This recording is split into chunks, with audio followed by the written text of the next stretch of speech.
Investing in life-saving research and standing up for patient rights, we are shifting the system so all people everywhere get the care they deserve. Because if you've just been diagnosed and don't know where to turn, we've got you. If you can't afford the treatment you need, we've got you. And if you are driven to raise money to honor the best friend you've just lost, we have a place for you here. Because of you, we're supporting those who need help today while tirelessly searching for tomorrow's cures. Ending breast cancer needs all of us. Visit Komen.org and be a part of the Susan G. Komen community today.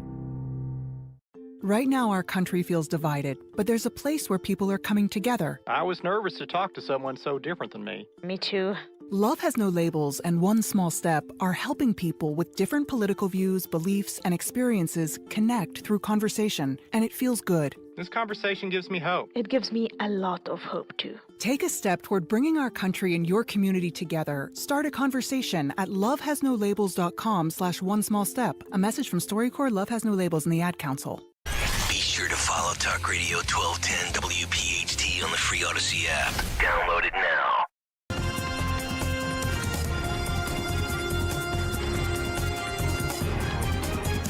This is the Fox News Rundown. Now, the latest from Fox Business. I'm Maria Bartiromo, and this is the Fox Business Report. A second straight record close for the Dow Tuesday, the 24th of the year. The Dow up 10 to close at more than 41,271. The S&P 500 up 9. The Nasdaq gained 29. Walgreens Boots Alliance with a less than positive milestone. Its shares tumbling below $10 for the first time in 27 years. AI leader NVIDIA announces its latest earnings report today. Bath & Body Works, Foot Locker, and Kohl's also report results. The merger between Paramount and fellow media company Skydance set to go after Edgar Bronfman Jr., the executive chairman of the streaming service Fubo, withdrew a competing offer. The NFL has approved a new rule allowing private equity firms to buy up to 10% of ownership stakes in teams, and Warren Buffett's Berkshire Hathaway on the verge of becoming just the ninth company to achieve a $1 trillion valuation. Its value stood at $993 billion as of Tuesday's close. That's your Fox Business Report. I'm Kevin Uretsky. Invested in you.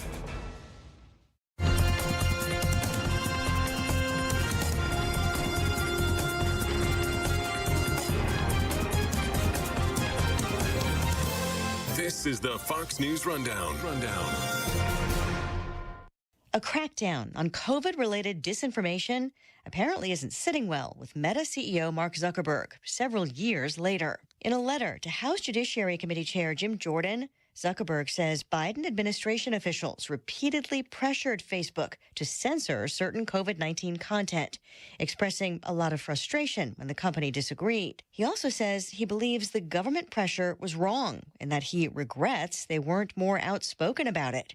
Author Michael Schellenberger, who testified to Congress about government involvement in social media censorship last year, tells Fox News this is a big step forward. So I think we're still at the beginning of a reckoning here of really a panic that resulted from people's ability to get information from sources other than, a few big media outlets that were favorable to the Biden administration. In July of 2021, then White House Press Secretary Jen Psaki told reporters they were having regular engagement with social media platforms and were flagging problematic posts for Facebook that spread disinformation, prompting follow-up questions from reporters about Facebook's response at the time. They say that they removed 18 million pieces of COVID misinformation. They've connected more than 2 billion people to reliable information. So does the White House find that sufficient?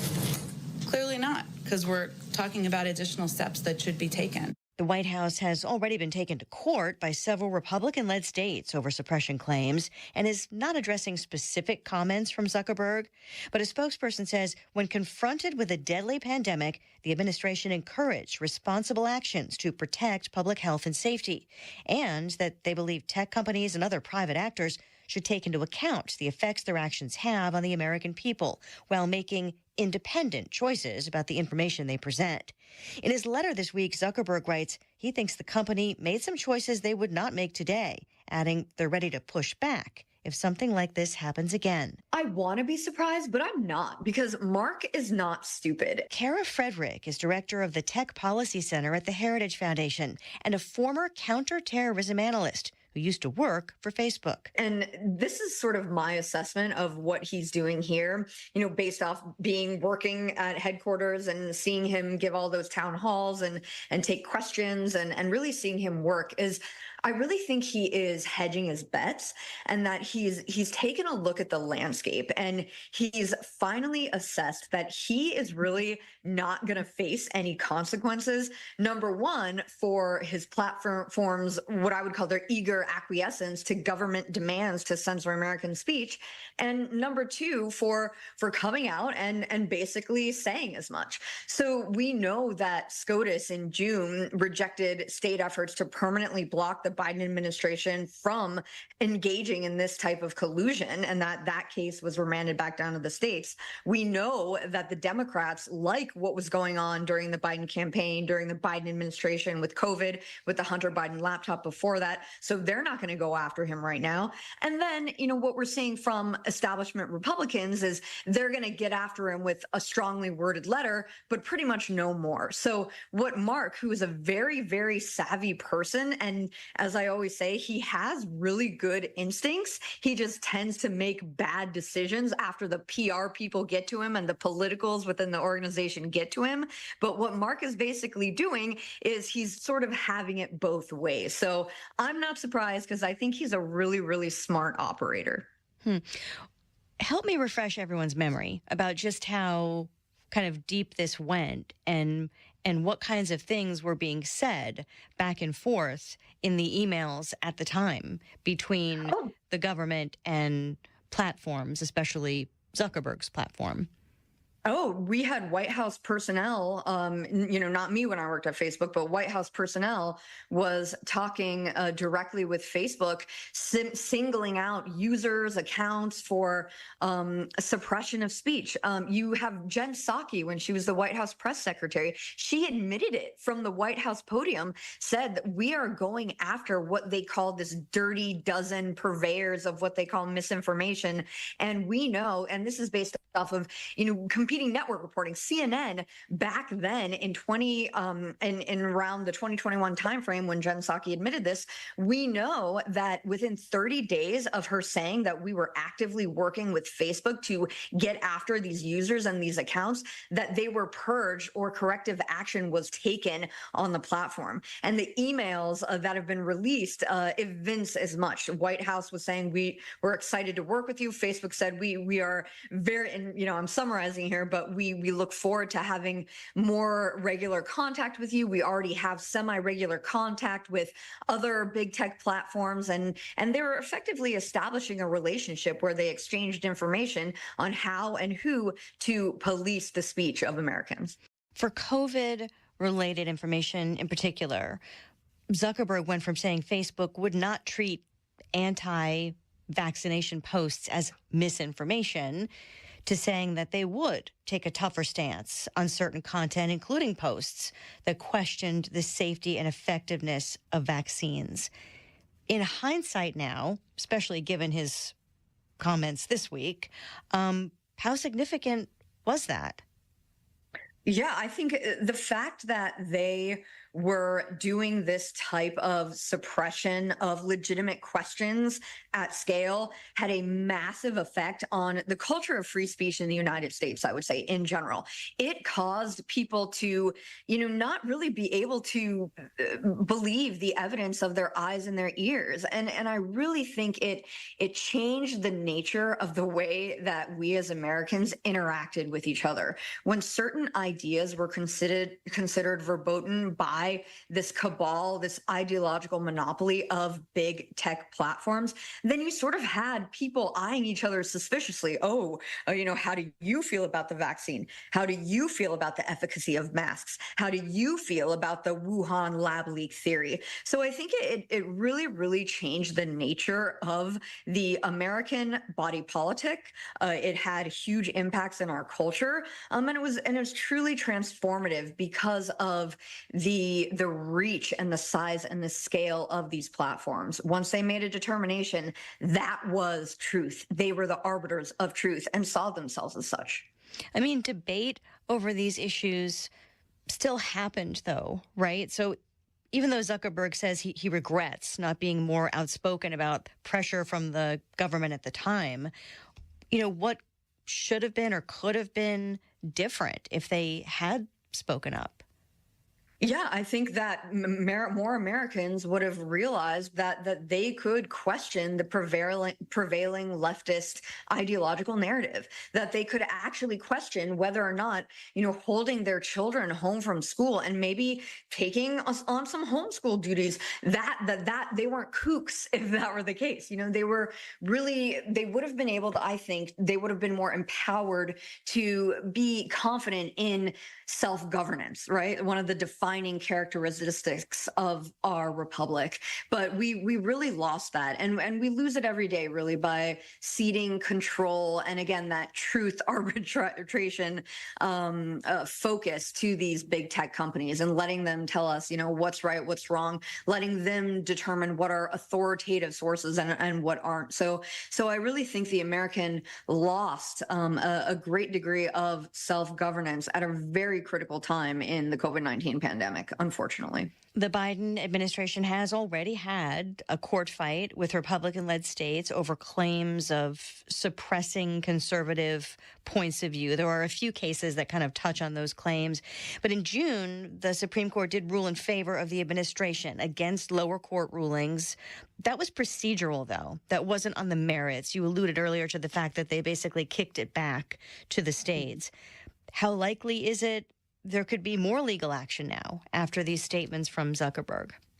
Yeah, I hope there's more. And I would characterize Mark's statements as pretty conveniently timed, right? You notice that this letter didn't come before that June Supreme Court decision was handed down. So I hope states who have started this, like Missouri, other more southern right-leaning states, I really hope that they make sure they're really finishing the job here, because we know what happened. Like I said, not really surprised whatsoever. And I hope that that's reflected in our courts going forward, because they are the ones who are supposed to figure out what is true and what's not, to a degree, for a more healthy body politic. And we frankly didn't see that with the pair, at least, of big tech social media decisions coming out of the Supreme Court this summer.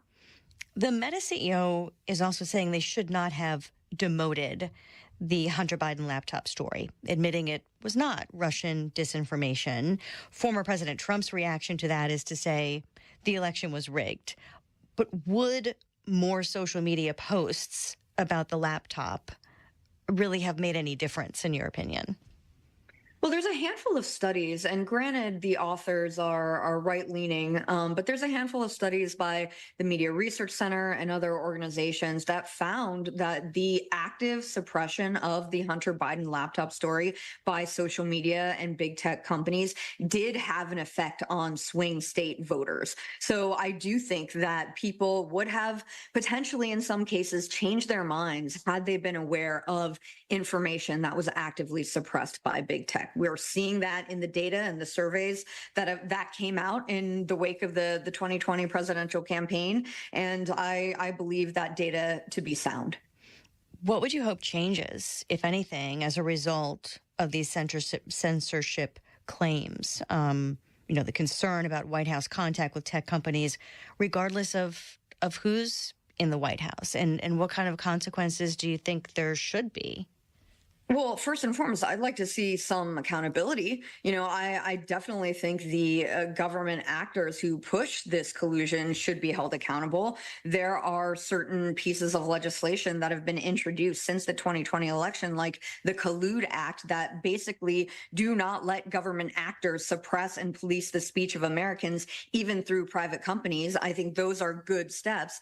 But the role of the tech companies cannot be ignored here. It is almost sacrosanct in conservative and right-leaning circles to say that private companies cannot be touched. But yet when they are oligopolies that are this transformative and their hand is on the scale this much in defiance of American self-governance, and they're infringing upon the rights of Americans to this degree, I think big tech companies are deservedly in the crosshairs. And Republicans really need to man up and just stop writing strongly worded letters and actually take some legislative action to be be deterrents against future collusion between the government and big tech companies to hurt American citizens in general.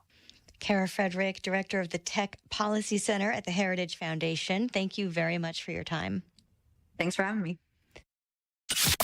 Wake up with Kayal and Company. Mornings on Talk Radio 1210 WPHT.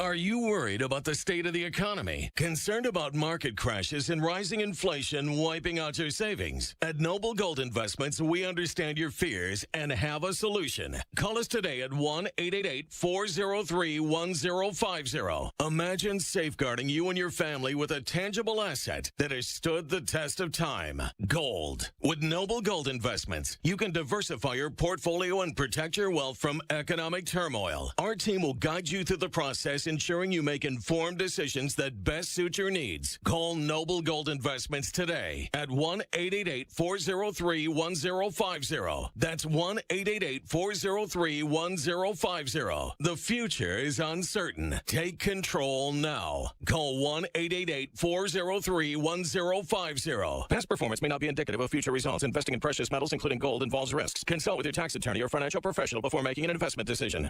Barbara is a real Prevagen user, and this is her story.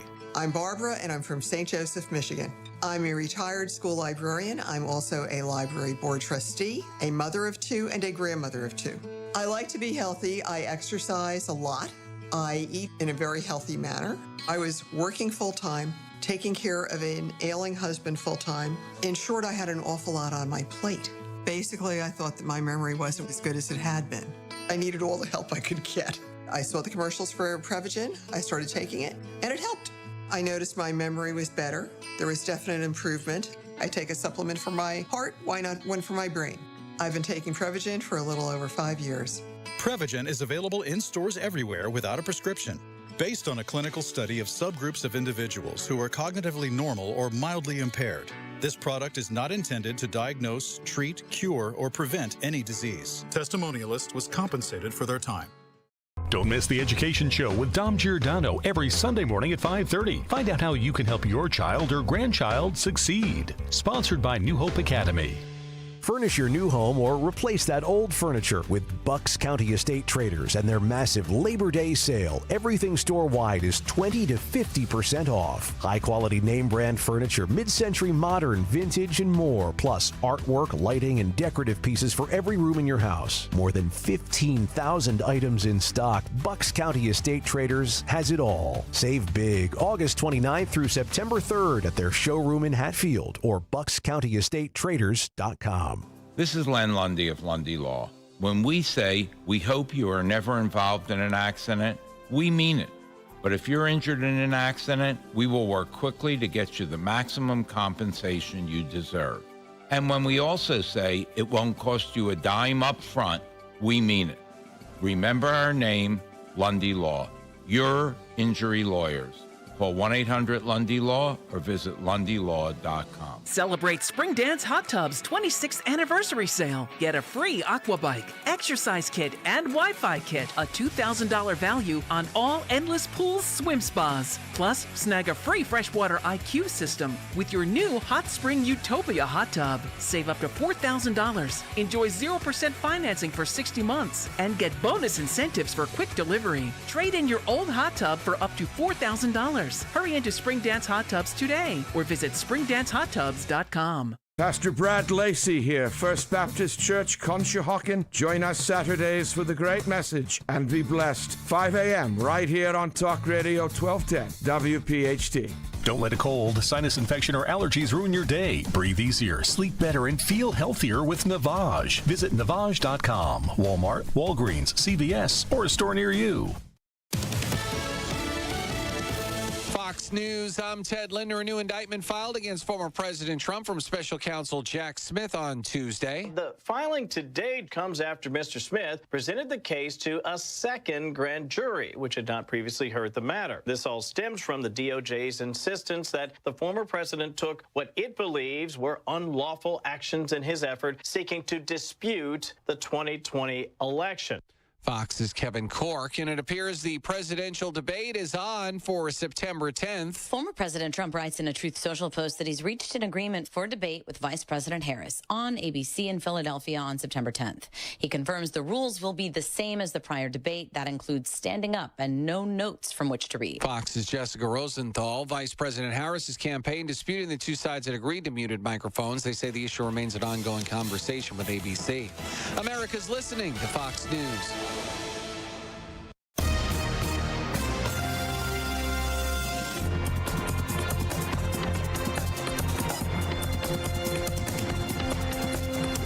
This is the Fox News Rundown. Now a look at sports. Tuesday was a tough day for many NFL players. NFL teams had to get their rosters down to 53 players, and some notable names were cut.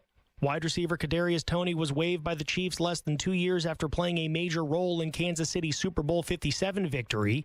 In New England, quarterback Bailey Zappe's time as a Patriot came to an end. Zappe started 8 games for the Patriots in his 2 seasons, but New England has a crowded QB room with veteran Jacoby Brissett and rookies Drake May and Joe Milton III.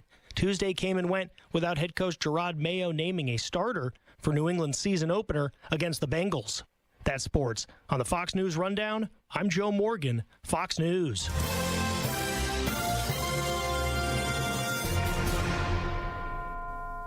Now an update from Outkick's Hot Mic. All the people that constantly talk about unity and if we just treat people like humans, just be a human. Everybody just be a human. If everybody's a human, then the world's going to be a better place, and love each other and love your neighbor, and let's love on each other, and let's stop with the rhetoric, and let's stop with the hyperbole, and we're all one country and we're not divided. And the moment they get a chance, and this is Megan Rapinoe, to say something divisive and do something that normally would be something to unite America, my flag bearer, according to Megan Rapinoe, is Colin Kaepernick. A guy who, whether you agree with him or hate his guts for his stance politically, wherever you stand on it, there's one fact: he divides. I'm Chad Withrow with Hot Mike with Hutton and Withrow on the Fox News Rundown. When you need to know, depend on KYW News Radio 103.9 FM. Dozens of Philly schools will have early dismissal again today because of the excessive heat. A city councilman says he thinks there could be a way to build the proposed Sixers arena while also addressing the concerns about Chinatown. And changes could be coming to your local Acme. Its parent company Albertsons is trying to merge with Kroger. Get the latest anytime on KYW News Radio. Now on Crystal Clear 103.9 FM. You've never needed us more. The YMCA is just a starting line, for the true self blooms only when we find our purpose, what makes us tick below the surface. My why is diversity and unity, a safe space in my community, living with sincerity, giving every day my everything. With my why, I stand strong, seen and supported all along. It's a million faces in a mirror, and everyone belongs. Find your why. Learn more at ymca.org for a better us. It's time for your Fox News commentary. Tommy Lahren. What's on your mind? An Applebee's customer was arrested after allegedly trying to game the all-you-can-eat promotion and then freaking out she wasn't allowed. Shanisha Cobbs was arrested at an Indiana Applebee's for disorderly conduct after she allegedly freaked out over the enforcement of the restaurant's all-you-can-eat special. Cobbs allegedly attempted to share her $15.99 all-you-can-eat special with her entire table and was ticked when the bill came and she was charged per person. She seriously tried to get away with paying for one all-you-can-eat meal for her and her table, and when that didn't fly with the establishment, she pitched a fit. Police were called to the scene and briefed to expect multiple females screaming and threatening people. Officers attempted to calm her down to no avail. She also allegedly started picking a war of words with another couple dining at the restaurant before being arrested and sent to the Porter County Jail. Good news is her friends paid the bill, but folks, this is why in America in 2024, we can't seem to have nice things. I'm Tommy Lahren, and you can watch my show Tommy Lahren is Fearless at Outkick.com. You've been listening to the Fox News Rundown. To hear the podcast version of this program, go to foxnewspodcasts.com. And for all the latest news, go to foxnews.com.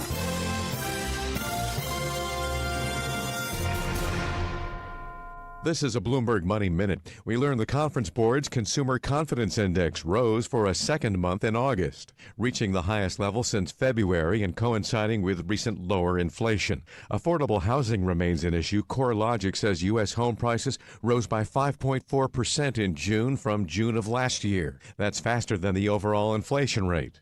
Who's got the best fried chicken in your state? From Eugene's Hot Chicken in Alabama to the Chicken Coop in Palmer, Alaska, Yelp has rounded up a list ranked by ratings and numbers of 5-star reviews. None of the top picks are any of the national chains. Business Insider reports the global takeout chicken market is projected to hit about $8.25 billion by next year. Investors are getting ready for big swings in shares of NVIDIA when the chipmaker reports earnings after the closing bell Wednesday. Some Citigroup strategists say trading in the options market suggests investors see the potential for a 9% move in either direction in Thursday trading. I'm Scott Carr, Bloomberg Radio.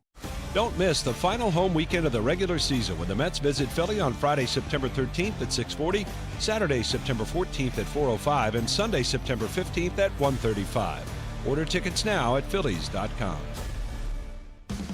Catch some Rays when the Phillies host Tampa Bay on Monday, September 9th, Tuesday, September 10th, and Wednesday, September 11th, all at 6:40.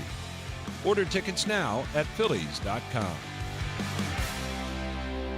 Wesley Financial Group is not a law firm. If you own a timeshare, don't miss this public service announcement from Chuck McDowell, founder of Wesley Financial Group. If you receive an unsolicited phone call or mail piece to discuss selling, renting, or especially canceling your timeshare, don't fall for it. If you really want out of your timeshare, hang the phone up immediately or throw that mail piece in the trash and contact your timeshare resort or Wesley Financial Group for assistance with your timeshare. As the only Inc. 500 timeshare cancellation company, our knowledge, experience, and results has made Wesley a trusted resource for over 40,000 families we've helped get out of their timeshare.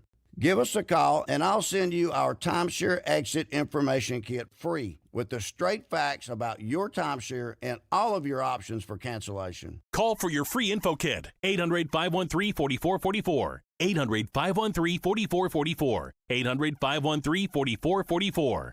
WPHT, WPHT HD, WOGL HD3, Philadelphia. Always live on the free Odyssey app. From the Cherry Hill Volvo Studios, where relationships matter. Live and local from Philadelphia. Free speech lives here. It's Kayal and Company on Talk Radio 1210 WPHT.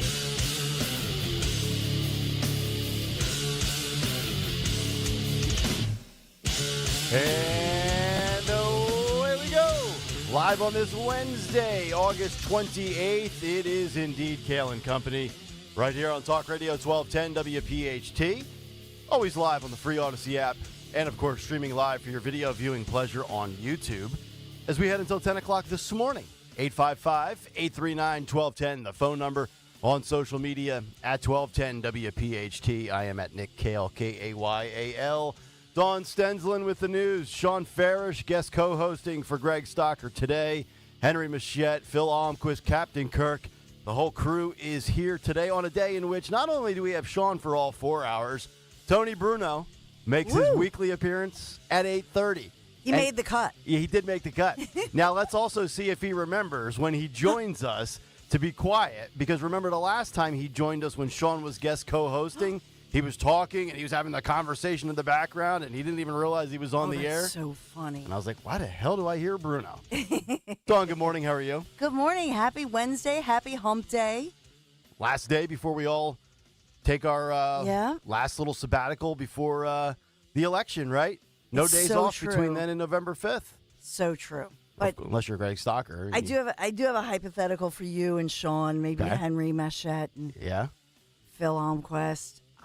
Let's just say you get up at, let's say, 3:45, 4 every morning, but your spouse gets up at like 2:45. Uh-huh. But their underwear is not neatly folded in their drawer by the, magic underwear laundry fairy. They can't find it, so would you wake up your spouse? Would you look around for your underwear? If I had 'Cause a maybe death- it's right there. If I had a death wish and a death sentence, I would. Sean Farish, let me ask you this, because now Dawn's got my brain percolating here like a pot of coffee. Do you fold your underwear when you stick them in your underwear drawer? Because I just shove them in. Is Sean not there? Is Sean not there? Sean is folding the laundry because he's a good hubby. Oh, I am here. Oh, you are here. There he is. I was setting an example for what Tony Bruno should do, and I was on mute. So. Yeah, good luck muting Bruno. He's so funny. To answer the underwear question, so it's a roll. It's we don't do the fold, but it is a roll. Okay. It takes up less room. Okay, so now now we're going to get way off track here, but so do you roll your towels that you put in your closet, or do you fold them? Are you a savage? Who rolls their towels? I don't know. I've never heard of roll. kidding. I know It's my the, underwear. I know underwear you can buy them. They come pre-rolled sometimes. Like And that's the thing, you got to put it back in its natural form, right? Yeah. And it's a rolled set of underwear is a happy set of underwear. That's the rule. All right, fair enough. Yeah. How you doing, buddy? Everything good?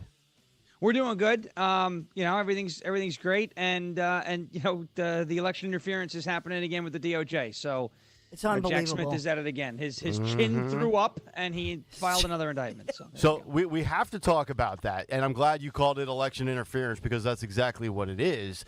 But I think I might have a different opinion when it comes to other allegations of election interference when it pertains to Michigan and Wisconsin. We'll get to that big story as well. Also, Kamala has committed the Queen will sit down and do an interview on CNN. We will hash that out and delve into that in the big take and the fallout after that as well. Also, debate rules are set. Trump did not cave. We will hit on that as well. So we've got a lot to get to. And it's a good day to be here because there's a lot to digest and break down and make sense of before Labor Day weekend. But before all of that, let's get to the news. Round number one at 6:04. The great Dawn Stensland. And good morning this Wednesday, August 28th, 73 degrees right now. But I'll tell you about when we will heat up in our forecast. We are sponsored this morning in Kayal and Company News Live by Wawa.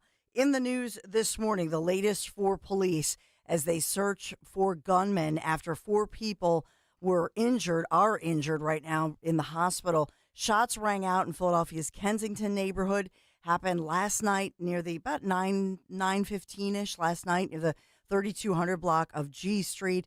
Police say that the video, because they do have everything's captured now on surveillance images, at least 2 gunmen. They drive up, they get out of their vehicle, they fire at least 25 shots at 3 men in their 20s as well as a woman in her 40s were all shot. It appears that the one man in his 20s was the one intended target. So, in other words, the others who happened to be around him in that vicinity were caught in that spray of bullets. But the intended target was shot? Was shot. He's in critical condition. So the others the others are in serious but stable condition. But we have 4 people shot. It appears one of the young men in his early 20s was actually the intended target. Well, every now and then a blind nut, squirrel finds a blind nut, right? How many times in Philadelphia do you say the intended target was fine, but it was 7 other people that got clipped? It's a sin. Unbelievable. What did you say? The blind? Every now and then the squirrel finds a blind squirrel finds a nut. I forget how the adage goes. I'll figure it out during the break. We need to do a collection of Nick Kayal refrigerator magnets. You remember? Yeah, like yogiisms. Yeah. My yogiisms. Yogiisms. Nobody goes there anymore. It's too crowded. Yeah, that's right. See a fork in the road, take it. Yeah. Philadelphia police also investigating a strange case of vehicle vandalism across Center City. Suspect targeting cars it seems like it's pretty random, between 9th and 11th Street. Happening yesterday, causing a lot of damage and destruction. One of the cars did have a handicap tag hanging in the window, so he was just jumping on the hood of the vehicles, then smashing his feet through the windshield. So just random vandalism, no apparent motive, no robbery, just insanity. Yep. And then you heard the loud smashing of, windshields, and one of the victims ran out, saw this. They were calling police. They have not arrested that suspect yet. I don't have word of any kind of a cash reward on this one, but they're asking if you know anything, if you saw anything, if you have any kind of a camera that caught something, captured something that could help police as far as the guy's image. 215-686-TIPS is that number. as we think about gearing up for football season and high school football season, and we talk about this a lot, the story of a 14-year-old kid caught in the crossfire, if you will, Roxborough High School. Remember this, Nick? Elizalde. Another Nicholas, Yeah. Elizalde. Yep. So we know that his mom had already filed suit against PIAA. Now she's expanding with her attorney, Tom Klein, a federal lawsuit that just saying the school, the athletic associations, that they knew there had been dozens of other similar type shootings in the vicinity of the school.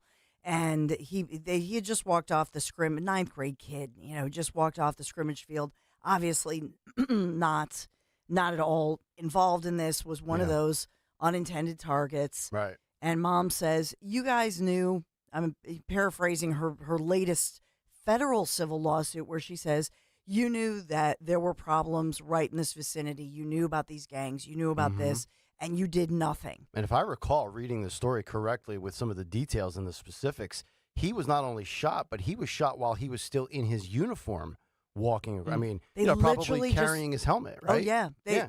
They were coming off the field and just a scrimmage, not even a game, just coming off the field. And it was, 3, 4 in the afternoon, right after school. Yep. And, here we are the first week of school. And so it would be this time of year, just walked off. It was 2 years ago, correct? Yeah, it was, yes. August of 22. Yeah. Yeah. Yeah, it was just devastating. Obviously, Sean headlined the fact that Special Prosecutor Jack Smith has filed a new indictment against former President Donald J. Trump in the January 6th case, narrowing those allegations. I'll headline that one for you, as I know we will get to the latest on that one.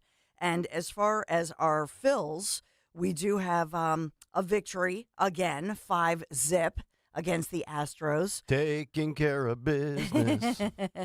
So that's great news, and the finale is this evening, and that brings us to the excessive heat, and 63 schools again closing today, as they did yesterday at noon, because of this excessive heat. Today, a whole lot hotter than yesterday. Yesterday, the high 91 degrees. Today, we're looking at 96 degrees, which means the feel-like temperatures, as they say, will be 105, 106. We could set some new records here. Sounds like a day for the pool. Yeah. Yeah. This is true. Yeah. You got to get that last couple of dips in the pool before post-Labor Day comes and everybody starts to clean out their pool and shut it down. Well, Stocker will just hire his pool boy to do it. His cabana boy. Yeah, for the rest of us that don't have a pool boy, we got to do it ourselves. Well, we are sponsored by Wawa. Maybe you can find a little something at Wawa to cool you off, maybe one of the smoothies. But Wawa has some new Southwest flavors, like the roasted chicken fajita veggie quesadilla, or what about the beefsteak burrito with salsa roja? So try a burrito bowl or a quesadilla. Build it just how you like it. Got to have a Wawa. Kayal and Company News Live. All right, Dawn, thank you very much. 6:11 on this Wednesday morning. Let's get to a midweek Big Take. The Big Take on Kayal and Company. And the Big Take is brought to you by Budget Blinds. The Big Take, no laughing matter. I've always trusted my gut and my intuition. Late in October of 2022, I had a gut feeling that the much-anticipated red wave for the midterms would be a pink trickle, and I was correct. I also have the gut feeling right now that the Harris honeymoon is over. But this time, we have lots of actual evidence to show that the media, who are usually the allies of the Democrats, are growing frustrated. From CNN to MSNBC to Politico, all the left-wing lackeys getting testy and irritated. The more hideaway Harris stays locked away, memorizing lines and figuring out what the globalists want her to push, the more her media support system starts to clap back. And as I've always said, woke will eventually eat woke. They devour their own, which is why I think we had yesterday and what led to yesterday, and that being Kamala Harris finally emerging from the DNC fallout and the shadows, as Kamala Harris and Tim Walz will sit with CNN for the exclusive first joint interview since their campaign began. That will be coming up on Thursday. Of course, we will be off until next Tuesday. The interview will be conducted by CNN's chief political correspondent and anchor Dana Bash, and it will air tomorrow night at 9 p.m. Eastern on Thursday. So let's get this straight. Kamala Harris is going to have her vice president at her side. She can't do it alone. Tim Walz, the only Walz that she supports is what? Her emotional support animal? I mean, seriously, what is this? We were asking for a one-on-one wrestling match, right? And instead we got a tag team match. Nobody signed up for that. And oh, by the way, it'll be on the lowest rated network, CNN. Dana Bash will be the host, and I know she's CNN's chief political correspondent, but she's low energy, milquetoast, and from my recollection, she only seems to really push Republican men. Kamala Harris couldn't do it with Kristen Welker of NBC. By no means a hardball interview, but I think Welker would push back a little more than Dana Bash. Or what about Caitlin Collins on CNN? Last time I checked, wasn't Caitlin Collins the host of The Source at 9 p.m. Eastern on CNN? And if she's anything the way she is with Trump when she's a moderator with an earpiece, live fact-checking on the air as the thing goes along, it would still be a tougher interview than Dana Bash. It's laughable and it's predictable. We will hear and see the same lamestream media in their in-house fights coming up in just a moment here, which I think was one of the things that led to the announcement yesterday, and we'll get to that shortly. But first, a few updates to the stories we covered yesterday, including the debate on September 10th, as well as the copycat commie striking again with her latest flip-flop, that being the border, which we discussed late in the show yesterday. But yesterday, I think, was another win for Donald J. Trump, as Kamala Harris and Trump have agreed to set in stone the debate rules for September 10th on ABC. I said yesterday on the show, do not give in to her. No way do you allow her to sit there, and sitting is a key phrase here because, no, you got to stand up, Kamala, right? You stand for the anthem. You stand when there's a sermon in church. You stand for a debate, okay? But no cards, and it looks like Trump prevailed. 45 posting the following on Truth Social yesterday as he says, quote, I have reached an agreement with the radical left Democrats for a debate with Comrade Kamala Harris. It'll be broadcast live on ABC Fake News Tuesday, September 10th in Philadelphia, Pennsylvania. The rules will be the same as the last CNN debate. The debate will be stand up only, and candidates cannot bring notes or cheat sheets. We have also been given assurance by ABC that this will be a fair and equitable debate, and that neither side will be given questions in advance. That is Donald Trump on Truth Social. So here we go. That solves that, right? Locked in just 13 days from now. Trump, I think, will beat Kamala like a drum on the debate stage.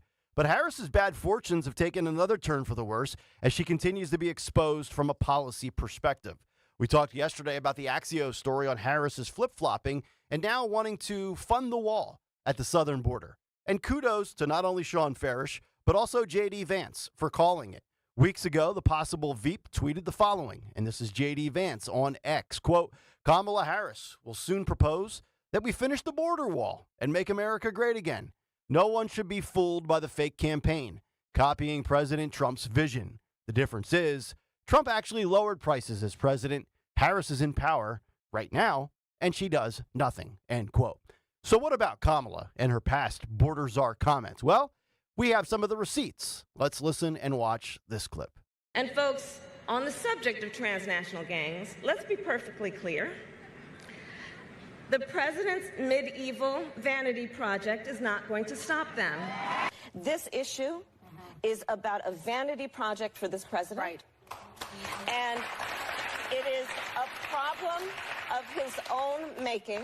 Right. And listen, when I travel this country, folks have plenty enough problems that they need their president to focus on, instead of a wall that, by the way, because I was a prosecutor for many years, including the Attorney General of California, I specialize on transnational criminal organizations. Yeah.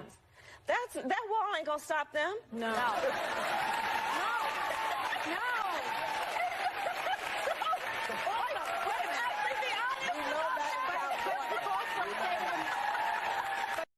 What a painful exercise to sit through that. But kudos to my buddy Colin Rugg on X for laying it out over the last 7 years. In 2017, Kamala said, quote, asking taxpayers to pay for a border wall is a terrible idea.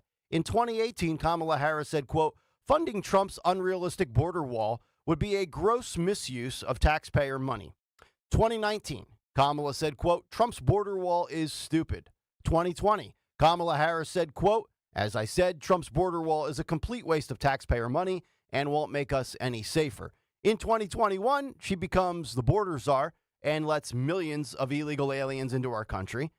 Same thing 2022, same thing 2023. But now in 2024, we're going to build the wall, and we want lots of money to do it, and we're going to finish the job. But now let's get back to policy, interviews with the media, and lack of visibility. How about this story yesterday? Under the radar, but super critical. According to sources, quote, "There's an all-hands-on-deck situation currently happening within the Harris campaign over how to do a single interview with the press. The report indicates that there are concerns and tensions over who should receive the interview. We now know it's CNN and Dana Bash. There's also been considerable debate in Harris's world about the purpose and the timing of the interview. And the main narrative in the political press is that Harris needs to do a lengthy, serious interview with a brand name news anchor that will push her on issues." Like I said, I don't think Dana Bash is really going to push her.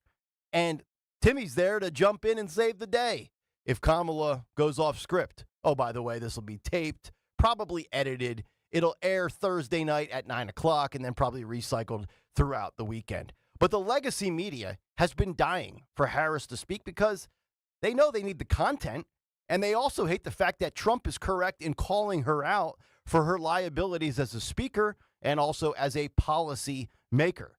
Here's CNN going in on the Democratic nominee yesterday prior to the news coming down that CNN will have the first interview. Listen and watch this. Called off 1/3 of this campaign, and members of the news media have let her. She's not answering questions about. We know her position. She's against fracking. She's against private health insurance. She's against gasoline cars. That's what she told us when she ran for president last time. She doesn't want to talk about those positions. That's why she's stalling it. And she should do an interview. I'm just politically saying, Brad, and you have to acknowledge that it hasn't been that bad to this point. She's going to show up. It is coming. She'll show up at NPR or somewhere like that, but she's not going to take tough questions. She's going to show up on a network, and she's going to have a sit-down conversation. She has already said, her campaign has already said that that's going to happen. If you're waiting for the date, everybody else is waiting for the date. It's a month. She's actually on the ground. She's doing bus tours across the state of Georgia. She is talking to the voters. She's the last one in the room. Let's hear it. Oh, boy. Leave it to another CNN female anchor to jump in and save the day for Kamala. She's doing this, that, and the other thing. That's not journalism right there, folks. That's advocacy, and it's absolutely embarrassing. It's not your job to defend Kamala Harris. It's your job to point out the fact that we are almost 6 weeks in, and she's finally giving her first interview. 6 weeks? Speaking of CNN, here is Caitlin Collins, noted Trump hater, live debate moderator, fact checker of Republicans only. And she said with Bill Maher on HBO that anybody who wants to have access to the nuclear codes should be willing to sit down and take some questions. Listen and watch this. What do you think about the fact that Kamala doesn't talk to the press? In a way, I feel like it's more insulting than what Trump does. Now, Trump says you're the enemy of the people, which is pretty bad. But she's kind of saying I don't need you. I'm not talking to you. You don't matter. You're not relevant anymore. To me, that's even worse than I hate you. It's like I don't think about you. I don't know if it's worse than denigrating the press on a daily basis, which is what Donald Trump did. I mean, I covered him in the White House every day as a correspondent, and oftentimes to kind of shake you if you were asking him a question. He would try to get into a personal argument with you, or just deny or lie about what you were asking about. And so I don't know if I would compare the two. I do think she should talk to the press. I think anyone who wants to have access to the nuclear codes should be willing to sit down and take questions. And we want to have her on the show. I'd love to too, but I'm not going to hold my breath. We'll see who gets her first. Well, I think she'll do you before she does me, but stop. Well, she's not doing either of you. She's doing Dana. But trust Kamala with the nuclear button? I wouldn't trust her with the Staples Easy button. MSNBC has had enough of Hideaway Harris as well, and they are also not getting the first interview. Here's the far left network saying that the more she hides, the more it feeds into Trump's assertions. Listen and watch this. She's been riding this high, and she needs to continue to do that and use all the tools possible to continue this momentum that she has right now. Yeah, I mean, Basil, obviously reporters are clamoring for that sit down. But it's also been a line of attack from Trump. Today, he sent out a campaign email underlining it's been 37 days since Biden exited the race and still no Harris interview. To be clear, she has taken questions from the press, just not in a lengthy televised sit down. Does this really, you think, Basil, matter to anyone other than journalists? Yeah, I do think it matters to some voters, but I think to Amy's point earlier, Vice President Harris has to be very intentional about what she does do. The biggest task at hand for her in these next 70 days, maintain the momentum, get voters to trust her. So she's got to maintain that. She's got to do this with a tremendous amount of intentionality. But I also acknowledge that this line of attack from Donald Trump with respect to her not having thus far done this sit-down debate is part of sort of this larger strategy of seeding the ground with doubt. If you think about the press conference where he talked about the debate, he also said that Vice President Kamala Harris didn't want to debate him and that she wasn't smart. So all of this is sort of feeding into this larger line of attack where he would say, and Republicans would say, that she's not good at this, she's not smart enough, that's why she's ducking the issues and ducking him. That's clearly not the case, but it is part of this larger strategy of his to seed the ground with that kind of doubt and attack against her. No, that is clearly the case, and Trump, Republicans, and everybody else calling her out are absolutely correct. She's an installed candidate that has never earned a vote in her federal political life. Lastly, Politico with the column, The 5 Warning Signs for Harris After the DNC. This coming out prior to CNN. 3 of the 5 still very much valid. They go on to talk about the 5 warning signs being tight polling in the battleground states, still very valid. No policy, still very valid. Trump's support from white men, still very valid. And the 2 others being no interviews to date. We'll get that tomorrow on CNN, and the debate around debates. And we have found out yesterday that Kamala will not be allowed to have note cards. But when Politico, CNN, and MSNBC are coming after you and detailing your flaws in front page material all across your television set on their websites, you know you've reached the point where you can't hide anymore. And after 38 days, they know that she is indefensible. And right now, here's what we have. We have 1 interview with her Veep sitting next to her, and we have 1 debate on her home turf. And it's all by design. And that's the big take. The Big Take on Kayal and Company. All right, Big Take this morning brought to you by Budget Blinds. Summer is a great time to brighten up the window treatments in your home. Budget Blinds, your one-stop shop for blinds, shades, shutters, custom drapery, and motorization. Visit budgetblinds.com for a free in-home consultation and the only no questions asked warranty in the business. We'll come back and get Dawn and Sean's reaction to a busy day yesterday. Yours as well if you want to jump in at 855-839-1210. It's Kayal and Company, Nick, Dawn, and Sean here on Talk Radio 1210 WPHT. Texting enrolls you in recurring automated marketing text messages. Consent not required to purchase. Message and data rates may apply. Guys, if you're over 40, we got to talk about lower testosterone. Lower testosterone impacts millions of guys, so it's important you know the signs. Like feeling lower energy levels or libido, losing muscle, or being out of shape. So, what can you do? That's where Nugenix Total T comes in. Nugenix is a testosterone booster that can help guys get back to how they felt before lower testosterone. And right now, you can actually get a complimentary bottle of Nugenix to try. The fact is, lower testosterone doesn't go away without doing something about it. And Nugenix could be the help you need to trim up, stay lean, and get back the energy you used to have. Text CAR to 369-369 right now for your complimentary bottle of Nugenix Total T. It's the #1 selling testosterone-boosting brand at GNC and Walmart. Do it now, and they'll also send you a bottle of Nugenix Thermo X, their newest, most powerful fat burner ever. Absolutely free. Text CAR to 369-369. That's CAR to 369-369. These statements have not been evaluated by the FDA. This product is not intended to diagnose, treat, cure, or prevent any disease. This is Jordan Lundy. And this is Len Lundy. Lundy Law has won billions for our clients. But more importantly, we've won the trust and confidence of thousands of people injured in motor vehicle crashes, slip and fall accidents, and work-related injuries. My son and I hope we never meet you because of an accident. But if we do, we're here for you. Remember our name, Lundy Law, your injury lawyers. Call 1-800-LUNDY-LAW or visit lundylaw.com for a free consultation. This is Dr. Marianne Ritchie, your radio doctor. Every Saturday afternoon at 5, I talk with doctors and medical specialists from around the country to discuss the latest information about heart disease, cancer prevention, topics in women's health, pediatrics, mental health, and more. Then you can make better decisions for yourself and your loved ones. Your radio doctor, Saturdays at 5, here on Talk Radio 1210 WPHT, because your health is your wealth. You hear more and more about identity theft in the news every day. That's because so much of your personal info is out of your control, like your insurance provider that has your Social Security number and your favorite retailer that has your payment details. If they get breached, your information's vulnerable. That's why LifeLock monitors millions of data points a second for threats. If your identity's stolen, they'll fix it guaranteed or your money back. Save up to 40% your first year with promo code PLAY at LifeLock.com. Terms apply. Did you know you can get your prescriptions for less at your local pharmacy?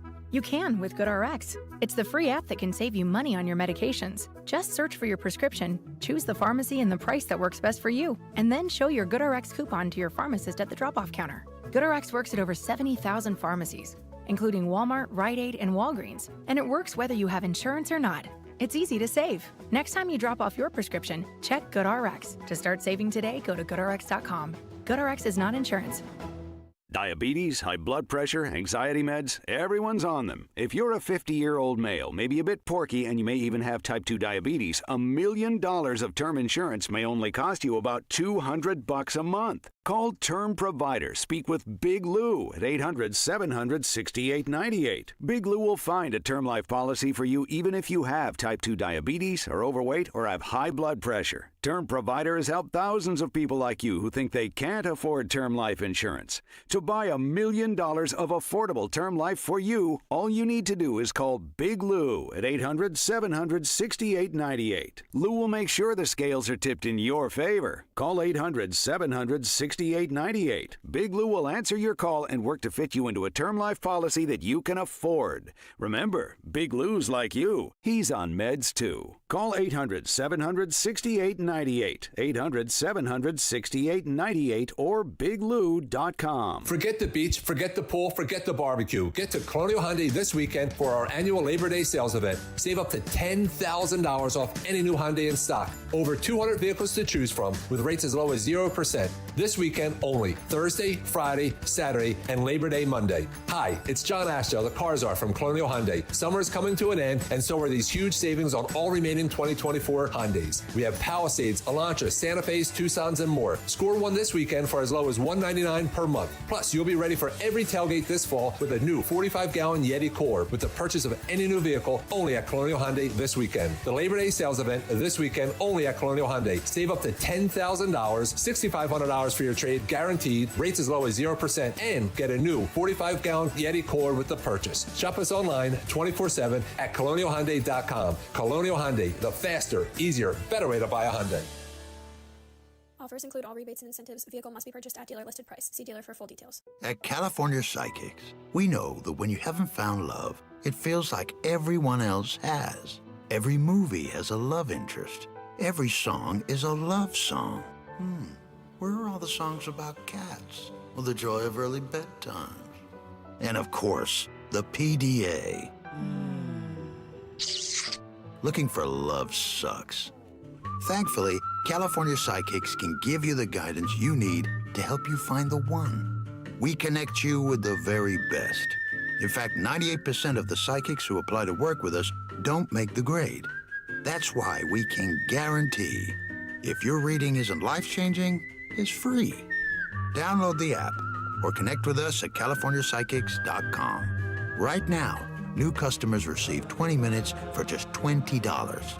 So you could be feeling all lovey-dovey real soon. Experience the joy of certainty. California Psychics. Fargo, your virtual assistant from Wells Fargo, makes banking faster and easier. Like this. Fargo, what did I spend on groceries last month? And this. Fargo, turn off my debit card. And this. Fargo, what's my checking account routing number? And that's just the beginning. Do you, Fargo? You can in the Wells Fargo mobile app. Learn more at wellsfargo.com/getfargo. Fargo is only available on the smartphone versions of the Wells Fargo mobile app. Wells Fargo Bank N.A., member FDIC. Tom Giordano at noon. Kayal and Company now on Talk Radio 1210, WPHT, and the free Odyssey app.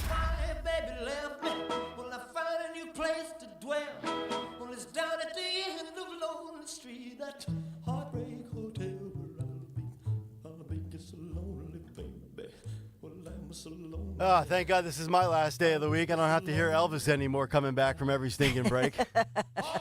Jesus. Welcome back in. It's Kayal and Company as we continue here on this Wednesday morning. Nick Kayal, Dawn Stensland, Sean Farish in for Stalker. Maybe Stalker's ears start to twitch or tingle every time we play an Elvis song, courtesy of Linda Kearns. But we got a lot of good things to get to. I want to get everybody's take on yesterday, because yesterday was a very big day. From CNN getting the interview with Kamala Harris and Tim Walz with Dana Bash, to no-note cards. The debate rules are set. Dawn Stensland, your thoughts on everything that transpired in yet again another busy Tuesday? Yes, there are no more slow news hours, let alone it's news day. That's right. It's unbelievable, isn't it? As far as Dana Bash, just remember that it's her ex-husband who was one of those individuals who signed the letter, former CIA, former federal official, who claimed that the Russia collusion, that whole thing that we now know is a hoax, but had said that the Hunter Biden laptop. Mm-hmm. Remember that? That was her ex. And remember that during the debates, that initially she refused to call Trump, unlike Jake Tapper, her colleague. She was saying former President Trump. Remember that at the beginning? Mm-hmm. And it was her, to me, it was clearly her defiance that she was not going to, because in person to somebody, if you're addressing that individual, such as, let's say she was interviewing Secretary Clinton, Hillary Clinton, she would not say former secretary, because when you're addressing the person in person, Mm-hmm. it's proper protocol to say, Mr. President Right. or Madam Secretary. As if they're still serving in that role presently. Because you're greeting them in person. Right. And so it was obviously defiant. Then I don't know if Jake, there was a conversation during the commercial break, whatever happened. And then by the end, she did, in fact, pivot and say, address him properly. She got fact-checked. Well, and I don't know if it was that she intended to do it a couple times off the top, or it just shows, you could see the look on her face Mhm. with the pursed lips. Yeah. Well, like she the always church lady look. She You know always what I mean? has that miserable, scalding look. Yeah. And so to that point, I just think even Caitlin Collins, Caitlin is interesting because she takes pride in her interviews, and whether you like her or not, I don't like that she has that style of constantly interrupting people. Yep. But that's her style. Mhm. Kamala could not handle that. Nope. At all. Nope. And so that one is out. As far as Kristen Welker, who worked here, is born and raised here, and pride of Germantown Friends here in Philadelphia. I mean, I just think that I think that the Harris Walz campaign chose the most friendly, of course, of the group, Mhm. and a woman. I mean, it would be one thing if you just chose Dana Bash and you were not next to your vice president. I mean, I would still have an issue with it because I think it's a softball. But having Tim Walz next to you, I mean, Sean Farish, I mean, I was expecting this, so it is predictable, but it doesn't make it less embarrassing because it really is. I mean, you can't, 38, 39 days, and you need your little number two next to you to hold your hand? I mean, are we serious here? I could not believe when I read that it was going to be a joint interview. But I mean, I like, as you said, we could believe it because this is who she is. This woman is incompetent. It is clear and obvious that she needs either assistance or props or something when she takes questions from a reporter. This isn't hard, okay? I mean, if a reporter, I've been asked questions, I've never run for president, but I've been asked questions, by reporters before, and I've never had to say, well, let me go get my emotional support animal and come have him help me out.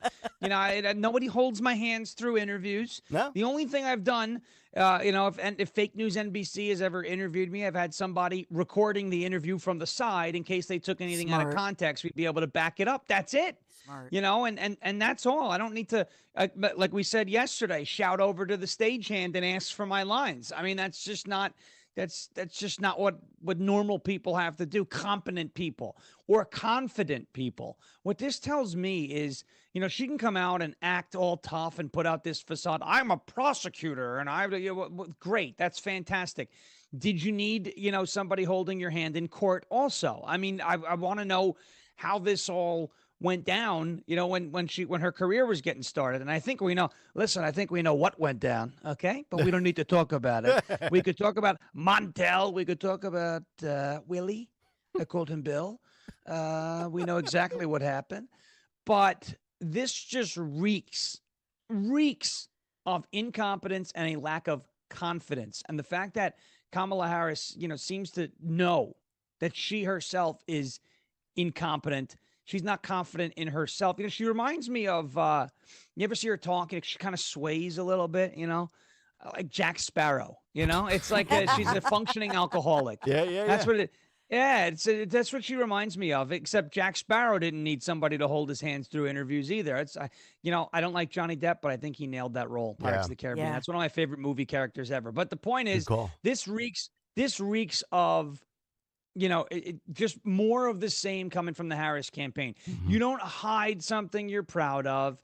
You don't duck reporters if you're comfortable speaking to them. And then the first time you get an interview, as you said, Nick, you get something on the lowest network, lowest rated network, a couple days before a holiday weekend with a friendly reporter who's going to do everything in her power to cover for you and make it look, make it look rosy. Recorded, so there could be edits in case she starts serving word salads, and with your number 2 emotional support, My Little Pony, next to you during the interview, and we use the pony term. We use that on purpose because I don't know what happened, but something did. Right. Something happened. I was losing my mind when you said the emotional support walls was her emotional support. Yeah. I was laughing out loud. First that was thing such I a thought funny of. line. I mean, so funny. And go back to her days as a prosecutor. Let's take this into the legal room, the legal courtroom, and that arena, and make an analogy that she would even understand. This is the case of her life, right? As a prosecutor, as the elected district attorney, running for president now. This would be like her being Marcia Clark in California, oh, by the way, and having the OJ case come across her desk.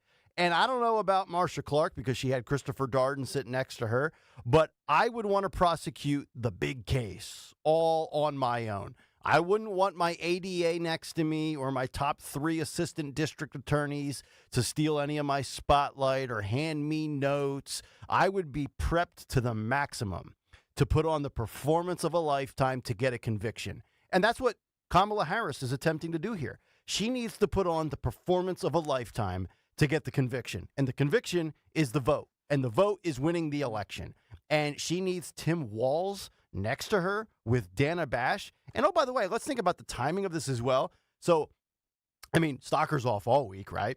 Dawn and I are off after today. We're not back until next Tuesday. And what have we seen, and what have I always had a gripe with about Americans in the last handful of years? We now stretch out our vacations longer and longer, right? We take Thanksgiving earlier and earlier. We take Christmas earlier and earlier. People are checking out probably today, if they haven't already, for the entire week, for the unofficial end of summer holiday weekend. So nobody's going to watch that tonight, right? If you're down at the shore on a Thursday night Labor Day weekend, are you sitting in your hotel room watching CNN at 9 o'clock? Yeah, but I think you bring up a good point.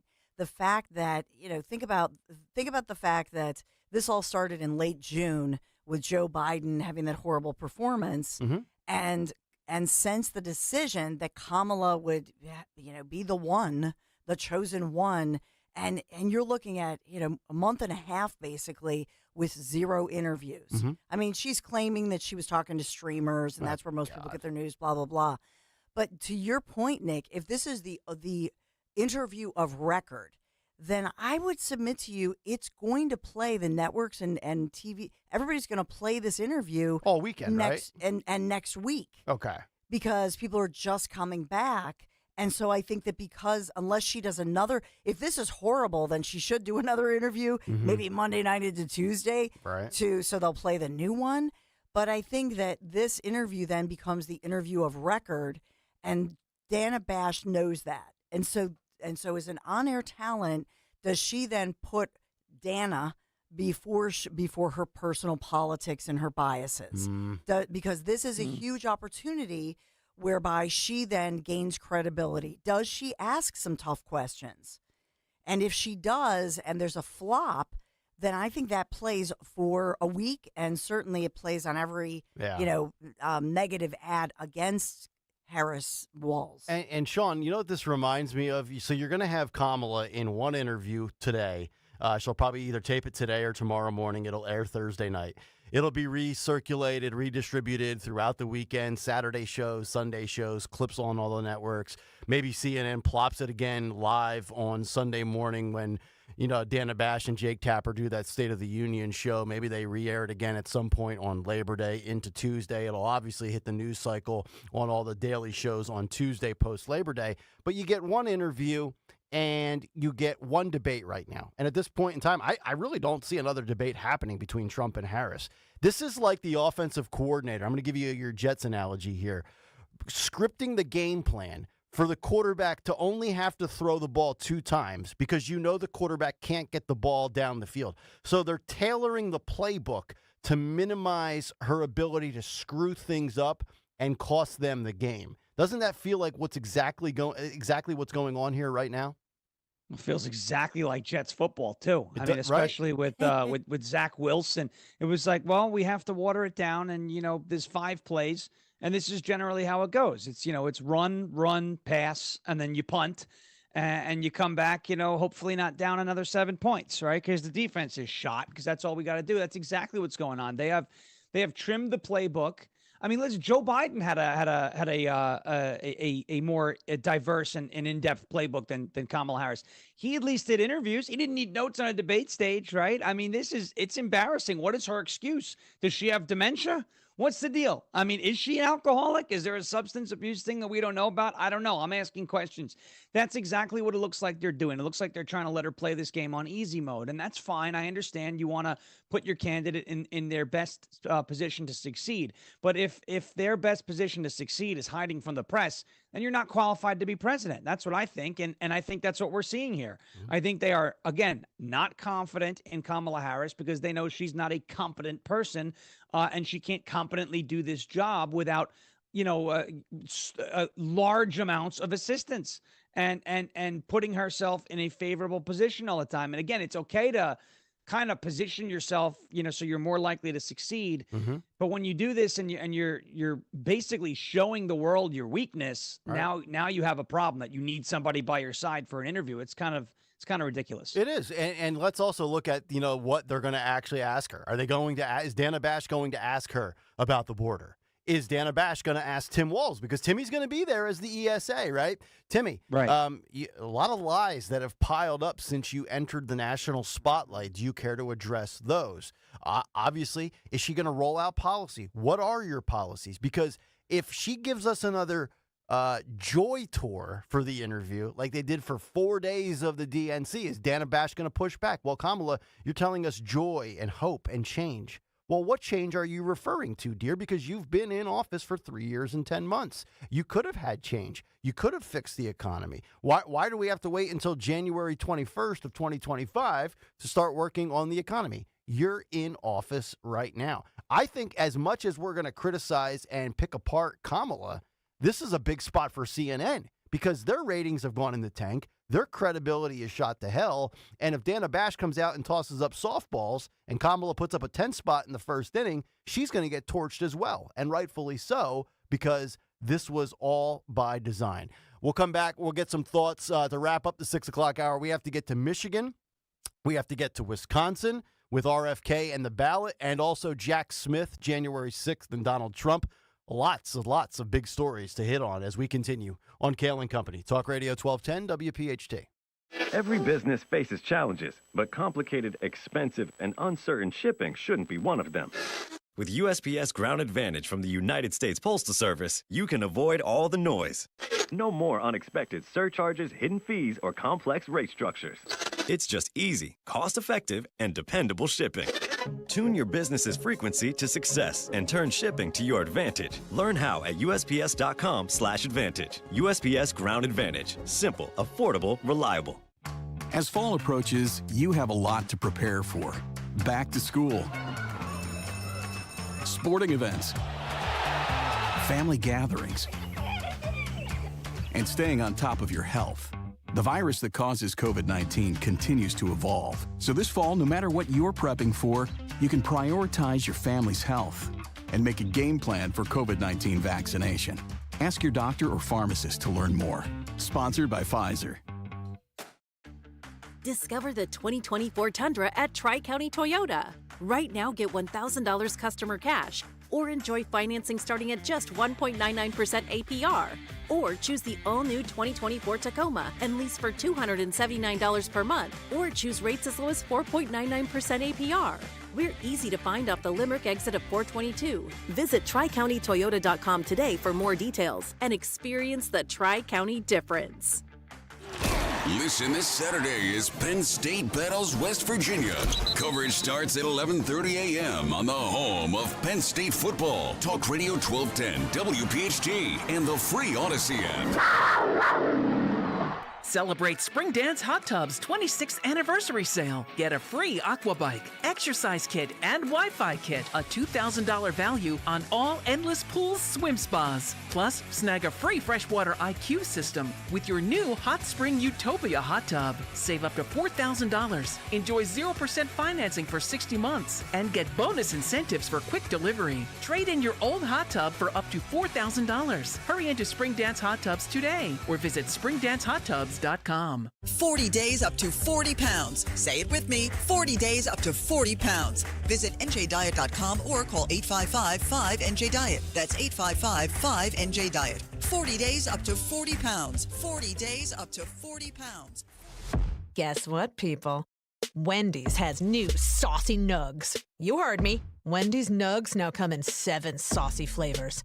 Buffalo, honey barbecue, garlic parm, spicy ghost pepper. You can literally hear your taste buds after every bite. I'm serious. Listen to mine.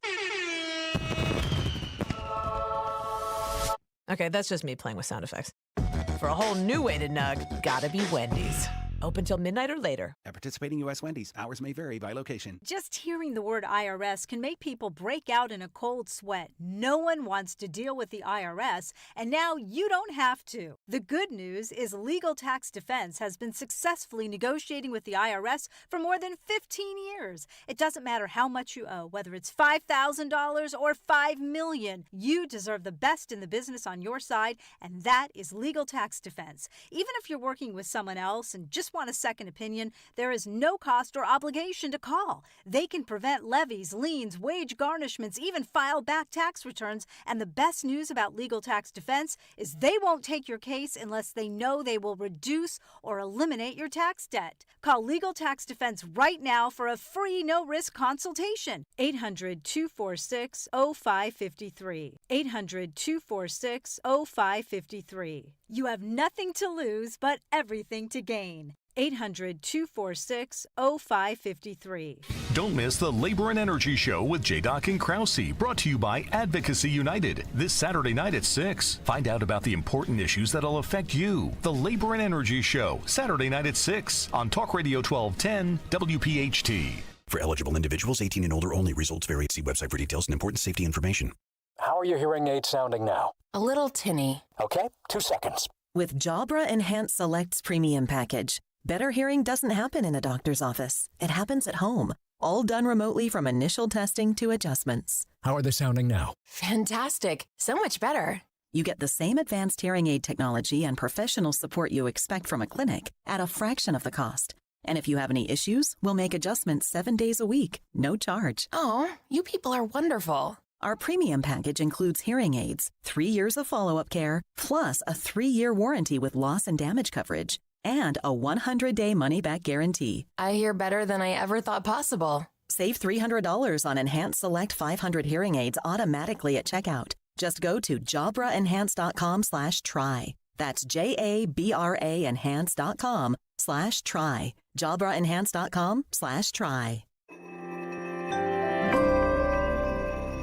Are you worried about the state of the economy? Concerned about market crashes and rising inflation wiping out your savings? At Noble Gold Investments, we understand your fears and have a solution. Call us today at 1-888-403-1050. Imagine safeguarding you and your family with a tangible asset that has stood the test of time. Gold. With Noble Gold Investments, you can diversify your portfolio and protect your wealth from economic turmoil. Our team will guide you through the process, ensuring you make informed decisions that best suit your needs. Call Noble Gold Investments today at 1-888-403-1050. That's 1-888-403-1050. The future is uncertain. Take control now. Call 1-888-403-1050. Past performance may not be indicative of future results. Investing in precious metals, including gold, involves risks. Consult with your tax attorney or financial professional before making an investment decision. Hey, Southampton. We know your favorite station is Talk Radio 1210 WPHT.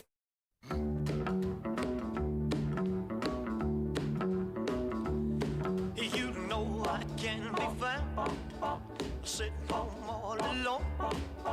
If you can't come around, at least please tell the phone. 6:53, Kayal and Company, rolling on live here on this Wednesday morning. Tony Bruno at 8:30. What's on the cut sheet, 7:45. Dawn will have some news to kick off hour number 2. Before we get to the cut sheet in the 7 o'clock hour, we will get to the big stories with RFK Jr. remaining on the ballot in key battleground states such as Michigan and Wisconsin. And then also Jack Smith, January 6th. So a couple of really big stories. But I just saw the front page of the New York Post today. I just posted it up on Twitter if you want to take a look at it. Flip-flopping Kamala copies the Don. Harris for Trump, and they take a picture of Kamala and they Photoshop the red MAGA hat on top of her. You know, that's really the amazing thing here, and I want to get both of you guys' thoughts on this. So she's trying to pretend she's not super far left. She's trying to pretend she's not a communist. And so far to date, when it comes to policies, we have communist-type ideas like putting price caps on groceries, which have failed every civilization in the history of society. And then when that gets blown to hell, it's let's copycat Donald Trump on the wall. Let's copycat child tax credits, taxation, no tax on tips. So, I mean, she really has an identity crisis here. And I go back to what I said yesterday, Dawn. She doesn't have conviction in anything she says. She will go whichever way the wind blows if that gives her a 1% chance more likely to pull out a victory in an election. And if anybody buys this, they're complete idiots. So basically what she's trying to do right now, she's running on the fact that she's the African-American female Trump. That's the only difference. If she's going to copy the wall, she's basically saying, I'm Trump, except I have female body parts, and I'm a different gender and a different race. Right? Yeah, and these are all the headlines this morning, and I think that's her biggest problem, because she has created, because she's not doing regular interviews. No. And so she is allowing others to define her. And even the media, when you basically blockade the media, then they're going to come after you and turn on you. And so those are the headlines this morning, even international headlines. Kamala Harris, called Trump's border wall medieval. Yep. Now she backs it. So I think that, first of all, where is her written out long form policy? Right. We know everybody knows the brand. Greg Stocker, our brand manager, our boss, who has many titles, talks about branding. What is her brand? What defines her? And so that's why this upcoming interview on Thursday is a very big deal, because I think Dana Bash will ask her, what is your policy on the border, on immigration, on the economy, on tipping, et cetera, taxes, Social Security, Medicare, blah, blah, blah. And so the fact that she's really seeming to flip-flop, but is she? Because at first we heard, she is doubling down and stealing Trump's idea, like, not taxing tips. Right. But then we heard, no, she's backing away from that. So which one is it? In a way, she might actually be the best running mate for Donald Trump if she just wants to copy everything that he says and does. Sean, we got about 60 seconds here, but who's to say that Kamala couldn't flip now, before the wall, before this and before that, and then all of a sudden, God forbid she gets elected, then she pivots right back to being a left-winger? Well, that's the problem, right? And the fact that you highlighted this in your big take, you have mainstream media and left-wing media publications like Axios and Politico kind of starting to use that word, that phrase you don't want to be referred to as in politics, called a flip-flopper, because it makes you look weak and it makes you look less believable. If you're a flip-flopper and you say you stand for X, everybody knows because you're a flip-flopper, tomorrow you may stand for Y. And that's a huge problem because now nobody has confidence in what you actually stand for. And what I'll end with is RFK Jr. put it very, very simply. Who needs a policy when you have Trump to hate? And that's what it's all about, right? Her policy is I'm not Trump. And that's appealing to some. I just don't know if it's appealing to enough people after enough time, especially time in the media. You're right. They're hoping the hatred for Trump supersedes the lack of continuity, the lack of policy, the lack of ability to do the job. Right. That's the platform. 855-839-1210, from platforms to ballots. Bobby has to stay. I'm not trying to be contrarian when I give you my opinion on the other side, but I'm probably going to ruffle some feathers, perhaps even Dawn and Sean's. We might have to argue a little bit here on a Wednesday. Kayal and Company, stay tuned. We're back after this. This is Larry Steinitz with Investor Schooling. Do you know when the best time to buy investment properties is? It's now. It's always now. You just need to learn how to buy them correctly. Go to investorschooling.com and sign up for a complimentary class this Thursday night and learn how to buy investment properties and make money every time. That's right. That's what we teach. We teach how to buy investment properties and make money every time. Go to investorschooling.com and RSVP right now. Take a class this Thursday night at 7 o'clock. That's investorschooling.com. This is Larry Steinitz with Investor Schooling. Don't go through life ignorant about how to become a millionaire. Learn how to invest in real estate, the stock market, precious metals, and learn from an expert. At Investor Schooling, we teach these things and more. We only provide education, and we will teach you how to leverage real estate, how to leverage the stock market, and how to leverage precious metals to make more money than you've ever made before. Go to investorschooling.com and take a complimentary class this Thursday. We will see you there, investorschooling.com. That's investorschooling.com. At Cherry Hill Volvo, we are offering the C40 lease for 36 months for under $500 to qualified buyers. This is a really fun Volvo to drive. We also have a huge selection of certified Volvos. And what about $15,000 off when leasing a 2024 XC90 hybrid? This is an incredibly fabulous Volvo. It's the Volvo I drive.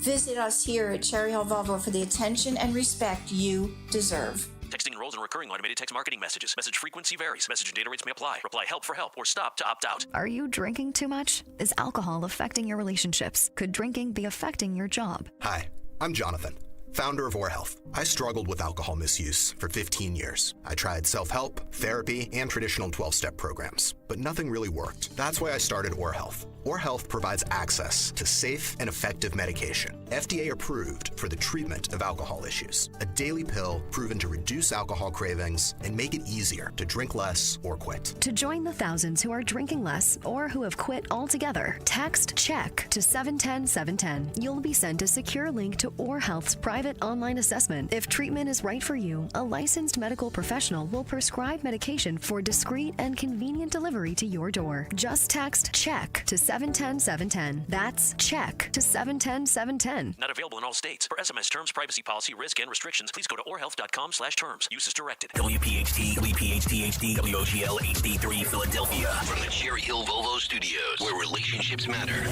Always live on the free Odyssey app. We don't care who you vote for in the upcoming election. You know why? Because this is not a political ad. Jim Cipriotti and the Retire Ready Financial Group meet with people every day wondering if they should be doing something different with their money because it's an election year. At Retire Ready Financial Group, we want you to know where your money is, how it's performing, and if the market does go down, how does it affect your retirement? We call it a portfolio snapshot, and we do it at no charge. Our goal is for you to have confidence as you enter retirement, confidence to spend, and confidence that you won't run out of money. Let's vote those election worries right out of your retirement. For your complimentary portfolio snapshot, call 610-894-7415. That's 610-894-7415, or go to retirereadyfg.com. Investment advisory services offered through Retire Ready Wealth Management, a registered investment advisor. Insurance and annuities offered through James B. Cipriotti, Retire Ready Financial Group, LLC. NPN number 2083768.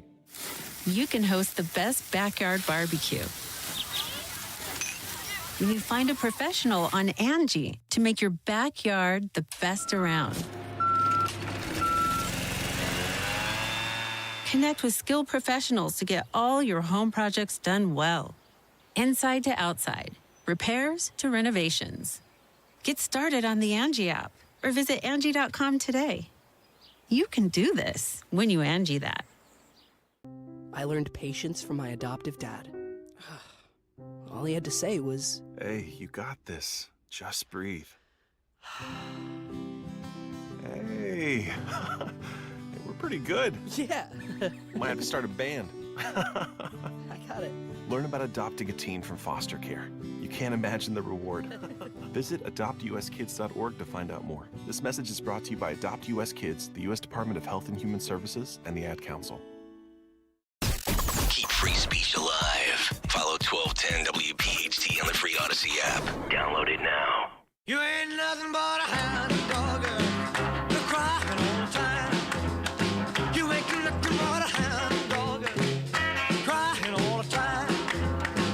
Well, you ain't never caught a rabbit and you ain't no friend of mine. Well, they said you was high class. It's Kayal and Company. As we continue, hour number 703 here on this Wednesday morning. Nick Kayal, Don Stensland, Sean Farish with you. Greg Stocker with the week off. We'll all be back together on Tuesday following Labor Day. Cut sheet coming up 7:45 this morning. Tony Bruno at 8:30.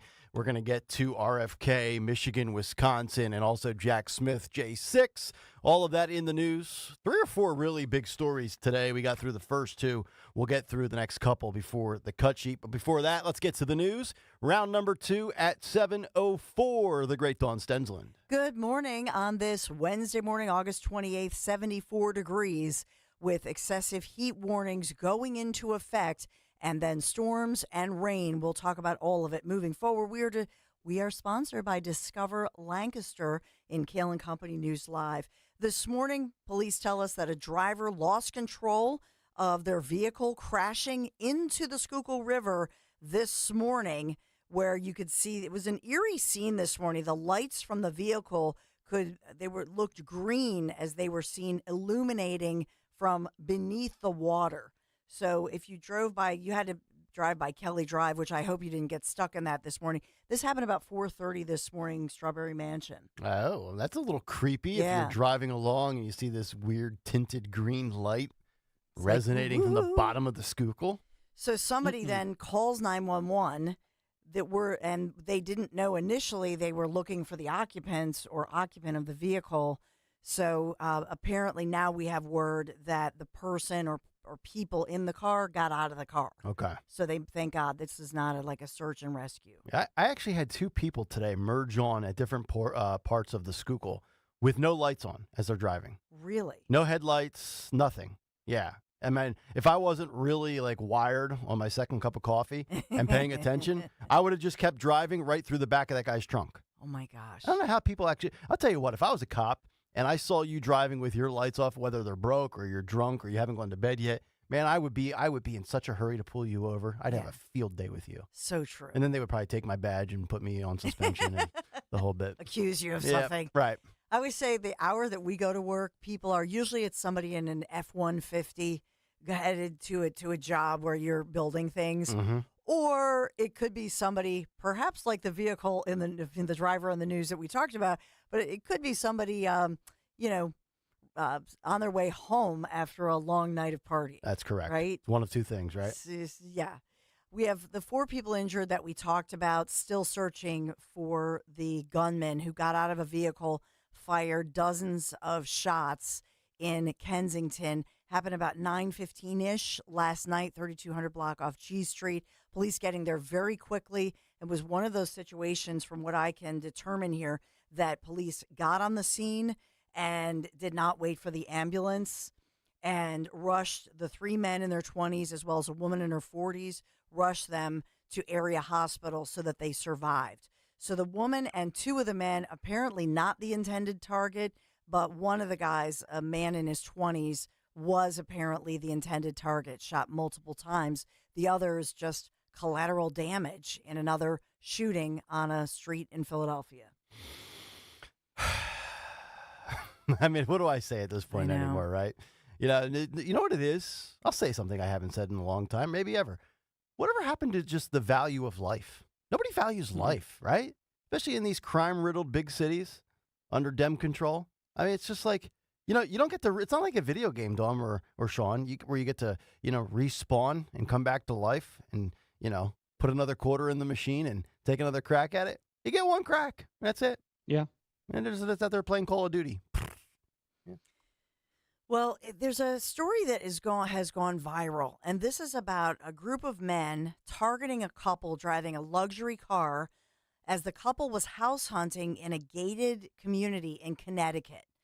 And so initially this looked like, oh, this is a group of people after the Lamborghini. Is this some kind of a carjacking?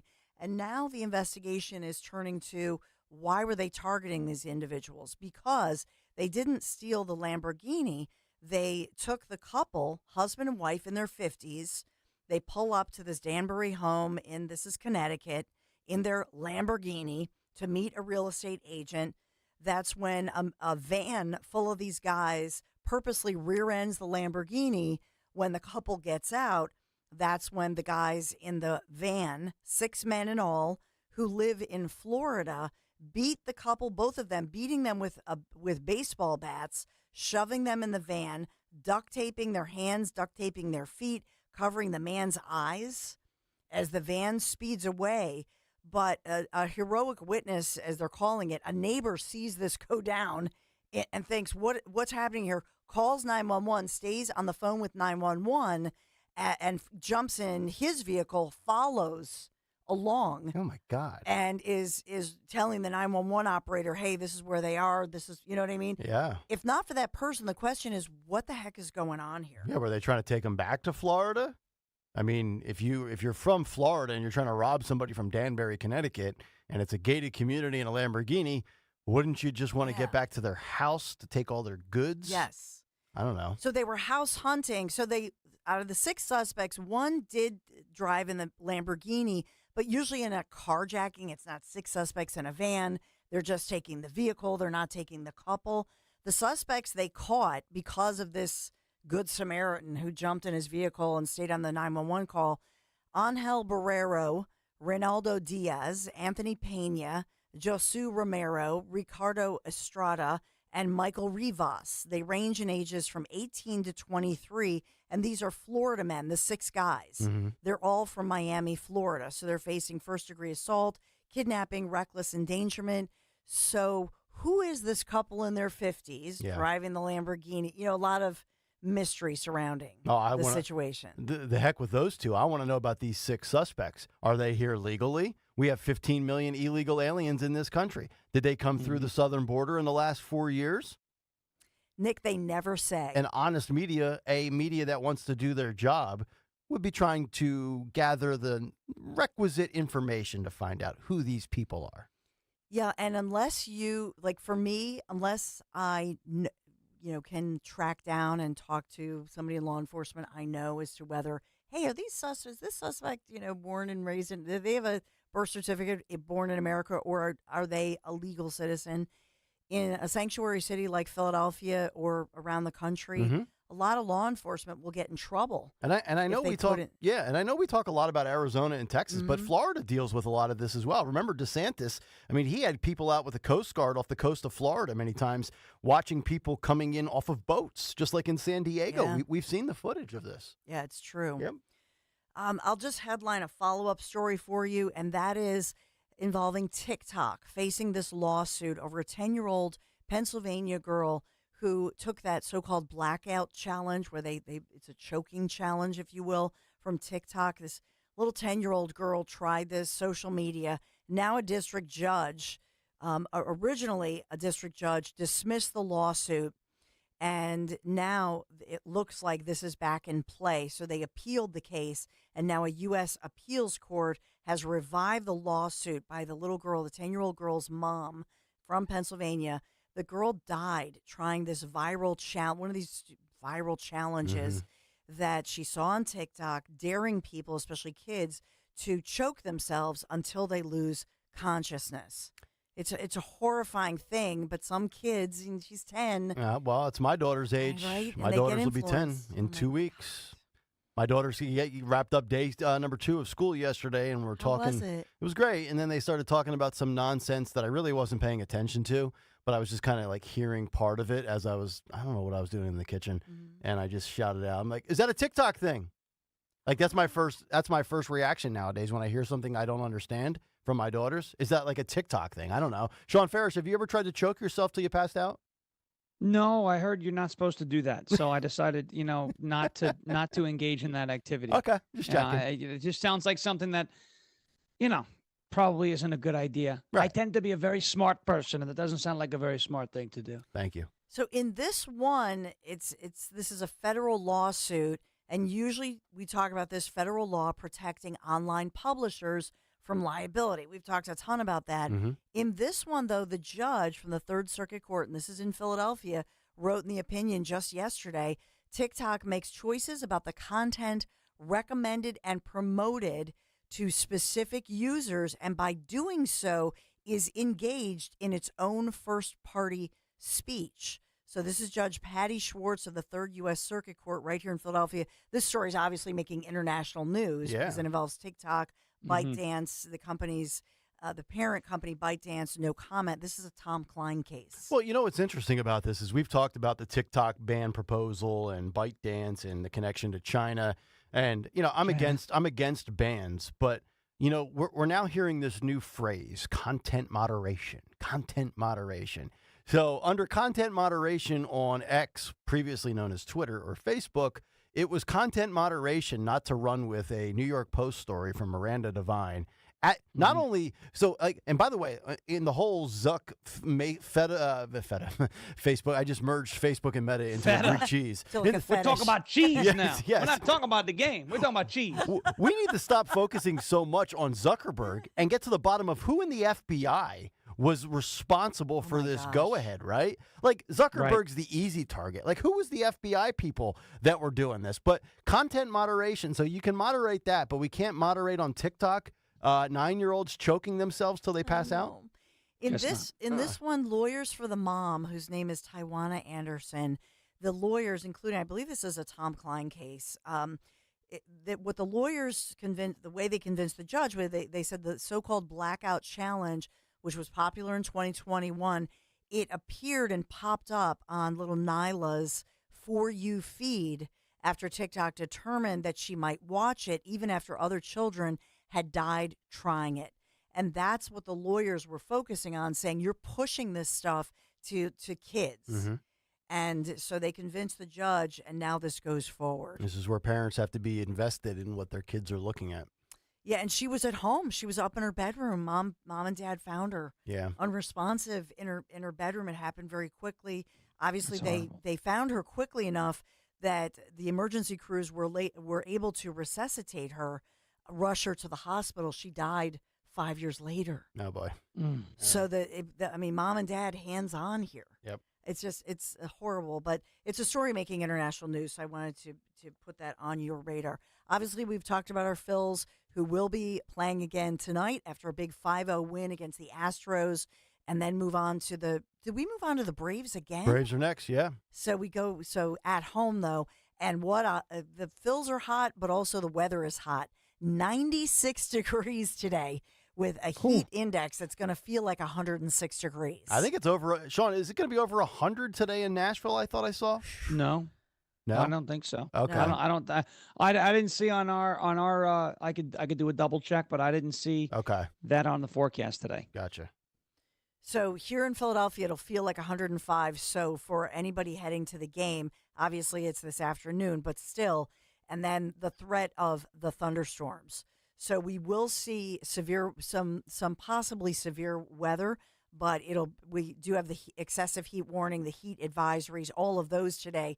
So on one hand, I will say the weather, the storms and the rain will bring some relief, but the question is the timing of it. Mm-hmm. So it looks like this afternoon, this evening, things cool off. So once the rain moves through this evening, then we will experience a cool off in the 70s overnight, teeing us up for some beautiful weather. So for your Thursday tomorrow, 81 degrees, partly to mostly sunny. Friday, much of the same, 80 degrees, and the sun is out. Saturday, 84 degrees, but we may see some storms rolling through. Not a washout, more like pop-up storms, but watch the lightning if you're on the beach down the Jersey Shore. So that's 84 for your Saturday. And then Sunday, Monday, beautiful. Sunday, mid-80s, sunny. And Monday, Labor Day, 80 degrees, bright, sunny skies. And that'll bring us into a beautiful stretch next week. So we just have to get through today. As far as Philadelphia schools, that's why they're dismissing school 3 hours early at noon. So kiddies have to make their way home in the heat. But it looks like for the rest of the week and then next week, it looks like the kids will be able to continue school, even despite the fact they don't have HVAC or working air conditioners in Philadelphia schools. All right, good to Most know. of them. Yep. Discover Lancaster, calling all ice cream lovers. Indulge in Lancaster County's mouth-watering ice cream trail. Sample delectable flavors at charming local creameries. Discover sweet delights around every corner. Find the trail at discoverlancaster.com today. Kayal and Company News Live. All right, Dawn, thank you very much. Up next, Wisconsin and Michigan ballots for Bobby. Is it an issue or is it just common sense on what to do? We'll get to that as we continue. Kayal and Company, back after this. Spend your Labor Day weekend at Citizens Bank Park when the division rival Braves visit on Thursday, August 29th through Sunday, September 1st. Order tickets now at Phillies.com. The Cubs make their way to South Philly on Monday, September 23rd and Tuesday, September 24th, both at 6:40, and Wednesday, September 25th at 6:05. Join the action and snag your seats today at Phillies.com. I got to tell you about my friends at Piazza Mercedes, and we are talking today about the Mercedes-Benz C300 Coupe and Mercedes-Benz of Westchester. This is a sleek and stylish vehicle on the outside, and then on the inside, it is packed with advanced technology, touchscreen interface, AI voice recognition, all sure to impress. The 2024 C300 features a turbocharged 2-liter 4-cylinder engine with a surprising pack of punch, 255 horsepower to be exact. It's available today for you at Mercedes-Benz of Westchester, in Wilmington, Delaware, or down the shore, Atlantic City, New Jersey. Shop online, PiazzaPremiumAutos.com. The Crash Proof Retirement Show will air before and after Penn State football this Saturday. Tune in at 11 a.m., then again right after the game to learn how to create your own Crash Proof Retirement game plan. Chronic pain, cancer, fatigue. Find out about the benefits of medical hydration therapy on Health Watch with Dr. Molly Fantasia every Sunday morning at 8 on Talk Radio 1210 WPHT.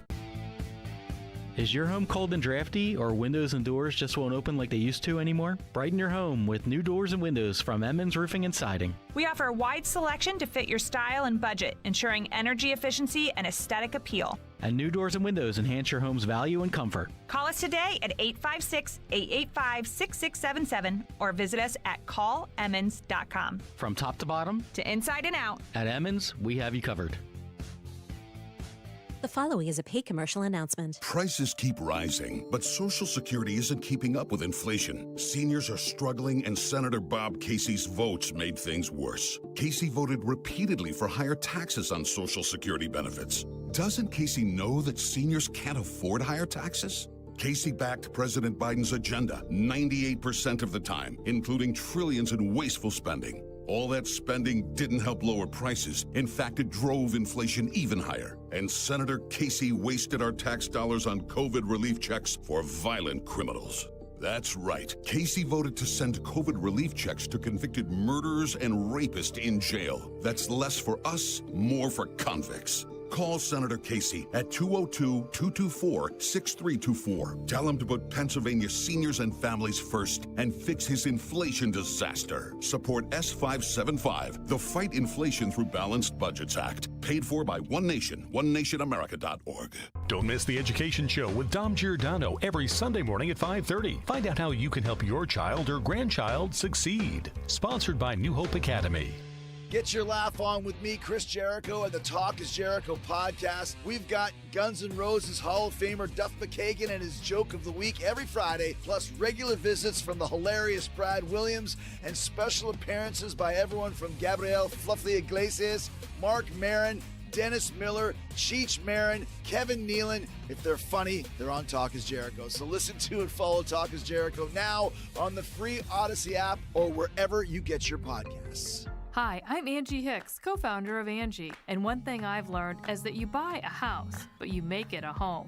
Because with every fix, update, and renovation, it becomes a little more your own. So you need all your jobs done well. For nearly 30 years, Angie has helped millions of homeowners hire skilled pros for the projects that matter. From plumbing to electrical, roof repair to deck upgrades. So leave it to the pros who will get your jobs done well. Hire high-quality certified pros at Angie.com. Retirement can be scary, but only if you're not prepared.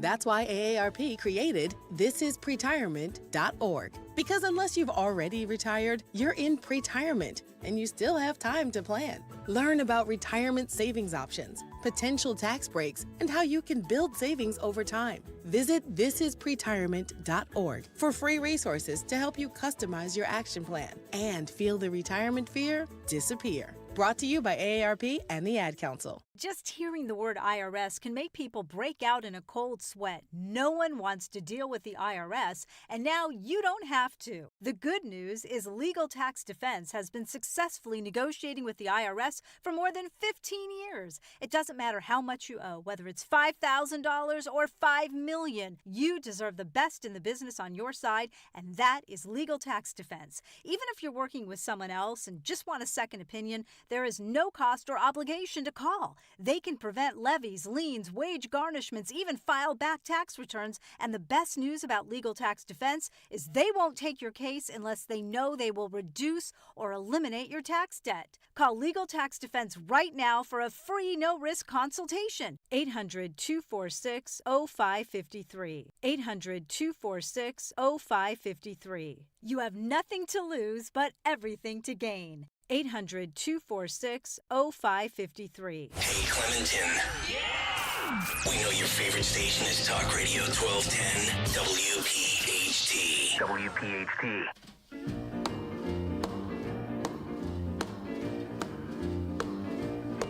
Well, bless my soul, what's wrong with me? I'm itching like a man on a fuzzy tree. My friends say I'm acting wild as a bug. I'm in love. I'm all shook up. Yeah, it's Kayal and Company live on a Wednesday morning. Nick, Dawn, and Sean, the cut sheet coming up in 20 minutes. Tony Bruno about an hour from now. A lot of election interference that we have discussed on this show over the last couple of days, months, and years. From just yesterday talking about Meta and Facebook and Zuckerberg's admission to the House GOP Judiciary Committee with Jim Jordan about censorship during the pandemic, and certainly more election interference coming up with that pathetic prosecutor Jack Smith trying to recharge Donald Trump on J 6th in the 2020 election and all of that. We'll get to that coming up. But I'm not sure that I buy the election interference here, Sean, when it pertains to Michigan and Wisconsin. And maybe I'm wrong here. I think I'm certainly in the minority. But for those who did not see the story yesterday, RFK Jr. will remain on the ballot in key battleground states of Michigan and Wisconsin. If you go back to last Friday, he said that he was going to still remain on 40 ballots, but in the roughly 10 battleground states, and I don't think there are 10. I don't even know that I would consider North Carolina a battleground. I think that's solid Trump. I know the polls show that Kamala's close, but I think it's really 6 states. Ultimately, you could boil it down to the Big 10 states of Michigan, Wisconsin, Pennsylvania. And then if you really want to get super in the weeds, Pennsylvania could determine the whole ball of wax. So this comes out, and he will remain on the ballot. They say in Michigan, it is too late for him to be removed. Quote, minor party candidates cannot withdraw, so his name will remain on the ballot in the November election. That was Sherry Hardman, press secretary of Michigan Secretary of State Jocelyn Benson, who told Axios on Tuesday. That's in Michigan. Then, of course, you have Wisconsin. Now, by the way, Kennedy was nominated earlier this year as the candidate of the Natural Law Party. They say the Natural Law Party held their convention to select electors for RFK Jr. They cannot meet at this point to select new electors since it is past the primary. Meanwhile, the Wisconsin Elections Commission also voted on Tuesday to deny Kennedy's request to be removed from the ballot. The commission based its decision on a Wisconsin law that says anyone who files nomination papers and qualifies to appear on the ballot cannot decline nomination. Quote, you're not going to be able to cut a deal with someone and play last-minute games. Now, I don't like the way that's phrased and worded by Democratic Commissioner Mark Thompson. And they had a vote. They could have voted, and I would have loved to have seen them vote in favor of Bobby and get him off the ballot. But there's a couple of takeaways I have for this. And I saw everybody getting hot and bothered by this yesterday on social media. And again, I could be wrong here. But, I mean, number one, they have some rules, right? They didn't change. This wasn't like 2020 where they changed the rules with mail-in ballots for the pandemic, right? There's deadlines. You have to adhere to them. If you don't, these are kind of the consequences. I'm a big believer in personal responsibility and accountability, regardless of the political side of the aisle that things happen to fall on. But also, if you're going to vote for Bobby and he's now no longer really officially an option in Michigan and Wisconsin, despite still physically being present on the ballot, if you've been paying attention, you know Bobby joined forces with Trump. So just vote for Donald Trump. When you go in and you have a mail-in ballot or you go in person on a machine or whatever, just don't click the button that says Bobby. Click the button that says Trump. And to me, if people have their head in the sand, and look, I get it, this is kind of in the weeds, we live it, but the average person might not. This is where Bobby and Trump need to get out and message on social media and say, do not click Bobby, click Trump, even though you're still going to see him physically present on the ballot. And my last takeaway was this. I think Wisconsin's far more in play for Trump than Michigan is. I'm not saying Michigan's a loss for Trump. But I do think if I had to make a prediction today, I think Michigan's going to go Kamala Harris because of the pro-Palestinian vote, Dearborn, Michigan, the whole thing.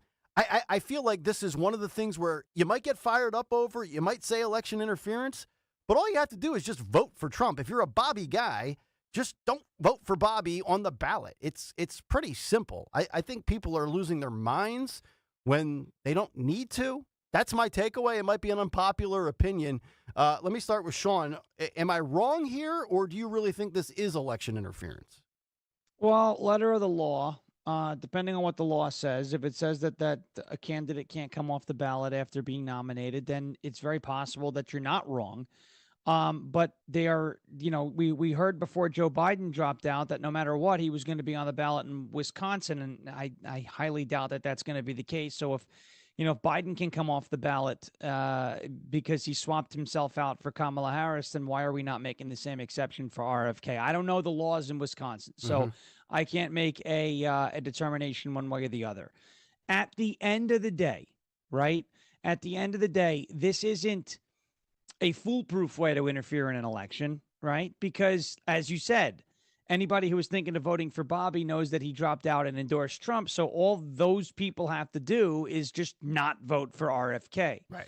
The other side of the equation is, well, he's on the ballot, and by then maybe people have forgotten. Now, that's up to RFK now with this happening to come out and strongly say, if you're in any of these states, because you know how he kind of did the endorsement, and if you're in one of those blue states, I encourage you to vote for me. Yeah. Well, we may need to change that messaging now because of this. Right. And he may need to say, look, I am behind President Trump. A vote for me at this point is not going to do our country any good. We're doing a unity ticket over here.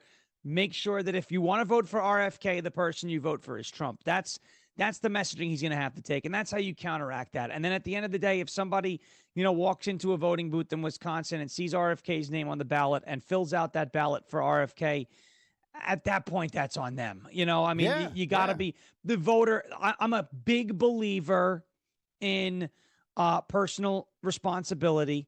But what I will say is RFK publicly said he wants to come off the ballot, and they're calling it games, Right. which means to me, they know this RFK endorsement of Donald Trump is a lot bigger than anybody on the left is letting on. They know, if they believe it's games, then that's why they are keeping him on the ballot, right? If they're saying this is a game being played, then they believe that it's RFK that's trying to quote unquote interfere in the election, but he's the one who's in the election, right?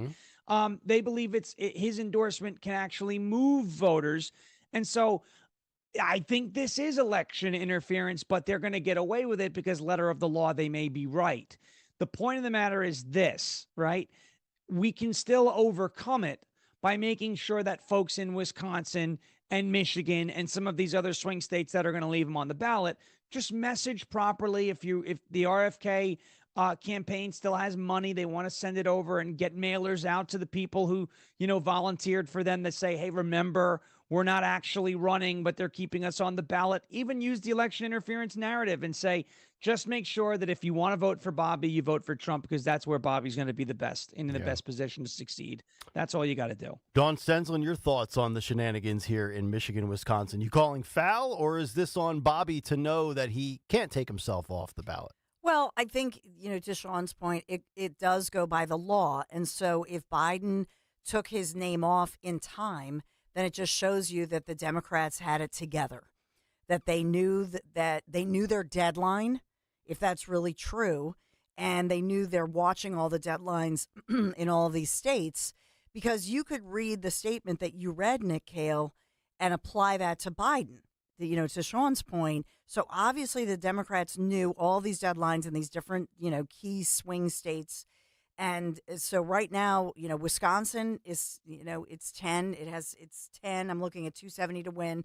So Wisconsin's still viewed as a toss-up state. They can't call it, as well as Georgia, North Carolina. Now, I thought Georgia and North Carolina were leaning red. Now it has them back to toss-ups. Oh, boy. So Georgia, North Carolina, Pennsylvania, Michigan, Wisconsin, Arizona, Nevada, all listed as those toss-ups. So get it together, GOP. You know what I mean? Right. Seriously, I just think that they needed to pressure, if they were gonna look at all these ballots and who's on the ballot and whose name you're going to take off, then they had to deal with that, and they had to know all the deadlines. Yeah, I mean, again, when I looked at the 270towin.com, to me, if you want to talk about 7 swing states, to me, prior to you giving that update of, North Carolina and Georgia being back in the toss-up category, the path of least resistance to me for Trump, the easiest path is, and in order of likelihood, in my opinion, to win the election and win these 3 states, he has to win North Carolina, which I think he will. Then he has to flip Georgia from 4 years ago being a 10,000 vote advantage. All sorts of shenanigans in Georgia. Flipping at 10,000 votes should not be difficult. Atlanta's the major thorn in the side for Georgia for Trump. But other than that, the rest of the state is red. And then it comes down to Pennsylvania. If you win Pennsylvania after securing Carolina and Georgia, you win the election 270 to 268, assuming you don't win Arizona or Nevada or Michigan or Wisconsin. Those would be the 3 of the 7. The other election interference story that we have to get to, which this one really sticks in my craw, but I think the silver lining in this is if there are some people still out there undetermined, undecided, this really reeks of desperation.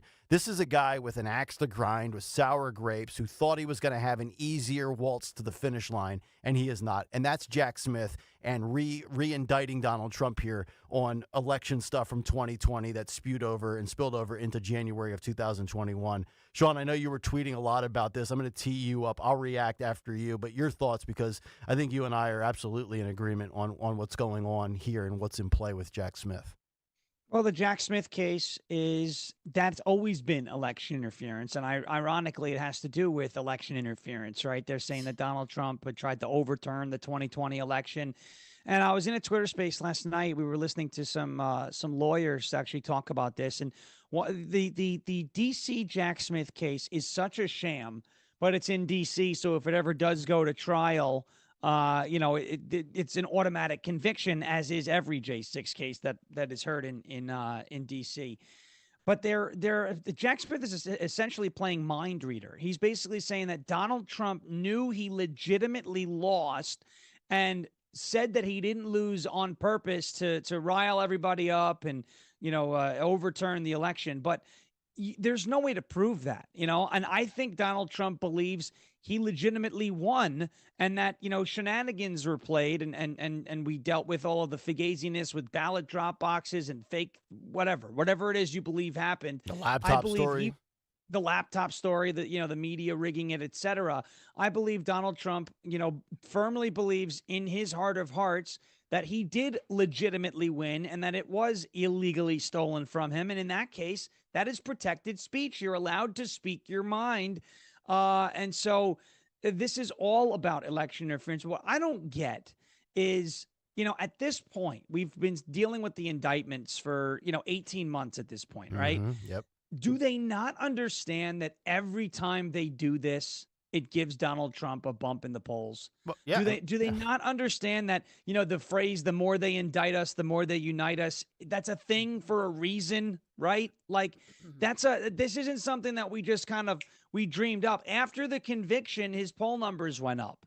Every time after the mugshot, his fundraising went up.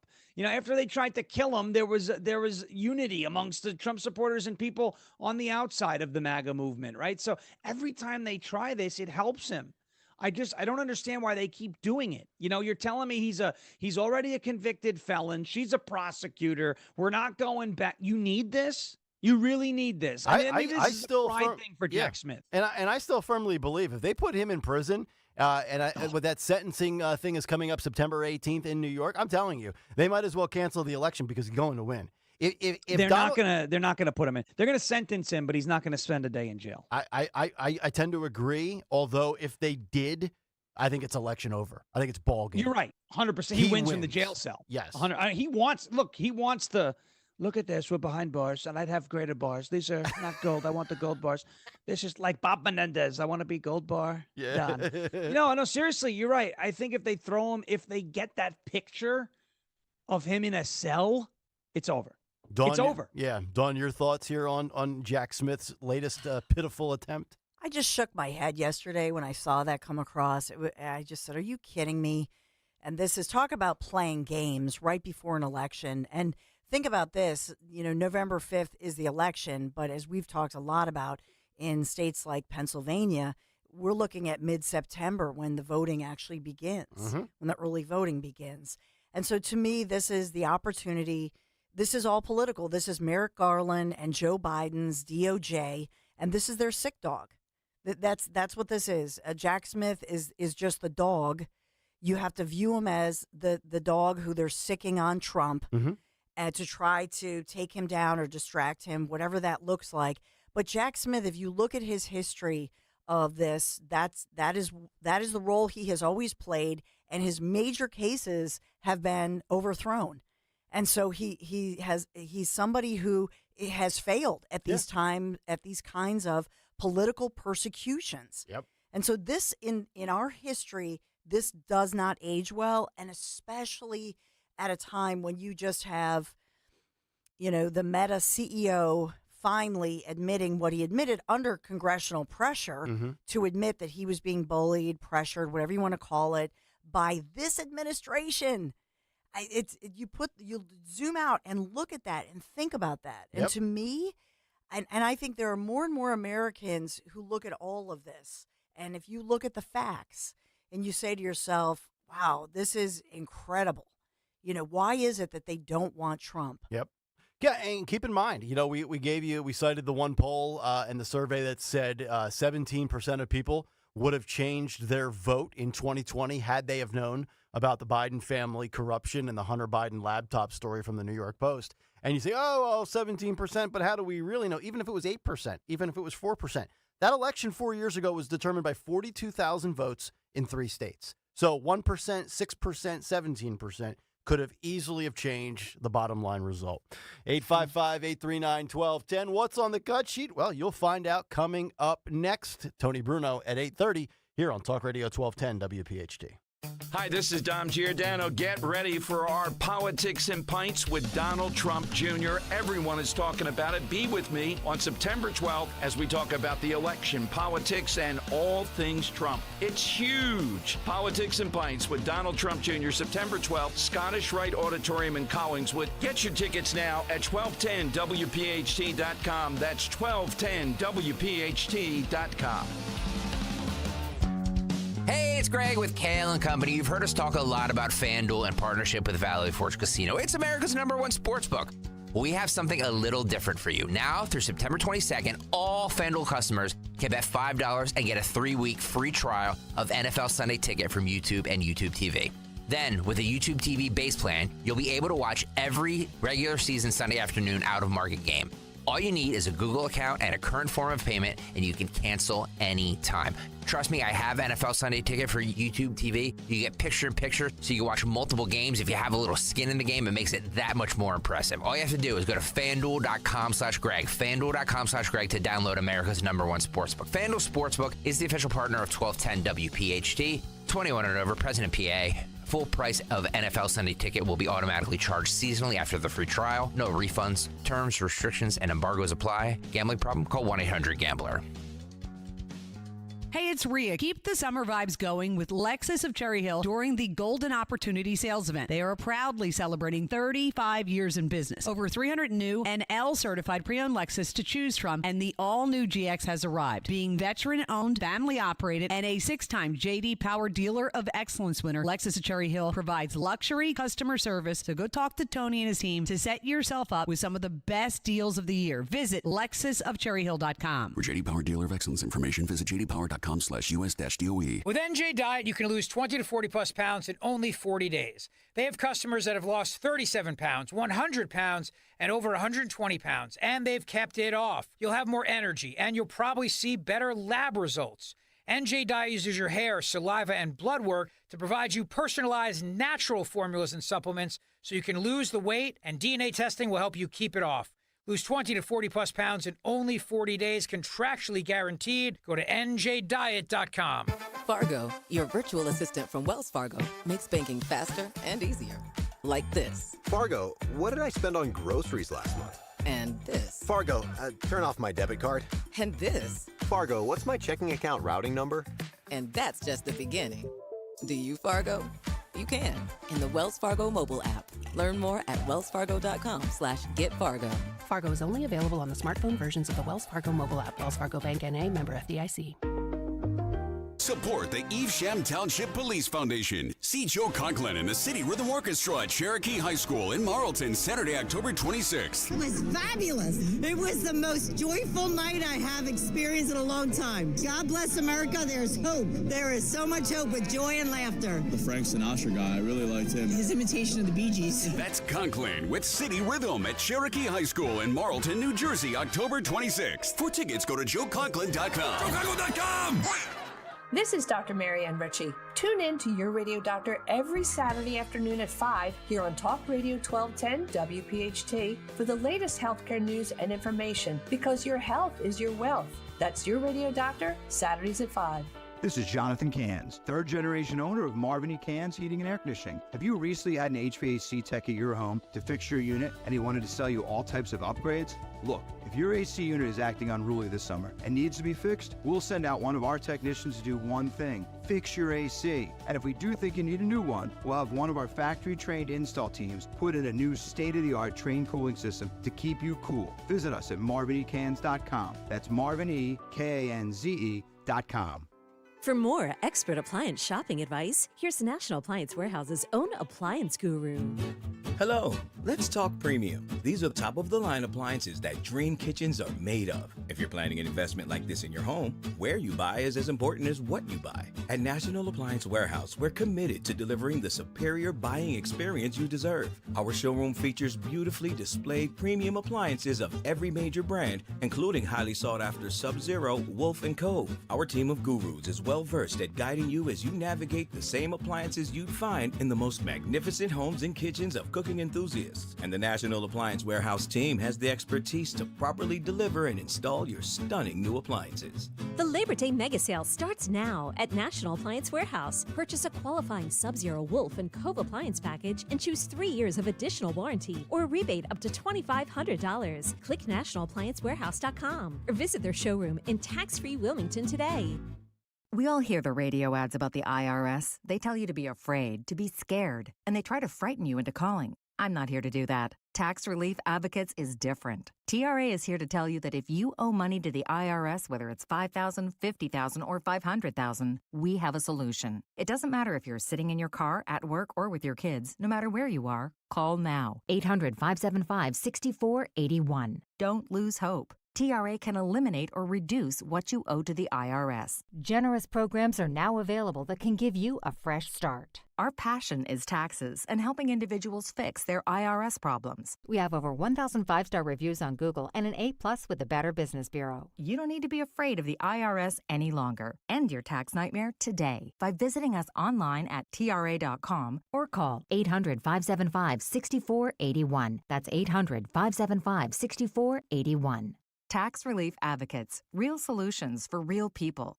The following is a paid commercial announcement. Prices keep rising, but Social Security isn't keeping up with inflation. Seniors are struggling, and Senator Bob Casey's votes made things worse. Casey voted repeatedly for higher taxes on Social Security benefits. Doesn't Casey know that seniors can't afford higher taxes? Casey backed President Biden's agenda 98% of the time, including trillions in wasteful spending. All that spending didn't help lower prices. In fact, it drove inflation even higher. And Senator Casey wasted our tax dollars on COVID relief checks for violent criminals.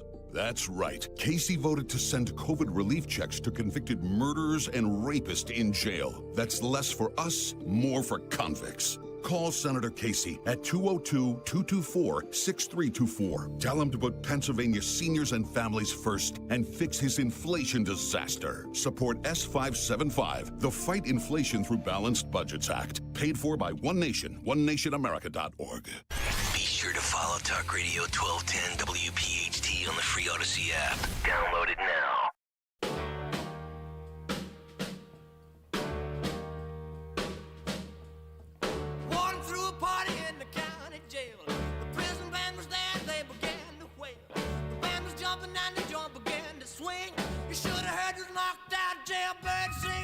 Mustard.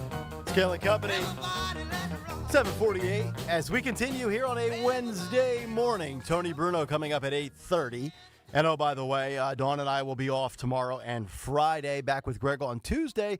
Tony Bruno and Miss Robin will be filling in for us on Thursday and Friday's show. So they'll get you set tomorrow for Kamala Harris's big sit-down with Dana Bash on CNN alongside her emotional support animal, Timmy Walls. And they'll have full reaction and a breakdown coming up on Friday. We'll sound off on it Tuesday when we return from Labor Day weekend. But before we get to Bruno in just about 40 minutes, it's 7:49. It's time for What's on the Cut Sheet. What's on the cut sheet? All right, Sean Ferris, Dawn Stensland. It is cut sheet time here on this Wednesday morning, and we have a lot to react to, a lot of sound to get through. And we will start in Michigan, where I believe J.D. Vance was yesterday. Boys, this is clip number 6. You know, I think, when we talked about Trump seizing the momentum, we talked about it on Friday with Bobby Kennedy. We talked about it on Monday. We talked about it on Tuesday's show.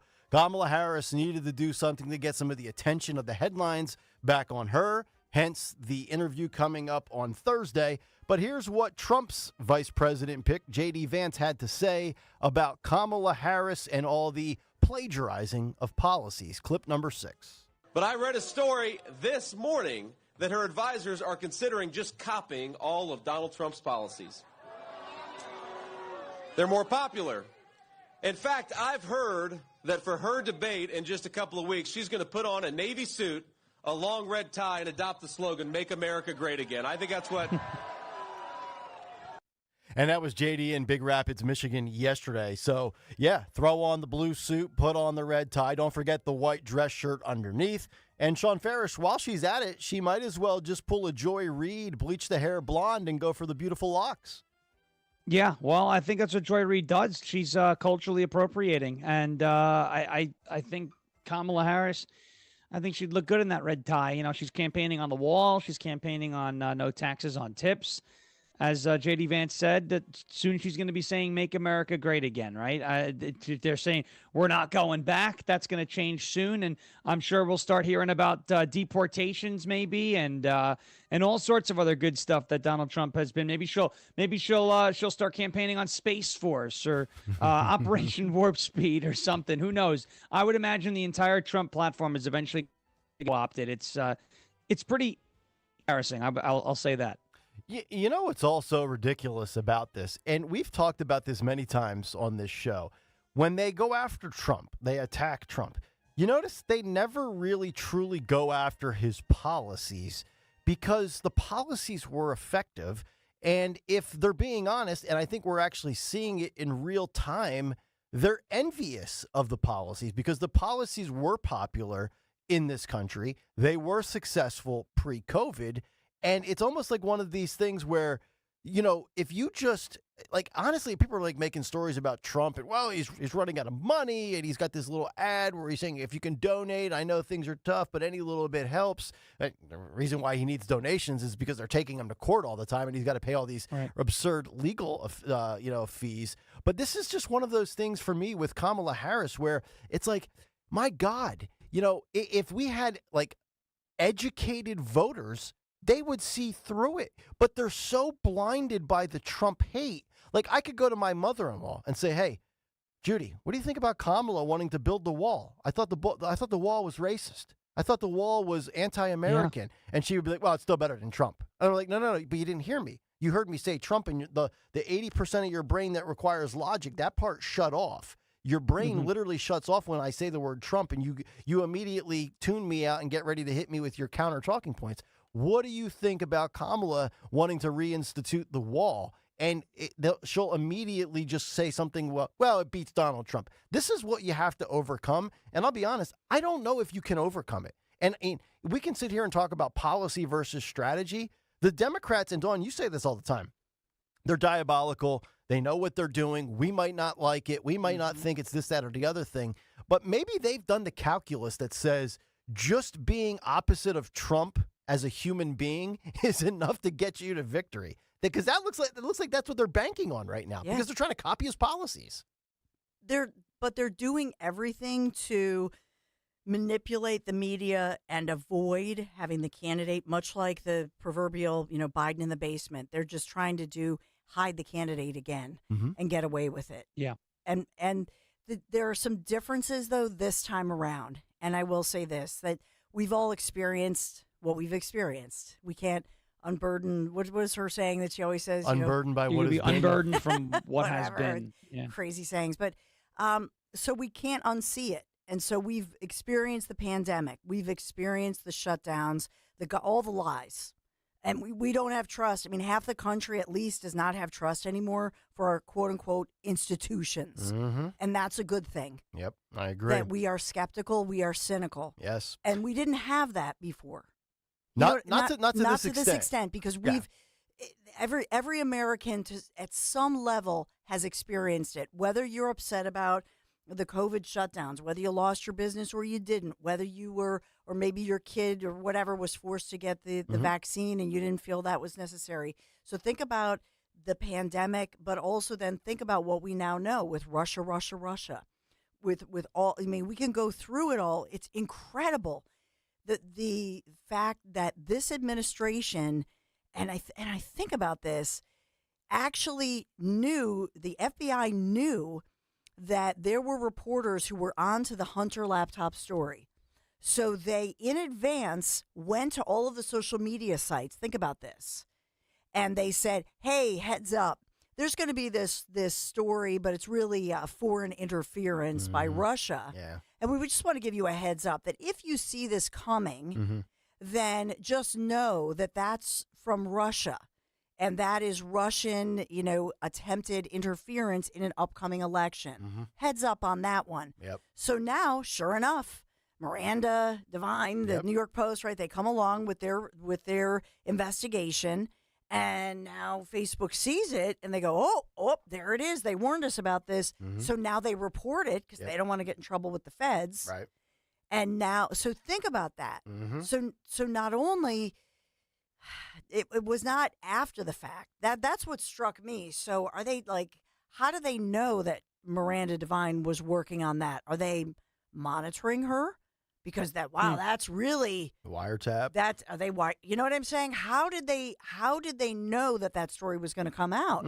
Because that's some deep communist, scary. Oh yeah, talk about third world country stuff. Well, and then sometimes they'll just try to flat out intimidate you, Sean. Remember Matt Taibbi after the Twitter files? Remember Matt Taibbi was supposed to testify before Congress, and then just suddenly, randomly, the IRS shows up on his doorstep the day before. He owed intimidation. I'm just totally making it up, but he owed $13, and hey, you gonna pay that? This is a random appearance. Knock, knock. Who's there? I mean, come on, man. It's so obvious. Yeah, they're right? trying to intimidate him. Yeah, that's what it is. It is. It's embarrassing. All right, let's get to clip number 8. Tucker Carlson on X got to sit down with Bobby Kennedy. Clip number 8. This is RFK Jr. telling Tucker that Kamala refused to meet with him. Let's take a listen and watch this. I reached out to her, and I reached out through a number of people, including some relatives of mine who are very, very close to her personally and to the Democratic Party, and they just said, that's a non-starter. There's no way in the world that she's going to talk to you. And they said, we can get you a meeting with a low-level campaign official. And I said, okay, I'm not interested in that. Why wouldn't, it's interesting, why wouldn't Kamala Harris meet with you? Maybe the same reason that she hasn't given an interview. I think it seems to me that there's a lot of handlers involved. And even when you talk to Democrats about, do you really think it's a good idea to be electing somebody who cannot give an interview?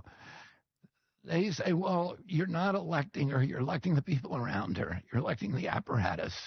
And the apparatus, but the apparatus, an apparatus I don't have any faith in. It's an apparatus run that are neocons like Anthony Blinken and who are, running us right up into World War III. And there are people who masterminded the censorship from inside the White House. That's the apparatus that they want to reelect. And to me, that's an apparatus that has no appeal. These are the people who are censoring me. These are the people who try to throw me out of the party, who canceled the primaries. That's the apparatus. If it was a Democrat who said, I can think on my own, I understand what this country's supposed to look like, I understand what democracy is supposed to look like, then I think that's great. Let's do that. But it's strange from her perspective. First of all, electing an apparatus is not how democracy works. That's an oligarchy, just in point of fact. But as a political calculation, your presence in the race running third party hurt Trump. No one disputes that. The polling's really clear on that. So if you're the Harris campaign, kind of a win, right, to get some alignment with you, why? Even human curiosity, you'd think, would compel her to want to meet with you. Like, take a meeting. Like, why do you care? But she wouldn't even talk to you. I think it's very weird. It is very weird, and weird is the word of the summer when it comes to Republicans versus Democrats and vice versa. So I had 2 takeaways from this, and Don, I want to get your thoughts, and then we'll get Sean. So let me get this straight. Donald Trump can sit down with Elon Musk for 2 hours. Donald Trump can sit down with Theo Vaughn, gamer Aiden Ross. RFK can sit down with Tucker Carlson. I watched about 45 minutes of it. I think it's about an 88-minute interview that's on Tucker's Twitter feed if you want to go and watch the full hour and a half. And she can't sit down and do any of that with anybody. That's the first takeaway. So I give Bobby Kennedy again, but we shouldn't even be giving these people credit. Like, if you're running for president, you should be able to sit down for 2 hours with anybody and shoot the breeze. It shouldn't be like you need 38 days to prep for it. But and this is where I think Trump has to be careful.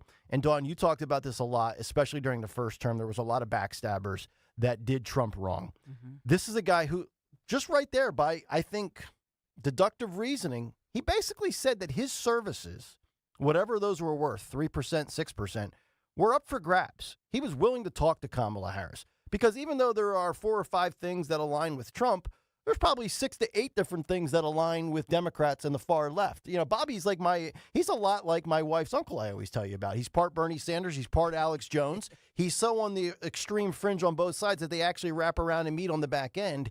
That's where you have to be careful if you're Trump. Like, you take what Bobby brings to the table election-wise, you find a little niche for him, whether it's the environment or whatever, and you give him a little cubicle down at the end of the hall, and you say, do what you do, just stay in your lane, right? Mm-hmm. Like, that's how you have to handle him? Yeah, I think that, though, what it shows me is that RFK Jr., he does want to make a difference in a couple of areas, and his skill set, obviously, is the environmental attorney, as well as he talked a lot about the poisoning, if you will, of our food in America, what the FDA, what America allows in our foods as far as preservatives, pesticides, that especially Europe, but many other countries around the globe just do not allow. We allow it. Why? And we have all of these obesity epidemics, and as well, we have a mental health crisis.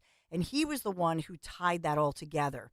That when you have obesity, when you have all these health problems, there is a direct tie to your physical problems and your mental health problems. So he tied that together, and I think he does genuinely care about a lot about that. But as well, I think that RFK Jr., what he has experienced in real time with the media bias, as a Kennedy, he has been a darling in his life, right? And a media darling. Up until when he was running as an independent.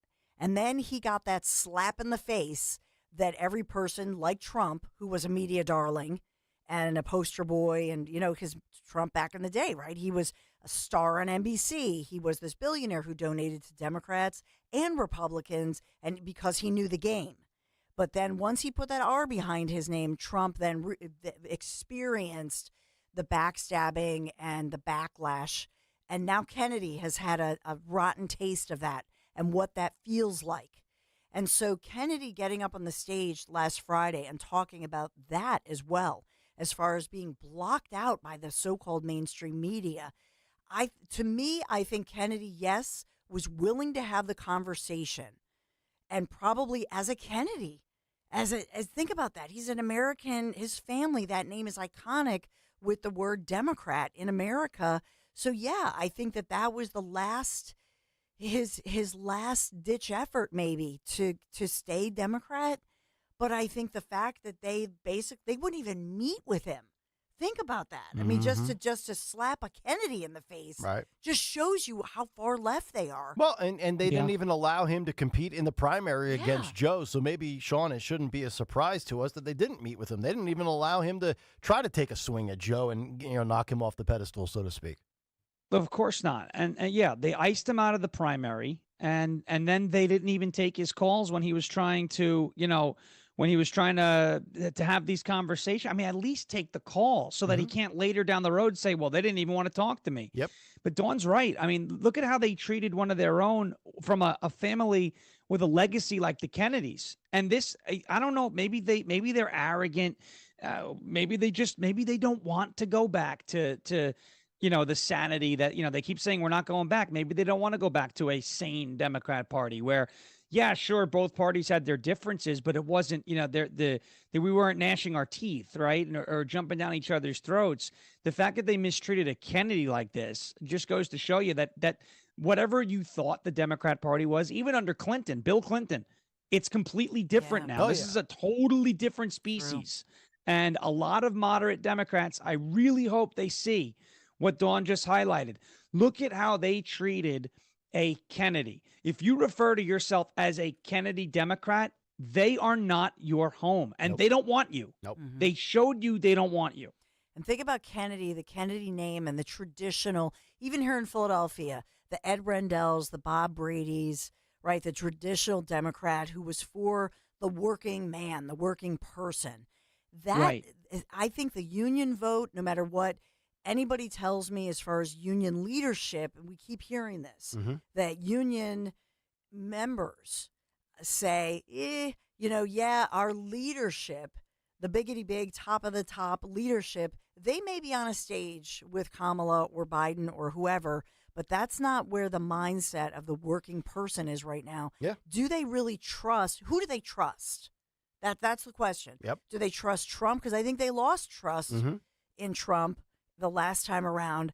I think they're gaining the trust with Trump. And part of that is just that not only do people not trust Kamala because of the flip-flopper thing, but they just don't know her. That's right. And it's too soon. Right. Right. Well, and their voting base doesn't know anything anyway, No. so they all love to just have their head in the sand when it comes to this. And it's just the Democratic Party is no longer the party of democracy. They want a monopoly on thought. They want a monopoly on information. They want a monopoly on speech. And most importantly, they want a monopoly on power. So this is not the Kennedy Democrat Party of the 1960s or the 80s or, heck, the early to mid-2000s pre-Obama. It's totally changed. Yeah, but your point about, head in the sand, as far as just the union vote, that is just one singular mission, if you think about it, and that is, how do I save my job? I mean, we're in this tough economy, Bidenomics, right? And so that, I think, with union workers, I think what they're looking at is, we don't want these jobs to go overseas. We don't want to lose these jobs, and we want a fair, good deal to make a living here.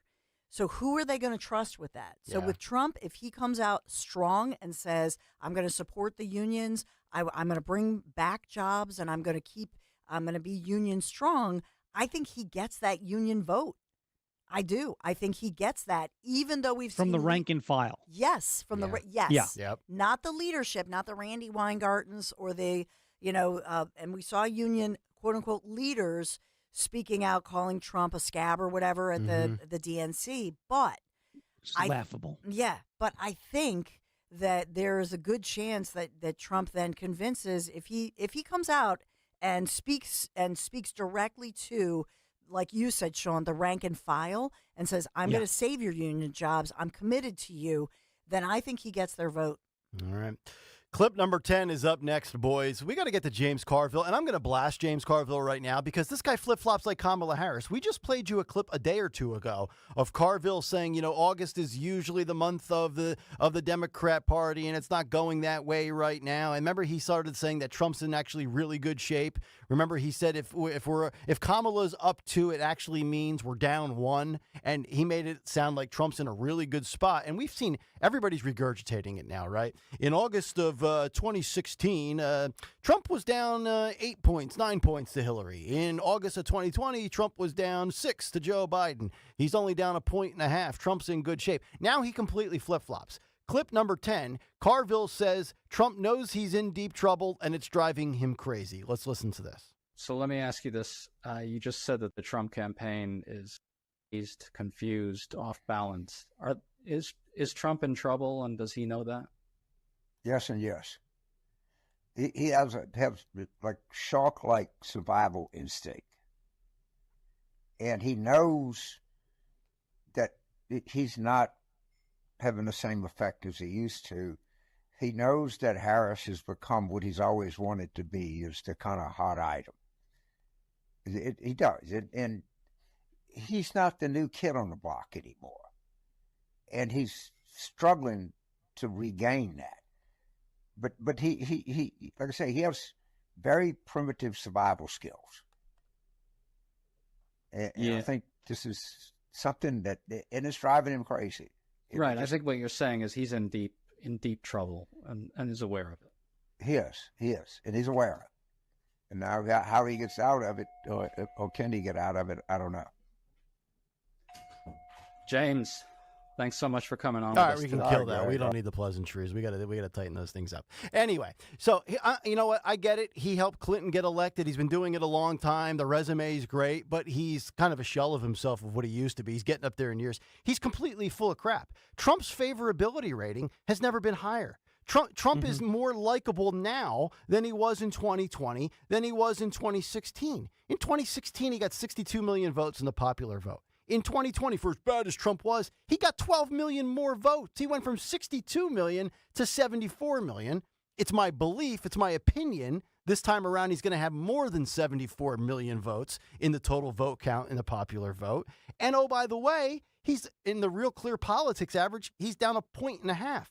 We just gave you Athens yesterday that showed how good he's being portrayed in Pennsylvania despite being underpolled. And Carville's of the belief that Trump thinks he's in trouble. I give Carville credit for his career. But, dude, you can't keep flip-flopping opinions and be factually incorrect. I'm not going to kiss your butt anymore. I don't give a damn what you did 30 years ago. It ain't 1993 anymore, homie. I mean, give me a break. Carville. You're right. Jesus. You're right. These people change like the weather. And they do whatever they think is going to get them, some applause, some pats on the back, a little bit of, content on social media to get their names out there. And it happens everywhere. That's what he's doing. A lot of people say things for the sake of saying them. I think you're highlighting this now. And it happens everywhere. It drives me crazy. So are you saying it based off of any fact? Or are you saying it to draw a reaction? Are you saying it for the sake of saying it? I have gone to war many, many times on social media with clickbaiters. I've done it a billion times. I hate it. Yep. It is destructive. If you have an agenda and then you start clickbaiting, you lose credibility. It is, what is the ultimate story of clickbait? It's the boy who cried wolf, right? No. Now the sky is falling. No. Now the sky is falling. No. Now there's going to be an issue. I mean, how many times can you continue to either change your position or say something that you can't prove, hoping that it's right, and then when it's not right, you come up with some excuse as to why you were right in the first place, or you just change your position again and forget about what you said in the past. It's typical politics, but you have every right to be upset with this dude. Where in one case he says Donald Trump's in a great spot, and then a couple days later, a couple minutes later, a couple seconds later, he's like, no, he's in a horrible spot and he knows it. Yeah. I mean, this is ridiculous. And he is objectively, if we are going to look at this and not even look at James Carville and just look at the last two election cycles that Donald Trump was on the ballot, he's objectively in the best position that he's ever been in at this point in the cycle. Correct. You can't even argue that. Correct. You can't even argue that. Yep. I agree. And look, he and Axelrod got a lot of skins on the wall. They've been doing it a long time. They've got more of a political resume than I'll ever have. I get it. But we got to stop taking every single thing that these two guys say as gospel, okay? Like they never get anything wrong. I mean, for the love of God, enough with Carville. I mean, go drink your liquor and watch LSU get beat by USC this weekend. I'm done with this guy. But, Dawn, you know this as well. You know Trump as well as anybody. You've been around him. Was he frustrated a little bit during the honeymoon period of Harris? Yeah, how could he not be? But I think also the frustration, if it was true and he was being agitated, it was because this narrative of he doesn't know how to attack Kamala Harris. And then maybe there was a moment where, you've got like the DeSantis syndrome where you've got a bunch of people telling him on how he needs to handle this and how he should approach topic X, Y, or Z. Maybe there was too many cooks in the kitchen for a matter of 48 hours. But I mean, after adding Bobby to your ticket, so to speak, I think a lot of things are back in favor of Trump right now. I don't think over the last 5 days, Trump has been in a bad frame of mind, so to speak. Would you agree? Yeah, I think, think about it from Trump's viewpoint. Just think about even since late June. So he debates Biden, and it's a KO, right? It's just everybody says, oh, it's over. Yep, the gig was over, up. Yep. Right? And then there's this assassination attempt on him. He survives that. And think about everything. I mean, my head spins when I think about everything from Trump's viewpoint of what he's been through, as far as somebody's ringing the bell. But you think about from his viewpoint what he's been through: persecution, prosecution, everything. And then he's coming off this huge, RNC convention where it's this huge wave. And boom, here comes the switcheroo. Yeah. They pull off a switcheroo, which I guess in Wisconsin, if it's somebody like RFK Jr. trying to get on the ballot, then it's playing games. But when it's at the top of the ticket, it's, just par for the course. So think about that. You're DJT. You've got to now deal with a brand new candidate who's allowed to just come on the scene. The media gushes over her. The media allows her not to have any accountability, not to do any interviews for well over a month. That's crazy. They would never treat a Republican candidate like that, or an independent, as we've seen. And so, yeah, is that frustrating as a human being? Would that be frustrating? But I would say this, his his resilience, his persistence, the fact that he comes in Monday morning, there he is at Arlington National at that emotional ceremony. And what does he do with his action? He says, I'm here. I'm here among the people, and I'm showing my respect. And he dedicates his Monday to not just campaigning, but he begins with taps and patriotism and wreaths and walking in step, as you guys pointed out, walking in step with military, heroes and Gold Star families, honoring those who've done the ultimate sacrifice. And think about that. It takes Kamala 38 days to memorize her lines. Took Trump all of 4 minutes to memorize the physical cadence and steps to walk along. Yeah. Amen, brother. Yeah. 38 days. I can't believe that they've gone 38 days. Seriously. And she still can't figure something. She can't figure it out. Trump, she can't figure out the messaging. Trump is like Verizon Fios with his brain, and Kamala Harris is like AOL dial-up. With the big or Comcast. We call it Comcast. CONcast. You're in Philadelphia. Yeah. You know all about Comcast. It's a total con job. Joe used to lose internet connection, and Kamala's always buffering. Yeah, she's buffering. Yes, that's a great. And sometimes Joe buffers too, because he's like, and it's not a joke. That. Right, not a joke is like not a joke. Joe Biden's not a joke is like the sound the modem makes when it's connected. You've got mail. Yeah, you've got mail. But then there's Kamala, who's just she's the circle. That's Circle just going around. My kids and call around it and around. Yeah. And we could refer kind of compare this to. So how on YouTube the ads always load, right? No problem. Yep. But when you want your video, it does the circle. Mm-hmm. So like for Kamala Harris, her scripted talking points, those always come through in full HD. But when she has to speak on something substantive, it's like there's a what is it? Error 404, server not found. Like that's what it winds up being. You need to power down your modem and reboot. All right. That's my did you turn it off and turn it back on? My customer service, whenever I call them, they're like, did you turn it off? No, I did, or I wouldn't be freaking calling you. Yes. Yes. And by the way, speaking of calling customer service, whatever happened to being able to hit 0 and get to an operator? Now you try to do it and it's gone. It's no longer an option. They go, I'm sorry, we did not recognize this. You better recognize what I'm trying to do here at this point. That's Would you like a call back when an agent's available to save you time? No, I want you to hire more people and get a human being from America on the damn line. How about that? Yes. That's too much Not to just ask. a human being.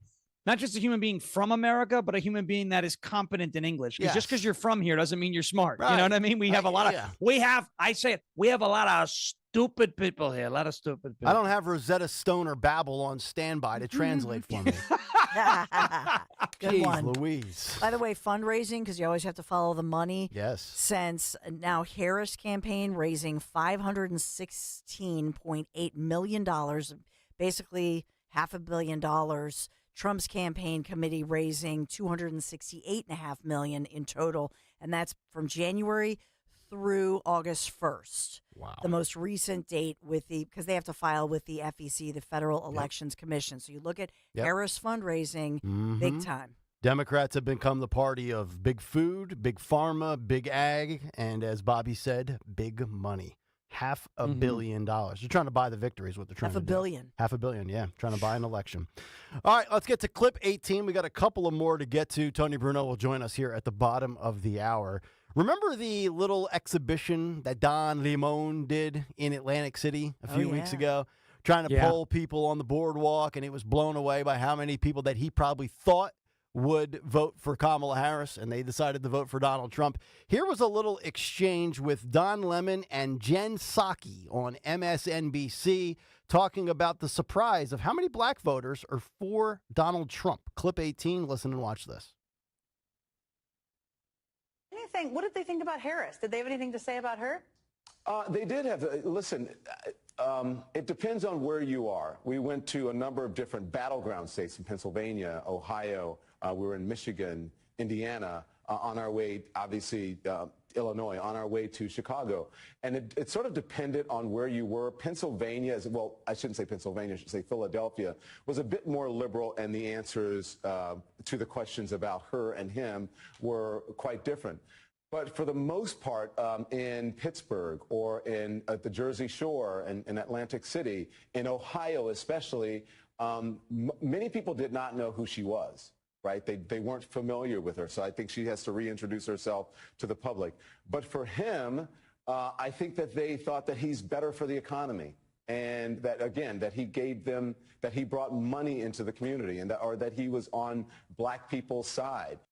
You know, it's very interesting that, and Stocker has mentioned this, that, you know, he doesn't think a lot of people know who Kamala Harris is. And if you take that at face value, Don Lemon backs that up there with the little survey and the polling that he did and doing some of the homework that pretty much revealed, outside of places like a Philadelphia, Atlanta, Detroit, you know, the big blue cities inside of whether it's a blue or red state, maybe a lot of people don't know about her. But this is one of those things where I truly do believe, and I know Stocker has given me pushback saying it's not going to happen, I think Trump's going to get about 20% of the black vote.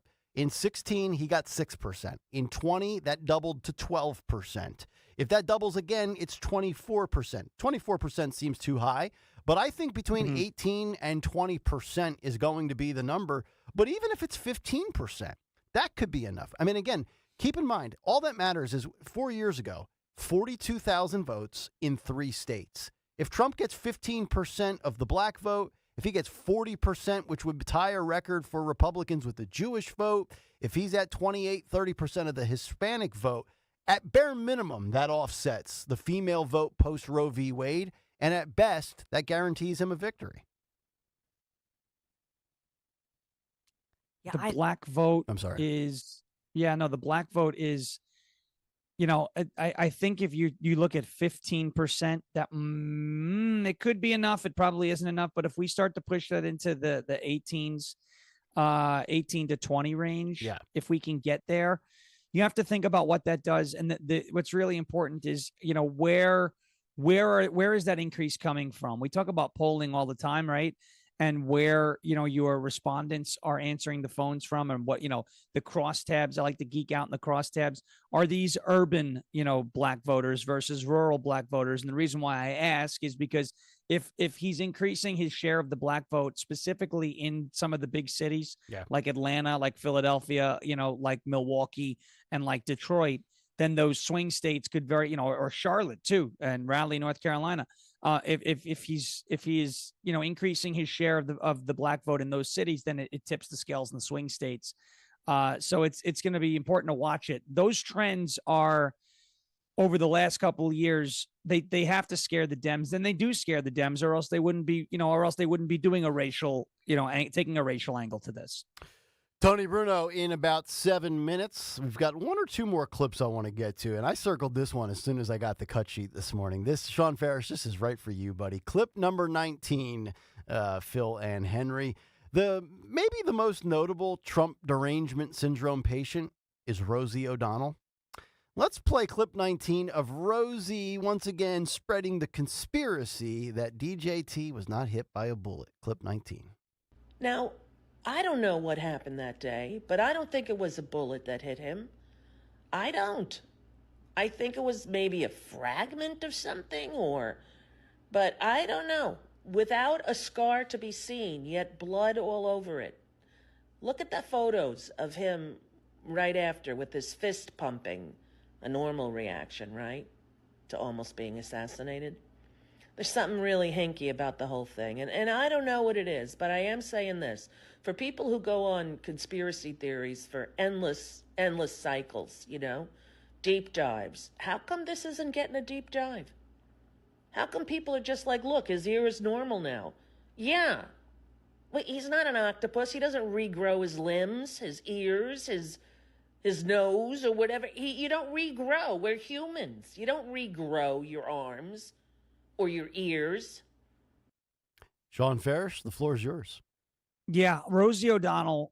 Listen, let me just tell you something. She's a disgusting animal, both inside and out. We have to say that. The very first question I was asked by Megyn Kelly said, I've called women horrible things. I said, only Rosie O'Donnell. This is a woman who is so insufferable and you know, seemingly is trying to just desperately stay relevant, right? And the only way she could stay relevant, there's two things that she's doing to stay relevant. Number one, it's just obviously Trump's name. It's Trump, Trump, Trump, Trump, Trump all the time. Okay, that she's obviously triggered by Trump. She's obsessed by Trump. But number two, I think we pointed out a couple of days ago, she is very closely trying to resemble Keith Olbermann, or the other way around.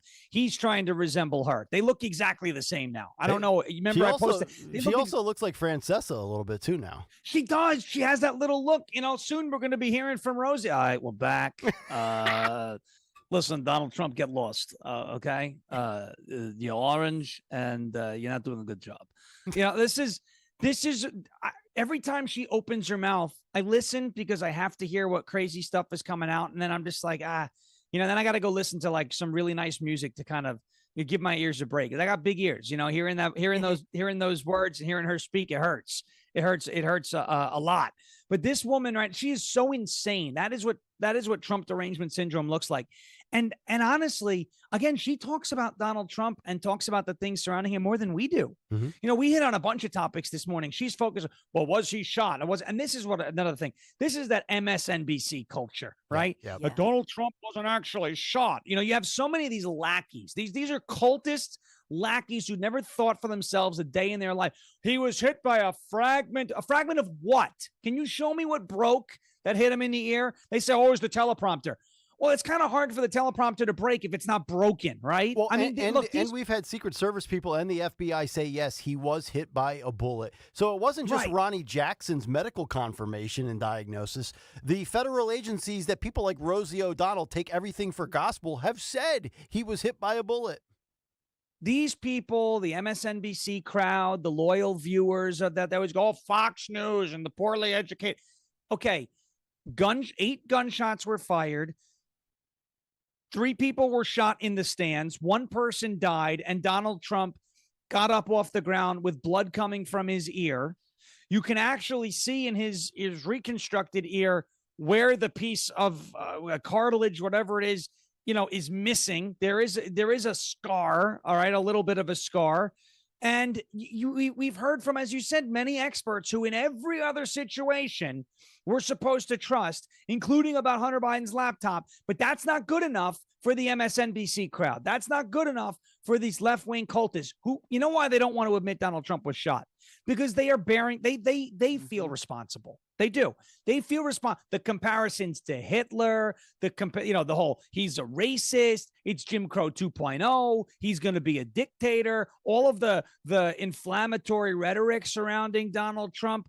They don't want to have a share of responsibility that they contributed to what led to Donald Trump being shot. Mm-hmm. That's the whole point of this here. They don't want that responsibility. They don't want that culpability. They don't want to live with themselves. So they're going to convince themselves that, well, he wasn't actually shot and therefore I caused nothing. These people are disgusting. This is why I love X. I mute these people. You post a meme that suggests that Donald Trump, I don't block. By all means, I just don't talk to you anymore because it's a waste of my time. Yeah. It's a waste of my breath. I'm not going to, if you don't believe Donald Trump was shot, Rosie O'Donnell, whoever it is, she's not the only one, clearly, right? If you don't believe, there's nothing I'm going to say that's going to convince you otherwise. Right. So why am I going to waste my time? Yep. You're a cultist and you're a disgrace. That's what you are. I got everything I wanted out of Sean Farish with that clip right there. Woo. Got me riled up. I feel good now. You feel good? I feel good. All right. I feel great. Nobody feels as good as I do. I can tell you that. From being shot to being shot out of a cannon, I expect Bruno to be shot out of a cannon in just about 6 minutes. Tony Bruno joins us for his weekly appearance. Coming up next, live from the great state of Florida. Stay right there. Progressive presents 10 things on a food truck owner's to-do list that are harder than getting a commercial auto insurance quote. Stocking the fridge, prepping the stations, finding employees that get along well, finding employees that actually do their job. Looking at you, Gary. Balancing the books, balancing the flavors, having a fresh menu and fresh produce and fresh meat, but never a fresh mouth. But the easiest thing on a small business owner's to-do list? Seeing if you can save on commercial auto insurance. Get a quote in as little as 7 minutes at progressivecommercial.com. Progressive Casualty Insurance Company and Affiliates. Coverage subject to policy terms and conditions. I'm Tiffany, founder of Harlem Pilates. When I couldn't find Pilates in my neighborhood, I started a studio from my studio apartment. Chase Inc. helped me grow from 1 Pilates studio to 3. Because when you start small, you're going to need some big help. With the Chase Inc. Business Cash Card, you can earn up to 5% cash back on business essentials, so your business can go from here to possible. Chase for Business. Make more of what's yours. Real business owner compensated for their participation. Cards issued by J.P. Morgan Chase Bank, N.A. member FDIC. Subject to credit approval. Terms apply. WPHT, WPHT HD, WOGL HD3 Philadelphia. From the Cherry Hill Volvo Studios, where relationships matter. Always live on the free Odyssey app. An American Heritage Cash Reward MasterCard helps you tackle that to-do list. Get up to 3% cash back at home improvement stores, groceries, and pharmacies. And when the chores are done, treat yourself to a well-deserved vacation, earning 2% cash back on travel, hotels, and ride shares, and 1% on everything else you buy, including back-to-school supplies. Apply today at AmericanHeritageCU.org/credit cards. Subject to credit approval. Insured by NCUA. Equal Opportunity Lender. Pastor Brad Lacey here, First Baptist Church, Conshohocken. Join us Saturdays for the great message and be blessed. 5 a.m. right here on Talk Radio 1210 WPHT. Prescriptions require an online consultation with a healthcare provider who will determine if appropriate. Restrictions apply. See website for details and important safety information. Subscription required. Price varies based on product and subscription plan. Hey guys, did you know there's a generic form of Viagra that works just the same but is 95% cheaper? And you can get it online at hims.com/joy. Through Hims, you'll get a free medical consultation to determine the ED medication that's best for you, discreet shipping if prescribed, a 100% online process, and a range of treatment options, including trusted generic alternatives to the name brands, at up to 95% off. ED is personal, and at Hims, so is treating it. Just go to hims.com/joy and get connected to a licensed medical provider online for free, with zero copay, no expensive appointments, and no awkward face-to-face conversations. To start your free online visit, you need to go to this exclusive address, hims.com/joy. That's hims.com/joy for your free online visit. hims.com/joy. Are you worried about the state of the economy? Concerned about market crashes and rising inflation wiping out your savings? At Noble Gold Investments, we understand your fears and have a solution. Call us today at 1-888-403-1050. Imagine safeguarding you and your family with a tangible asset that has stood the test of time. Gold. With Noble Gold Investments, you can diversify your portfolio and protect your wealth from economic turmoil. Our team will guide you through the process, ensuring you make informed decisions that best suit your needs. Call Noble Gold Investments today at 1-888-403-1050. That's 1-888-403-1050. The future is uncertain. Take control now. Call 1-888-403-1050. Past performance may not be indicative of future results. Investing in precious metals, including gold, involves risks. Consult with your tax attorney or financial professional before making an investment decision. Hi, this is Dom Giordano. Are you constantly searching for an extra energy boost? As we age, our bodies produce less of the natural fuel needed to combat fatigue. Discover Rescue Orosine. From Rescue Natural Supplements, Rescue Orosine helps enhance energy production at the cellular level, supports a healthy heart, and maintains optimal blood pressure. Plus, right now, our exclusive radio listeners can take advantage of a special offer. Buy one bottle of Orosine, get another completely free. All that you have to do is use the code FUEL when placing your order. To place an order, visit res-q.com or call 800-26-ALIVE. Again, that's 800-262-5483. Speak with a knowledgeable rescue product consultant. Don't miss out on this limited time offer. Remember, use that code FUEL at checkout. Again, mention the code FUEL when you call or use it at res-q.com to get that second bottle of energy-boosting Rescue Orosine totally free. At Tri-County Chrysler Dodge Jeep Ram, get wholesale club pricing for everyone on the 2024 Jeep Wrangler 4xE. Or choose the 2024 Jeep Compass and lease for as low as $298 per month for 27 months. Go to TriCountyCDJR.com to see our great inventory. We're easy to find off the Limerick exit of 422. Visit TriCountyCDJR.com today for more details and experience the Tri-County difference. Support the Evesham Township Police Foundation. See Joe Conklin and the City Rhythm Orchestra at Cherokee High School in Marlton, Saturday, October 26th. It was fabulous. It was the most joyful night I have experienced in a long time. God bless America. There's hope. There is so much hope with joy and laughter. The Frank Sinatra guy, I really liked him. His imitation of the Bee Gees. That's Conklin with City Rhythm at Cherokee High School in Marlton, New Jersey, October 26th. For tickets, go to joeconklin.com. joeconklin.com! Harry, if you watch any more of those stupid financial shows, I'm filing for divorce. How am I going to keep up with our retirement accounts? At JML Financial Group, we want you watching your grandkids playing soccer and sunsets in Hawaii, not the latest rumor of a market crash. Surprisingly, with proper income planning, the stock market shouldn't even be a concern. The money came in every 2 weeks while you worked. It should be the same in your retirement years. Let us show you how. Call JML Financial Group today at 856-925-6674. That's 856-925-6674. Or at jmlfinancialgroup.com. So, when your neighbor's sunbathing in the front yard, Harry, you're an idiot. Get away from the window. keep your eyes focused where they should be, on enjoying your retirement. Securities and investment advisory services offered through Brokers International Financial Services, LLC, member SIPC. Brokers International Financial Services, LLC is not an affiliated company. Don Stensland this morning at 10. Kayal and Company now on Talk Radio 1210 WPHT and the free Odyssey app. You look like an angel. Walk like an angel. Talk like an angel. Well, he definitely sounds like an angel. He's my angel from Philadelphia to Florida. Hello, Tony Bruno. Good morning, and thank you for joining us today. And for all you Philadelphia public school parents, don't worry, though. You'll have the asbestos. You'll have the, Jalen Hurts donates 8 air conditioners to Philadelphia schools, and 63 of them still don't have adequate insulation. But don't worry, Brendan Boyle, our fine U.S. representative, says, it may be 2027 before Philadelphia public schools have air conditioning, and luckily it only happens this time of the year. And then when they have to go leave school, it's just sad what's happening. But don't worry, Randy Weingarten, the woman that jumps up and down like a jack-in-the-box at all these events.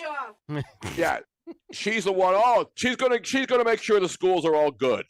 Philadelphia public schools have been around for 200 years, yet 63 of them still can't function as a legitimate operation. It's ridiculous. It's an outrage, Tony, and it's totally It is. unacceptable. A lot of good stuff to get to. We've had so many things happen since you were last with us. And by the way, you're going to be in tomorrow and Friday, sir. We'll do all, how many hours? 4. Yes, and? We'll do it live. We will do it live, and then we'll have a lot of fun. We'll take more calls because obviously we won't be able to do the cut sheet, I don't think, right? I don't see We'll why be able not. to do a cut sheet? Yeah, you just tell Phil and Henry to do some damn stinking work and just not come in here. Phil's off. No, Phil and I. Yeah, Phil's off. I think it's just Henry. And Henry, the 8th I-M-I-M. We call Henry Hank. We call him Hank. He's a great guy. We'll get some clips going. Don't worry. But this is Miss Robin. Henry and I are already talking. Okay, see, they're talking. See, we're already planning for the next, because as everybody goes away, obviously the big finale, it's Labor Day weekend coming up. So now and I'm proud to be relegated to a fill-in guy during the holiday season. But no, it's going to be fun. Robin and I will get up real early in the morning, and we'll have a lot of fun. We'll take more calls tomorrow, and Sean may have to call in and do a little Trump for us. By the way, and we will preview tomorrow's pre-taped CNN interview. Yeah. Sit down.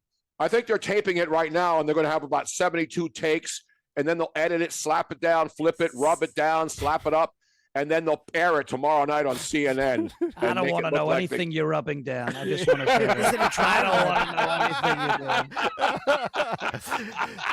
And Bruno, you're going to have first crack at it on Friday morning because Kamala is going to sit down with Dana Bash and her emotional support animal, Timmy Walls, for a little 2-on-1 handicap match. Your thoughts on that disgrace? I told you that's already it's going to be taped. Yep. They're not even going to do it live. Yep. They're going to tape it in the middle of the afternoon so that they can edit it. As I mentioned, they can put AI in there. They can edit out any of her mistakes. And Walz is going to be the one. It's like taking your kid to work day. You know what I mean? Somebody made a good point yesterday. When the conventions happen normally in my lifetime, you go to the convention, the nominees are announced, and then they do an interview together right after they bring on the presidential and vice presidential candidate, right? Yep. But in this case, the Democratic nominee and vice presidential nominee leave Chicago and aren't heard from for another week.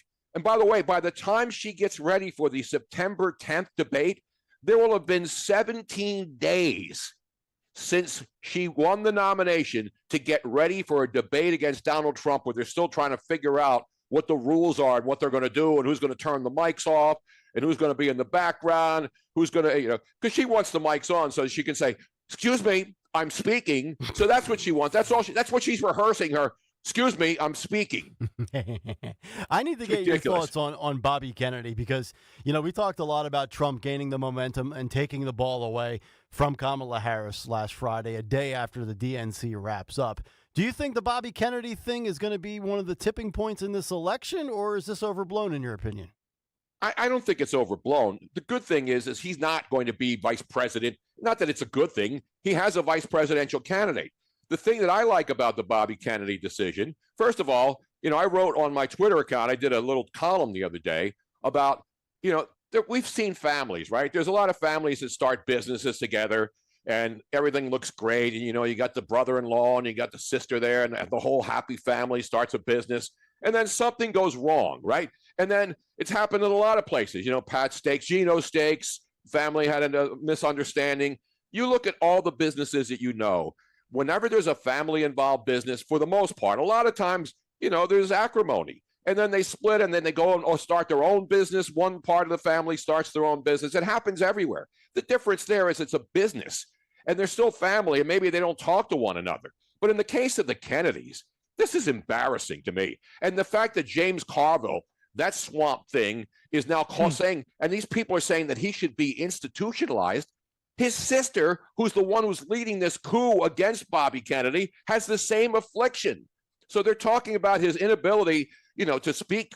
He speaks clearly. You can understand him, but they're questioning his health, which, oh, by the way, his sister, who led the coup against him. Remember, the Kennedy family, they endorsed Joe Biden. They stuck the knife in his back when he was running as an independent candidate. So they stuck it in the back and endorsed Joe Biden. And now all of a sudden they're enforced, and they can do whatever they want. But to me, this is not about, the election happens and they all get back together again as one happy family. This is this is just despicable to see a family that's had so much trouble, and the fact that his uncle and his brother and his uncle were assassinated, and these people are treating him like that. The good thing is, I think he has a good spot. He could be the health secretary. He doesn't have to be another politician in Washington. And other people who will now be part. As Trump did an interview the other day where he was talking about the mistake he made in his first administration is he went in as an outsider and he hired some bad people because he was told to hire that, Amoroso and Scaramucci and all these other squabos. He didn't know these people were going to be idiots. And so now he knows the landscape of Washington. He knows the swamp. He knows the rhinos. He knows the turncoats. And so he can put together a better cabinet this time.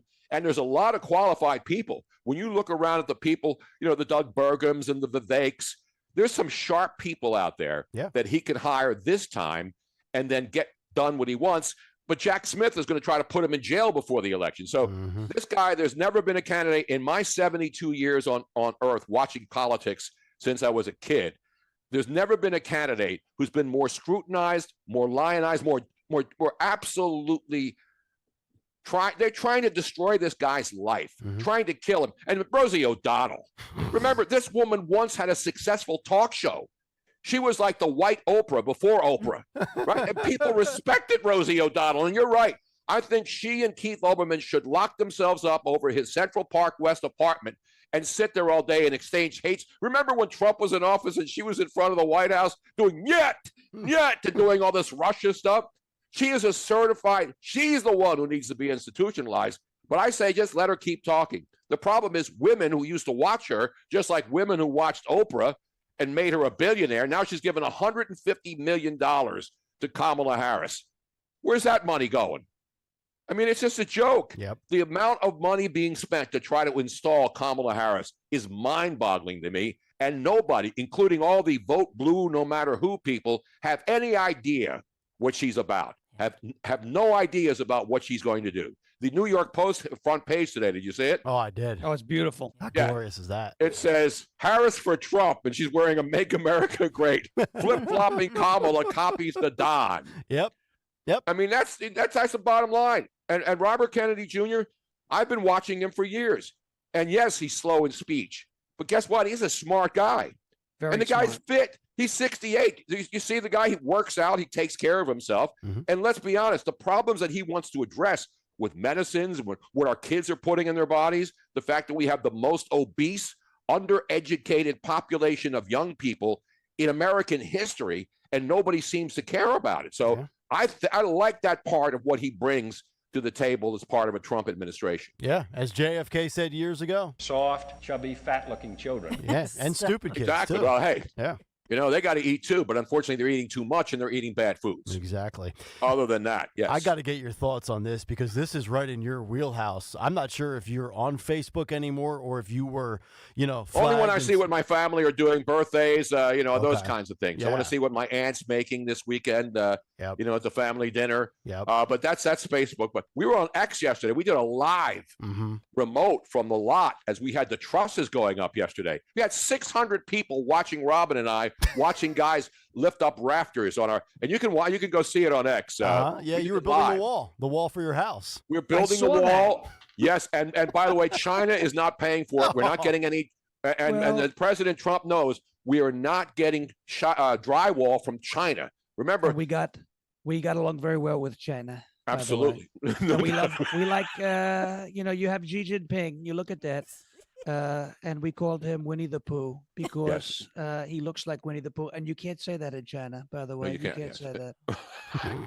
Well, Tony, you brought up Rosie O'Donnell and Keith Olbermann. Have you noticed that they're starting to resemble one another? Absolutely. I heard you saying it earlier, Sean. They do, and they both think alike. They both share the same brain now. And, it hurts me because I've known Keith for 40 years, but he's the guy who abandoned my friendship. I still feel bad for the guy. People want to mock him.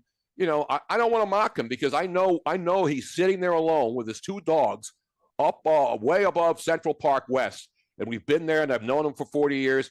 And so I don't celebrate watching Keith fall apart. I worry about the guy. I really do. When you have a friend for 40 years, even if they had abandoned you and don't want anything to do with you anymore, I still look at him and see the tweets. And they're not just the typical, jabbing tweets. I mean, he is completely melted down. And it's scary, just like Rosie O'Donnell. They're basically the same. Yeah. And Stephen King and all these other smart people. And these are smart people. They're not dunces. Keith Mentz is smart. He's the smartest human being I know, book smart, but no street skills and no social skills.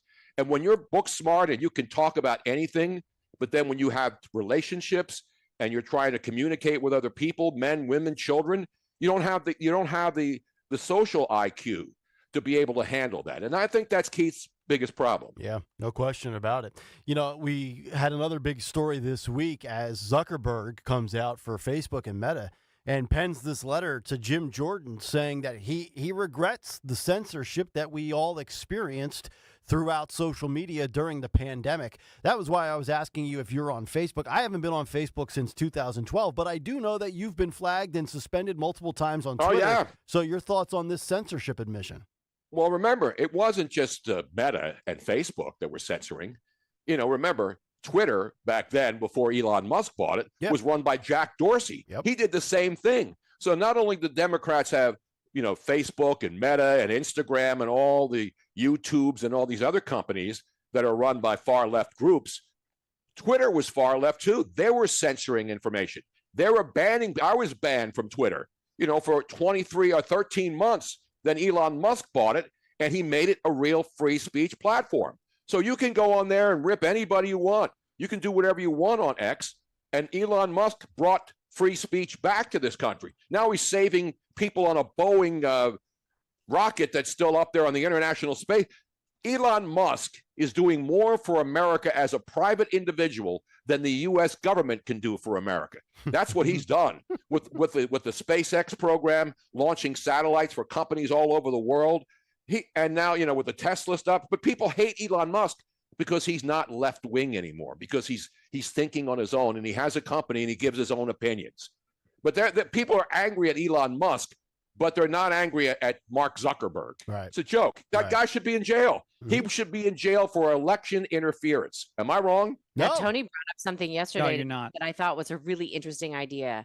If Zuckerberg wants to save his ass, like if he were to endorse Trump just in the hopes that he wouldn't get investigated anymore.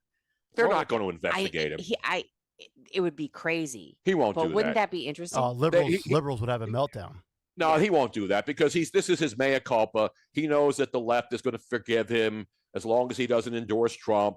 And, he'll go back to doing whatever he wants again, just like the recent thing with the picture of the Trump with the bloody ear. Mm-hmm.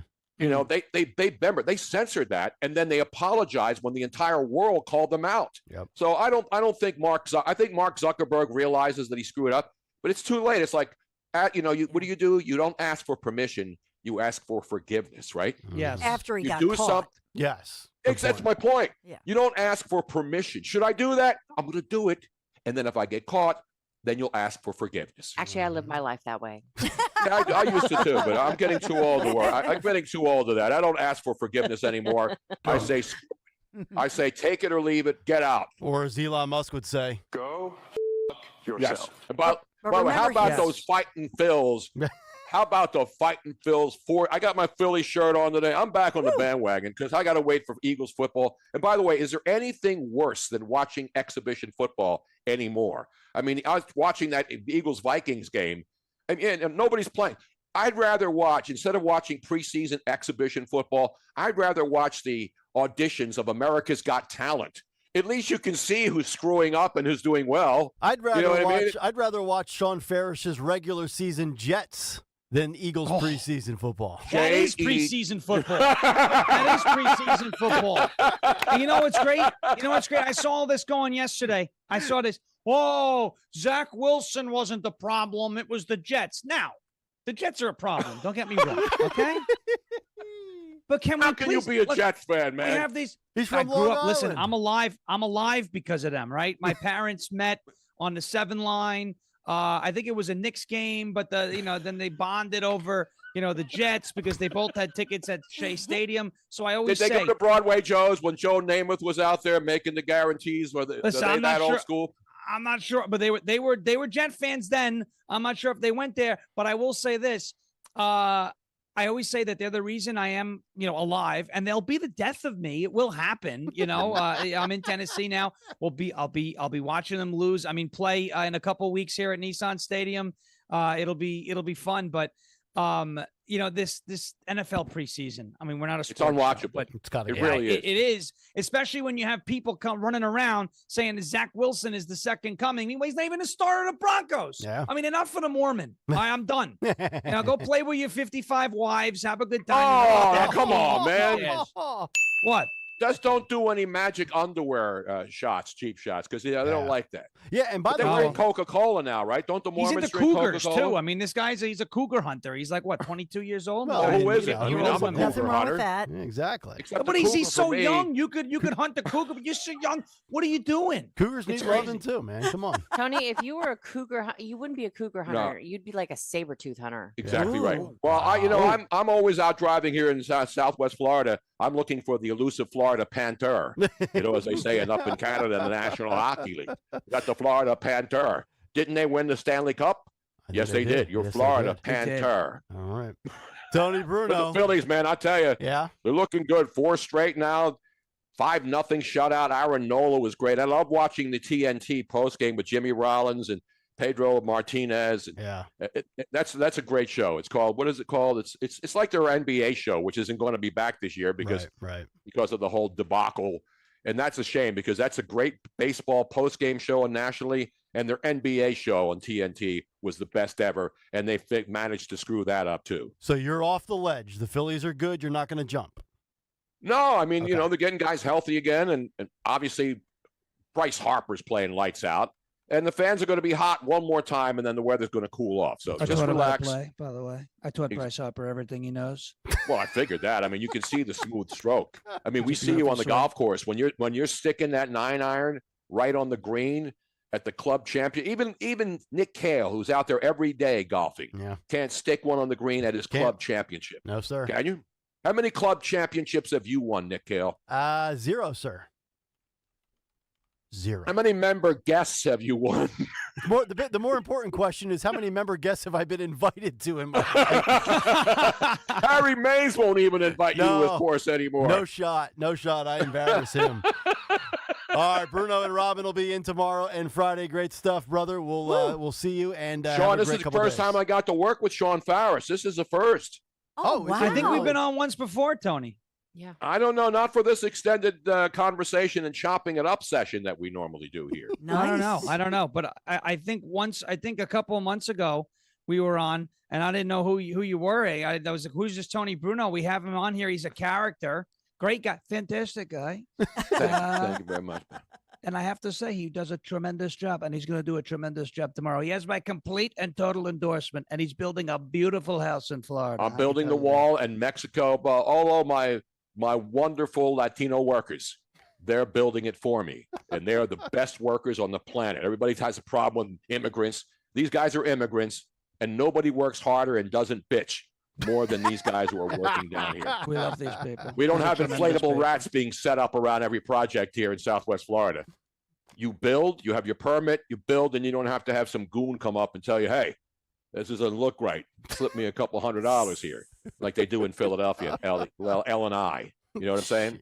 Yeah, I hear you. Dawn hasn't said anything. Are you all right, Dawn? I'm just listening and loving it. Dawn's got a big 3 coming in. She's got priorities, all right? I know. What's coming up at 10 o'clock, Dawn? Coming up at 10 o'clock. Well, there's this great story about these lonely Middle Eastern men who were looking on the dating app Tinder and found the message from CENTCOM. We got to talk about that one. Oh, wow. Oh, wow. Crazy. What? Yeah. It's crazy. All right. Dawn's getting crazy on her last. And you got to do a Army Hammer update. The actor Army Hammer. Yes. We'll have that tomorrow on the show. It's an unbelievable story. You know who he is, right? Yes. All right. Great actor, 100%. Was really successful, and now he's really in dire straits. We'll talk about that tomorrow, though. Yeah. Love it. Looking forward to it. Bruno and Robin tomorrow at 6. Love you guys. We'll see you guys. Bye-bye. Love you. Bye. Bye. All right, coming up, everybody. Dawn's big 3 on the other side, but right now, Dawn's got a big message for the Piazza Auto Group. Yeah, because unfortunately, summer is winding down. Labor Day is upon us. Right now is the time to address your fall automotive needs. And maybe you're due for a service checkup after all that summer travel. My friends at Piazza Premium Automobiles, they service every make, every model. Maybe you're in the market for a larger vehicle, to drive the kids around. Well, Piazza Premium is your luxury vehicle destination with brands such as Jaguar, Land Rover, Maserati, Alfa Romeo, BMW, Mercedes-Benz, Porsche, and so much more. To find the location nearest you, Pennsylvania, New Jersey, Delaware, just visit them. PiazzaPremiumAutos.com, Piazza, PiazzaPremiumAutos.com. Tell them Dawn sent you. Just hearing the word IRS can make people break out in a cold sweat. No one wants to deal with the IRS, and now you don't have to. The good news is Legal Tax Defense has been successfully negotiating with the IRS for more than 15 years. It doesn't matter how much you owe, whether it's $5,000 or $5 million. You deserve the best in the business on your side, and that is Legal Tax Defense. Even if you're working with someone else and just want a second opinion, there is no cost or obligation to call. They can prevent levies, liens, wage garnishments, even file back tax returns. And the best news about Legal Tax Defense is they won't take your case unless they know they will reduce or eliminate your tax debt. Call Legal Tax Defense right now for a free no-risk consultation. 800-246-0553. 800-246-0553. You have nothing to lose but everything to gain. 800-246-0553. Lose 20 to 40 plus pounds guaranteed with NJ Diet. NJ Diet uses DNA and blood work to help you lose weight and keep it off. Tune into their radio show Sundays at 2 or visit njdiet.com. Hi, this is Joe Mederchik, PNC Bank Regional President. As a bank, we pride ourselves on being boring. But the truth is, we couldn't be more excited to serve the dynamic greater Philadelphia community. For nearly 160 years, we've quietly toiled away to deliver brilliant results for our equally brilliant clients. We have dedicated PNC teams throughout the local area, all ready to do the boring work to help you unlock your own brilliance. PNC Bank, brilliantly boring since 1865. PNC Bank, National Association, member FDIC. WPHT, WPHT HD, WOGL HD3 Philadelphia. From the Cherry Hill Volvo Studios, where relationships matter. Always live on the free Odyssey app. When you haven't found love, it can feel like everyone else has. It's in every movie, every song, and all the PDA. Looking for love sucks. Thankfully, California Psychics can give you the guidance you need to find the one. We guarantee if your reading isn't life-changing, it's free. And new customers receive 20 minutes for just $20. Visit CaliforniaPsychics.com and experience the joy of certainty. California Psychics. As a roofer, I don't have time to fail. Homeowners rely on me, so I rely on Beacon. Beacon's unique network of branches work together to get me what I need when I need it. And with the Beacon Pro Plus app, I've got the brands I depend on, like GAF, right at my fingertips. Now through September 15th, purchase high-quality GAF with Beacon Pro Plus and earn up to $1,500. Go to BECN.com or download the Beacon Pro Plus app today. Beacon, always building. At PGW, safety is essential to delivering clean, reliable natural gas to Philadelphia homes and businesses. If you smell gas, call PGW at 215-235-1212. Cancer, a scary word, but not so scary if you have the right team. Hi, this is John DeMasi, host of Health Watch, Sundays at 8 and again at 4 here on Talk Radio 1210 WPHT. And that team is Dr. Molly Fantasia and the medical staff at Innovative Medical Associates. Yes, cancer is a scary word and a difficult condition if you've been diagnosed. Over the years, the staff at Innovative Medical Associates has helped hundreds of patients with their unique medical hydration protocols. Cancer support is a large part of the practice at Innovative Medical Associates. We believe in medical hydration. We've improved it so much that we are able to help people across the board with challenges before they become chronic. Talk about improving your quality of life. Most likely, that'll happen when you visit Innovative Medical Associates. Check them out on the web at innovativemedicalassociates.com or call 856-489-0505 to schedule your initial complimentary consultation. Celebrate Spring Dance Hot Tub's 26th anniversary sale. Get a free aqua bike, exercise kit, and Wi-Fi kit. A $2,000 value on all endless pools, swim spas. Plus, snag a free freshwater IQ system with your new Hot Spring Utopia hot tub. Save up to $4,000. Enjoy 0% financing for 60 months and get bonus incentives for quick delivery. Trade in your old hot tub for up to $4,000. Hurry into Spring Dance Hot Tubs today or visit springdancehottubs.com. Wawa has new Southwest flavors. Try them in a burrito, bowl, or quesadilla and build it just how you like it. Gotta have a Wawa. Philo's got a world of entertainment for you to explore with just one subscription. Sign up today and start watching all the networks you love, like A&E, MTV, Discovery, VH1, TLC, Lifetime, Hallmark Channel, and so much more. Featuring current seasons of all the best drama, true crime, reality, and family-friendly shows you can't afford to miss. And with up to 3 streams at once, you'll never have to fight about what to watch. Get started today and unlock our library of over 75,000 movies and shows and save all your favorites with the unlimited DVR, so you can rewatch them anytime, anywhere for up to a year. Philo now includes access to AMC+. You can discover your next obsession from its collection of hit originals like Mad Men, The Walking Dead, Killing Eve, Orphan Black, and tons of blockbuster movies. There are no contracts, no commitments, and no hassles. For just $28 a month, Philo's a better way to watch TV. So what are you waiting for? Visit philo.tv and sign up today to start your 7-day free trial. That's philo.tv. We buy any car. Why sell your car at WeBuyAnyCar.com? Because selling it yourself can be, well, you know. Okay, I'll give you half now. And? No, and just half. What? Avoid the hassle. Come to We Buy Any Car instead. Get in, get out, and get paid at a fair price. Yeah, I can't do half. I could probably bump it up to like 50%. Just go. Okay. Get your free online valuation now at WeBuyAnyCar.com. Don't let a cold, sinus infection, or allergies ruin your day. Breathe easier, sleep better, and feel healthier with Navage. Visit Navage.com. Walmart, Walgreens, CVS, or a store near you. Free speech lives here on Odyssey's #1 talk station. Talk Radio 1210 WPHT.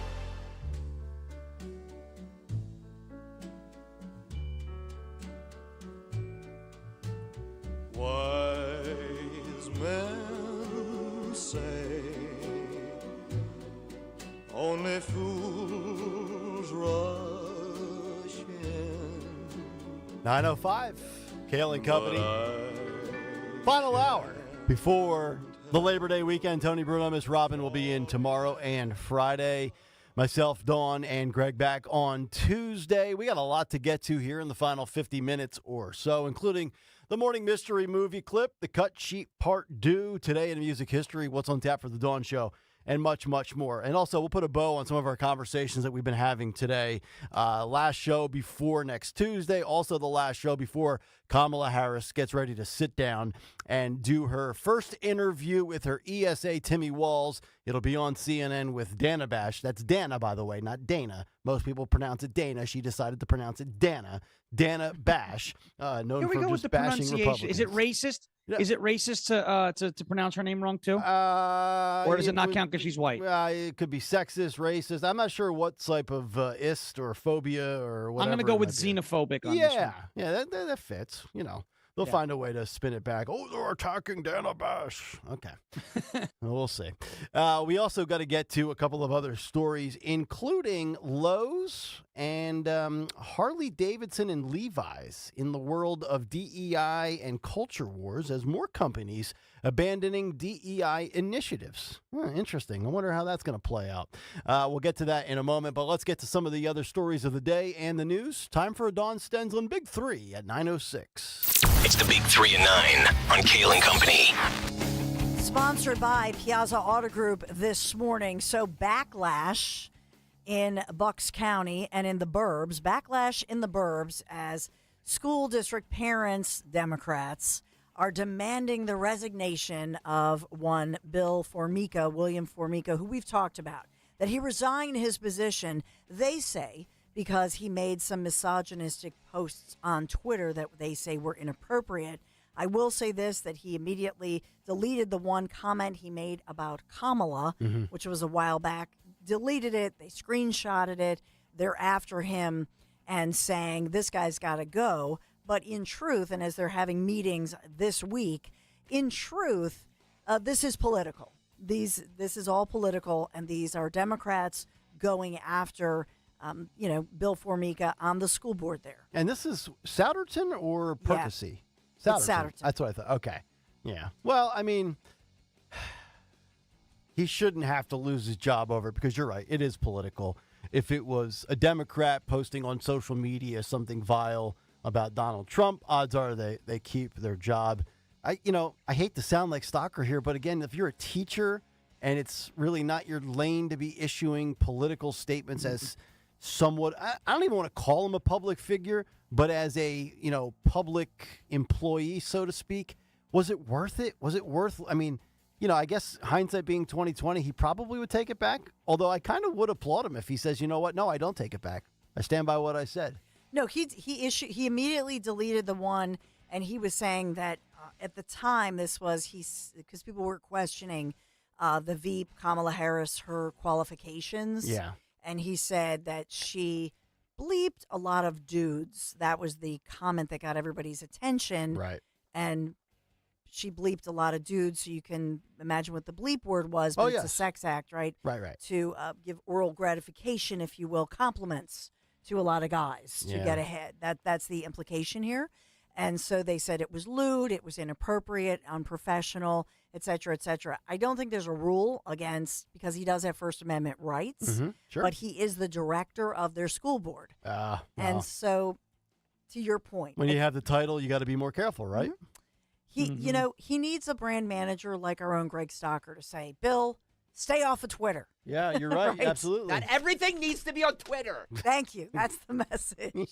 By the way, speaking of social media, is your YouTube down? All I'm seeing is that we're in commercial. I don't see you or myself or Sean. Really? What are we doing? Let me see. Yeah, we're having some technical difficulties. Okay. Yeah. All right. Are we being shadow banned again? YouTube, hang by. Get onto the Odyssey app if you're not able to see. I see us on YouTube now. Oh, you do? Okay. I think I do. All right. Well, anyway. Unless it's running behind, we'll see. It could be. It says 9:09 a.m. Yeah, we're good. Okay. We're up. So maybe it's Comcast. It could be.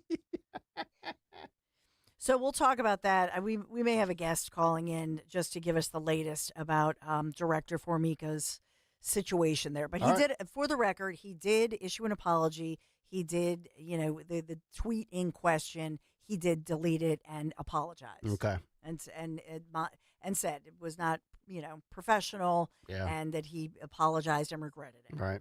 So there's that going on. Okay. And is the apology enough?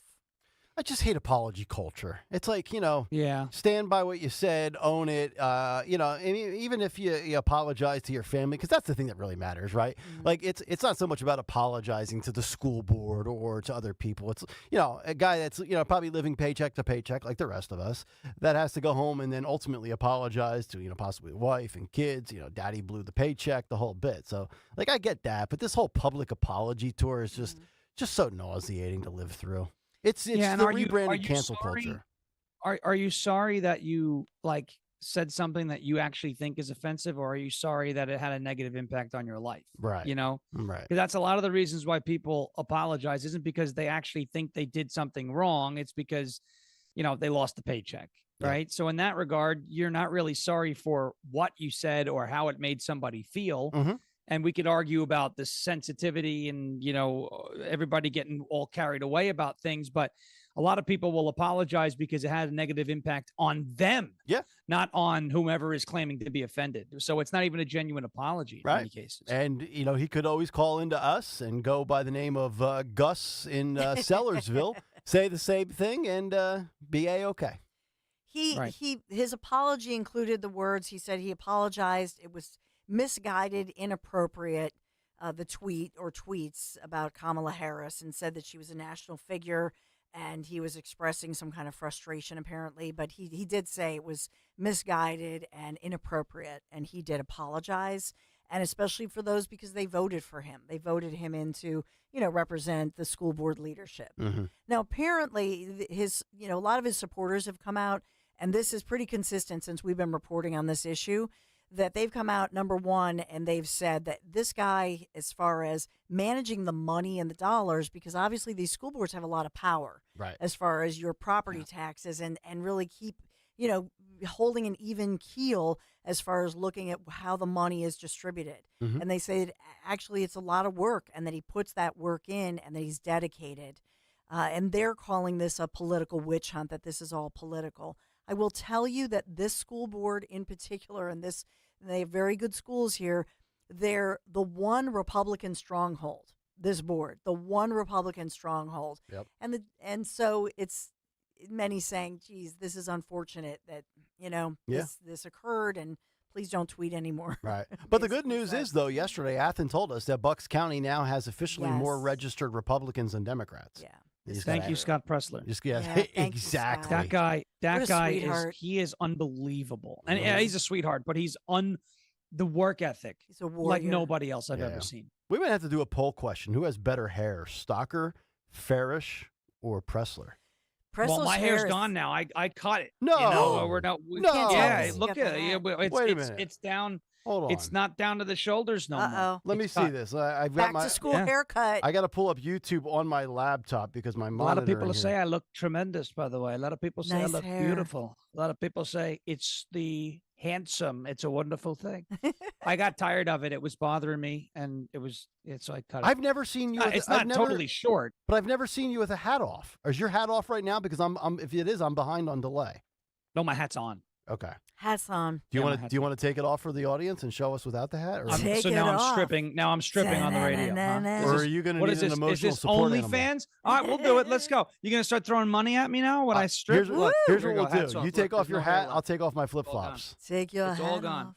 It's not like short, but it's no longer. We don't have homeless hair at this point. I agree with Peter M in the chat. Says Sean has great hair. Appreciate Great you, hair. Peter. Smartest person in the chat. Oh, by the there way. it is Very there. smart. Oh, Bill, you got a nice head of lettuce, man. You should show it off more. Lettuce. Yeah, Oh, so boy. the hat. It's all about the hat. All right. No, the hat is in there because when the headphones sit atop the head, Yeah. sometimes it holds on to the Right. hair. When I take it off, it hurts. Right. I have So no we don't idea do how that. you and Dawn do it with hair. I and was just headphones. about to say, he's like, you don't really have that problem. No, I'm an earbud guy. Yeah. Number love 2, earbuds. warplanes and not women. Lonely Middle Eastern guys who turn to the popular dating app Tinder. Wow, they got quite an eyeful with CENTCOM posting the message on the popular dating app, and this was in Lebanon today. U.S. Central Command is fully prepared and ready with F-16 Fighting Falcons and A-10 Tudor-Bolt supersonic fighters currently in the region. The ads posted in Arabic along with photos of these warplanes, and so warnings that do not take up arms against the United States and its partners. So I'm trying to process. So they're using Tinder as a communication mode for intentions not to find women? What? No. So what's going on here? So in other words, the allegation here, the look here, is that CENTCOM, U.S. Central Command, Okay. and we've seen this propaganda, for dropping flyers or whatever in war. But what they're doing is they're trying to get inside the heads of anybody who might take up arms as tensions are rising in the Middle East. Yeah, Do you know what I'm saying? Yeah, I got that. But what does Tinder have to do with this? Because they figured that men would go on a dating app To look at women before they go to war? but they're running ads to say don't do it. Okay. You know what I mean? I don't know. This is not your fault, Dawn. This is maybe either my fault or I don't understand, or the story's just bizarre. So, dudes go on Tinder in Lebanon to look for chicks, but now they'll get hit with a message of a warning? Is that the takeaway? Yeah, basically they are, basically the CENTCOM is America. Yes. Our government. Yep, got that part. It puts out the word to say to anybody who wants to take up arms against. I kind of like that, actually. For this government, for our government, hey, Lebanon, while you're scrolling and swiping left and right, looking at hot Lebanese broads, get ready because we're coming for you. Right? That's my observation. Hey, for once they're psyoping our enemies and not messing with us. I mean, I'm sure they're still messing with us, but it's nice to see them actually doing. It kind of reminds me. Have you ever watched Homeland? That show? That was a great show. Yes. Was it good? I'm actually catching up on. I'm binging Stranger Things right now. We're on to season 3. What a show that was! But Homeland is an old Showtime show, and it was phenomenal. Really right. good. The middle season's not so much, but the first 2, and the last season and a half, fantastic. And by the way, there's some hot Middle Eastern chicks in America. You ever see a nice, beautiful Lebanese lady? Man. Are you married? I am, but I can right. still, give credit to where credit's due. Gotta go home and fold my underwear. I love it. Roll it. Trust me. Roll it, Takes up baby. less space. Number 3, I'll go, and we are sponsored by Piazza Auto Group this morning. Number 3, I will go to the latest health warnings. So a couple of them. Do you know what we've heard of this sloth disease warning? These diseases carried by ticks, by mosquitoes, but the latest one is EEE. So this that's the encephalitis. Yeah. Yes, the equine encephalitis. Yes. And I think that's the one that actually made Dr. Anthony Fauci ill. Oh, okay. Okay. So that triggers the West Nile? So this is EEE. So all of these different diseases and all of these warnings are being, ramped up across America as right. I know, right? I'm so sick of it. It's just, yes, there's going to be flu. Yes, there's going to be COVID. Yes, there's going to be this, and we're not going back. So that's sloth pox now? Is that what we have? So that's one of them. Okay. And that one didn't really go anywhere for whatever reason. Yep. But now we have this week, the newest one is the EEE, the Eastern Equine Encephalitis. Yep. And here on the East Coast, and I know that Massachusetts health officials and others on the East Coast say they're watching out for this because this disease has been detected in several states. It is spread by mosquitoes, ticks, other critters that might bite you. Right. And so New York State Department, they're announcing this, that they found it in horses. So they're testing for it, but there were no human cases confirmed in New York as of last night. Vermont as well. So it's making its way, and I always just, watch for these kinds of things as we inch toward Election Day. I'm tracking a list now. I've got sloth pox, we've got mpox, we've got mpox, we've got EEE, we've got COVID, we've got the flu. Anything else that we can put on the radar? I'm going to go shopping for vaccines today.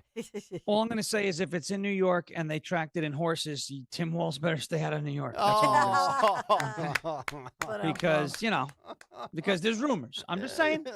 I know what mental illness looks like. Sloth pox. I don't know if that spreads the same way as monkeypox. Maybe we should ask Pete Buttigieg. Edge. I had to do it. Boot Edge. He has an unpronounceable name. It's Boot Edge. So former NIAID director Anthony Fauci is still recovering at home from one of these. I forget if it's West Nile virus. West Nile, I think. That's what he had. Because EEE is apparently can be deadly. serious, like very like West Nile's serious, but EEE is like it's bad. Yep. Man, these mosquitoes, they carry a lot of diseases. Maybe we should look into their autoimmune system. Well, maybe we should stop doing what Bill Gates does and releasing GMO mosquitoes. Right? They tried doing this whole thing where we're going to release all the male mosquitoes and they're not going to bite the people and it's going to control the population. So this is just like as asinine as it was when they said, having no symptoms is having a symptom of COVID. They're like, we're going to release, get this, you're not going to see this one coming. We're going to release more mosquitoes so that there are less mosquitoes. Yeah. Whoever thinks that these people are geniuses needs their heads examined. You know what? I'm not going to come back to the studio on Tuesday. It's too dangerous. Yeah. I'm going to go remote for the rest of the year. Robot mosquitoes. What could possibly go wrong? There you go. Oh, that's perfectly fine. As Rich says. Yeah. Hey, Piazza Auto Group sponsors our Big Three. The Dream Days are here. Visit Mercedes-Benz of Westchester, Wilmington, and Atlantic City. Discover exceptional offers on the 2024 C-Class and E-Class sedans, as well as the all-new CLE, the Coupe and the CLE Cabriolet. Visit them, piazzaautogroup.com, Piazza, piazzaautogroup.com for more information. Thank you, Piazza Auto Group, for sponsoring our Big Three. All right, Dawn, thank you very much. By the way, I'm getting comments on hot Middle Eastern natives. I'll give you a prime example. Who was Trump's attorney in New York? What's her name? Elena Haba? Yeah. Yeah? Haba. Iraq native? Yeah, man. All right, 922. Let's get She's to a our... New Jersey native. She's got Iraqi blood, though, Dawn. And that qualifies for my narrative. Let's get to the Morning Mystery movie clip. And now, the Morning Mystery movie clip on Kayal and Company. Talk Radio 1210 WPHT. Where's your robe, Ignacio? It was stinky, but these are my recreation clothes. They look expensive. Thank you. I mean, yes, they may have the appearance of riches, but beneath the clothes, we find a man. And beneath the man, we find his nucleus. Nucleus? Yes. Think you know what it is? Be call at 12 at 855-839-1210, and you could win this great prize. All right, once again today, the prize you are playing for is a pair of tickets to Politics and Pints with Donald Trump Jr. at the Scottish Rite Auditorium.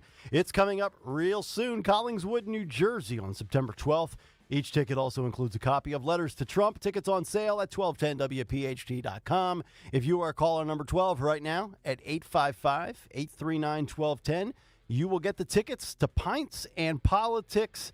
That actor born today in 1969. Best of luck. We'll get our winner, cut sheet part due, and a whole bunch more. Kayal and Company. Stay right there. Hi, this is Dom Giordano. Join me this Friday at our summer White House, Mulligan Shore Bar, 310 West Hildreth Avenue in Wildwood. We will have great food, great drink, and we're going to be joined by Broad Street Bullies legend Joe Watson, the great Thundermouth, the great defensive men who scored the final goal to sink the Russians. Join us. You can't miss this one this Friday, noon until 3 at Mulligan's in Wildwood. Texting enrolls in recurring automated text marketing messages. Message frequency varies. Message and data rates may apply. Reply help for help or stop to opt out. Are you drinking too much? Is alcohol affecting your relationships? Could drinking be affecting your job? Hi, I'm Jonathan, founder of Or Health. I struggled with alcohol misuse for 15 years. I tried self-help, therapy, and traditional 12-step programs, but nothing really worked. That's why I started Or Health. Or Health provides access to safe and effective medication, FDA approved for the treatment of alcohol issues. A daily pill proven to reduce alcohol cravings and make it easier to drink less or quit. To join the thousands who are drinking less or who have quit altogether, text CHECK to 710-710. You'll be sent a secure link to Or Health's private online assessment. If treatment is right for you, a licensed medical professional will prescribe medication for discreet and convenient delivery to your door. Just text CHECK to 710-710. That's CHECK to 710-710. Not available in all states. For SMS terms, privacy policy, risk, and restrictions, please go to orhealth.com/terms. Use as directed. I am Judith Krupnik, president of Cherry Hill Volvo. I drive an absolutely fabulous XC90 hybrid, the best of both electric and internal combustion. It's really an incredible Volvo. We are offering a $15,000 discount when leasing any 2024 XC90 hybrid in stock. If ever an XC90 was on your list, now is the time to visit Cherry Hill Volvo. $15,000. Summer is here, which means pool days, beach trips, and yeah, you guessed it, traffic jams.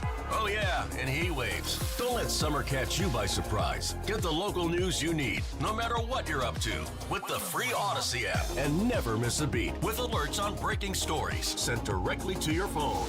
Listen today on the free Odyssey app. That's AUDACY. Philo's got a world of entertainment for you to explore with just one subscription. Sign up today and start watching all the networks you love, like A&E, MTV, Discovery, Lifetime, Hallmark Channel, and so much more. Featuring current seasons of all the best drama, true crime, reality, and family-friendly shows you can't afford to miss. Get started today and unlock our library of over 75,000 movies and shows. And save all your favorites with the unlimited DVR so you can rewatch them anytime, anywhere for up to a year. Philo now includes access to AMC+.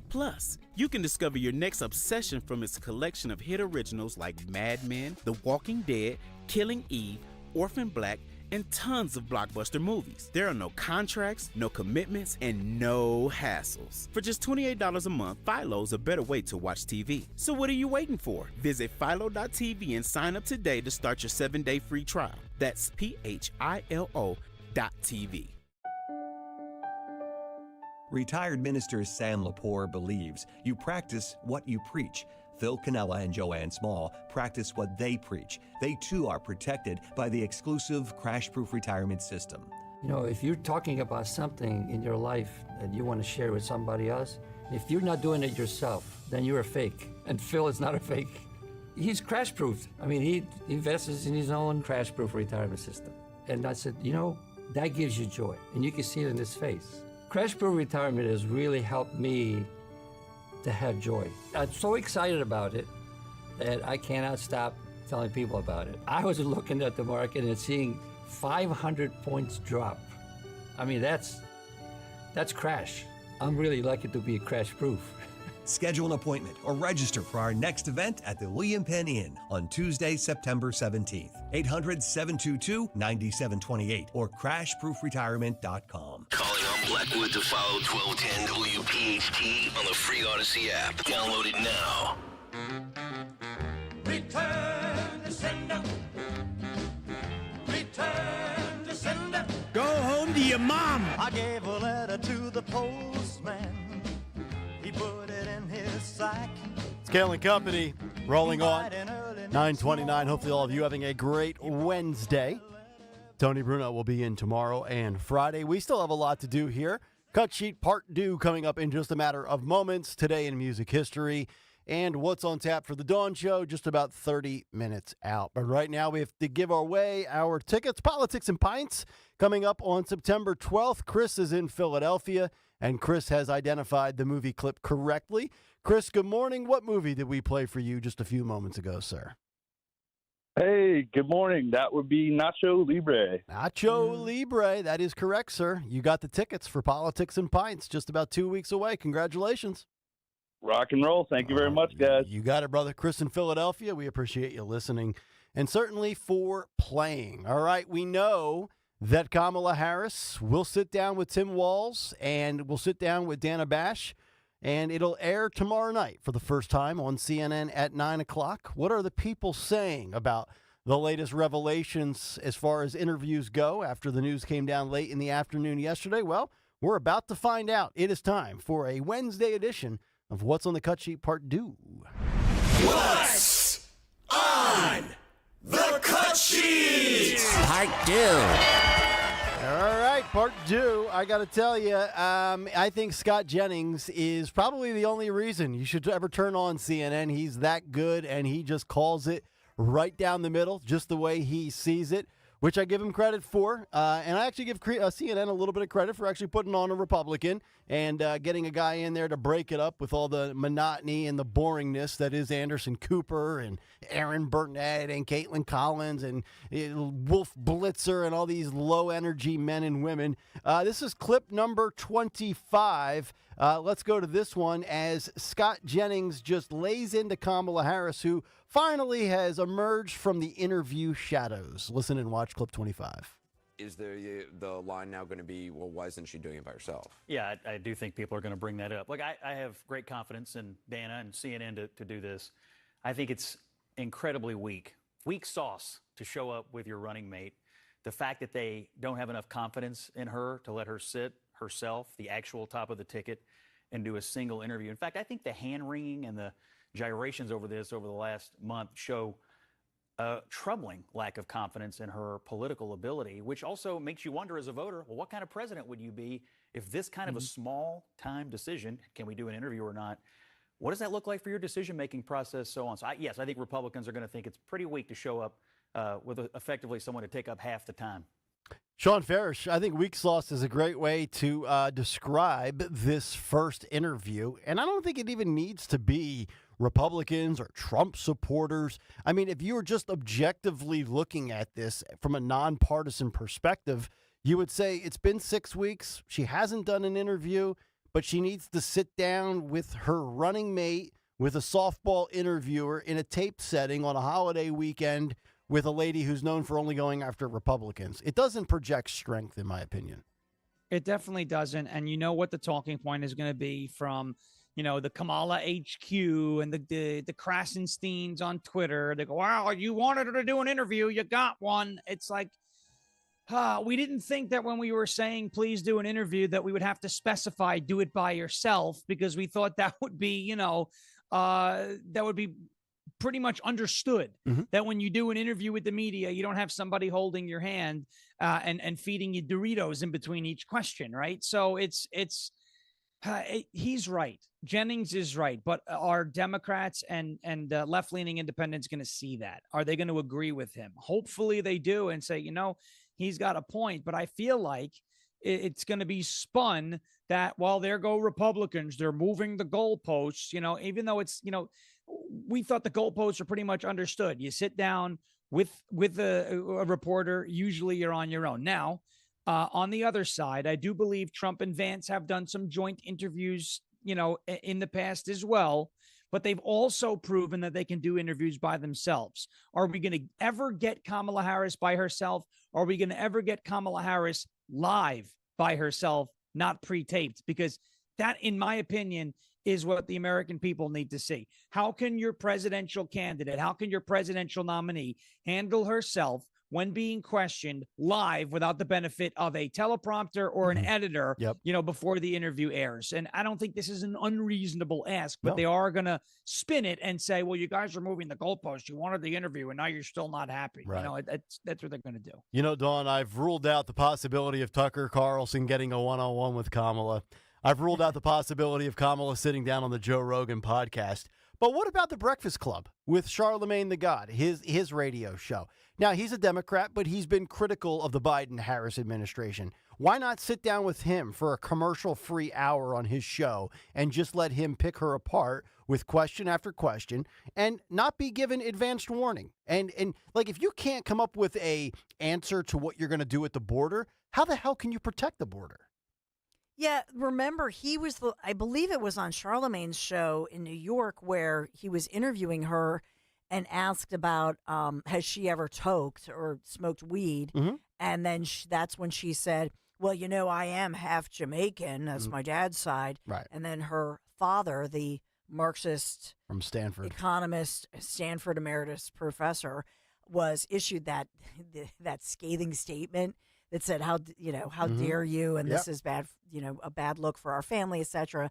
But so Charlemagne is somebody who Kamala knows well, but he's somebody who does a long form interview and asks questions like that. Yeah. Much like Joe Rogan does. You know what I mean? Like, he's going to ask the zinger question. That's how she gets herself into trouble. Yeah. And I'm officially extending the invite to Kamala Harris and her campaign right now. We've interviewed Donald Trump. He's been on with us. We had him on May 10th for about 10 minutes. Would love more, but I know he's got a lot going on. Same thing with Kamala Harris. I'm officially extending the invitation to you. Come here and tell my audience this is the #1 show on the #1 station in the entire company for Odyssey nationwide. Come speak to people and tell us what your policies are. Tell us what you're going to do at the border. Tell us what your stance is on the economy. Tell us what you're going to do with World War III on the precipice. You have an official seat here on Kayal & Company on Talk Radio 1210 WPHT.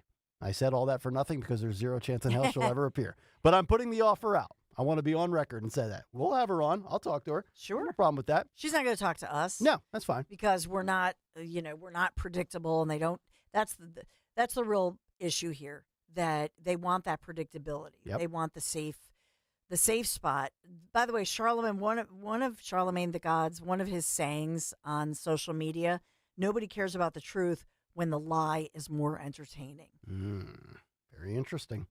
So one last thing, by the way, I want to just get your guys' thoughts on this because, I thought this was interesting. So we were told that Kamala would only do the interview on ABC. I don't know why that was a thing, and then it becomes CNN. But we're also told that the debate will go on as scheduled rules-wise based on the same setup and format as June 27th, when Trump basically retired Joe Biden. Do we really believe, and Trump posted this on Truth Social, saying that the ABC debate on September 10th, the questions will not be given in advance to either side. Do we really believe that ABC will not give Kamala Harris the prep in advance? Because I have my doubts. You can say I'm cynical, or you can say, oh, you're spot on. You have every right to believe that.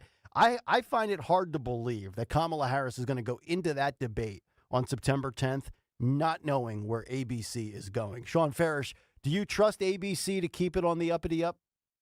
No, I don't trust ABC. They're owned by Disney. I don't trust Disney with anything, and I definitely don't trust anything anyone says on the left. That's where ABC resides. They're going to put up this facade as we're not going to do this. She's not going to have the questions in advance. This is somebody who 2 days ago was demanding that she brings notes out onto the debate stage. So she's going to have some sort of knowledge of what's going to be asked so that it can be rehearsed, because the job of the mainstream media is not to be objective. The job of the mainstream media, that's what it's supposed to be. Mm-hmm. But the job of the mainstream media right now is to cover for Democrats and to prop up Democrat politicians. And that's exactly what they're going to do. Dawn, do you trust ABC? Of course not. Okay. I'm just checking. No. I think, George, what do you call him? Stephanopoulos or whatever. George Stephanopoulos. I mean, Snuffleupagus. Snuffleupagus. Yeah. I mean, the thing about it is with Jonathan Karl, who's so nasty. Oh, he's atrocious. He's actually nastier than George. I'd rather have George in there. By the way, Trump has come back and said, yeah, of course, I'll be at the debate September 10th. All right. Let's get to clip 13. It's been a while since we've talked about hope and change and joy. J.D. Vance has got it figured out as to why there's so much joy for Kamala. Clip 13. Are you better off than you were 4 years ago? No. The only person in America who could possibly answer yes to that question is probably Kamala Harris herself.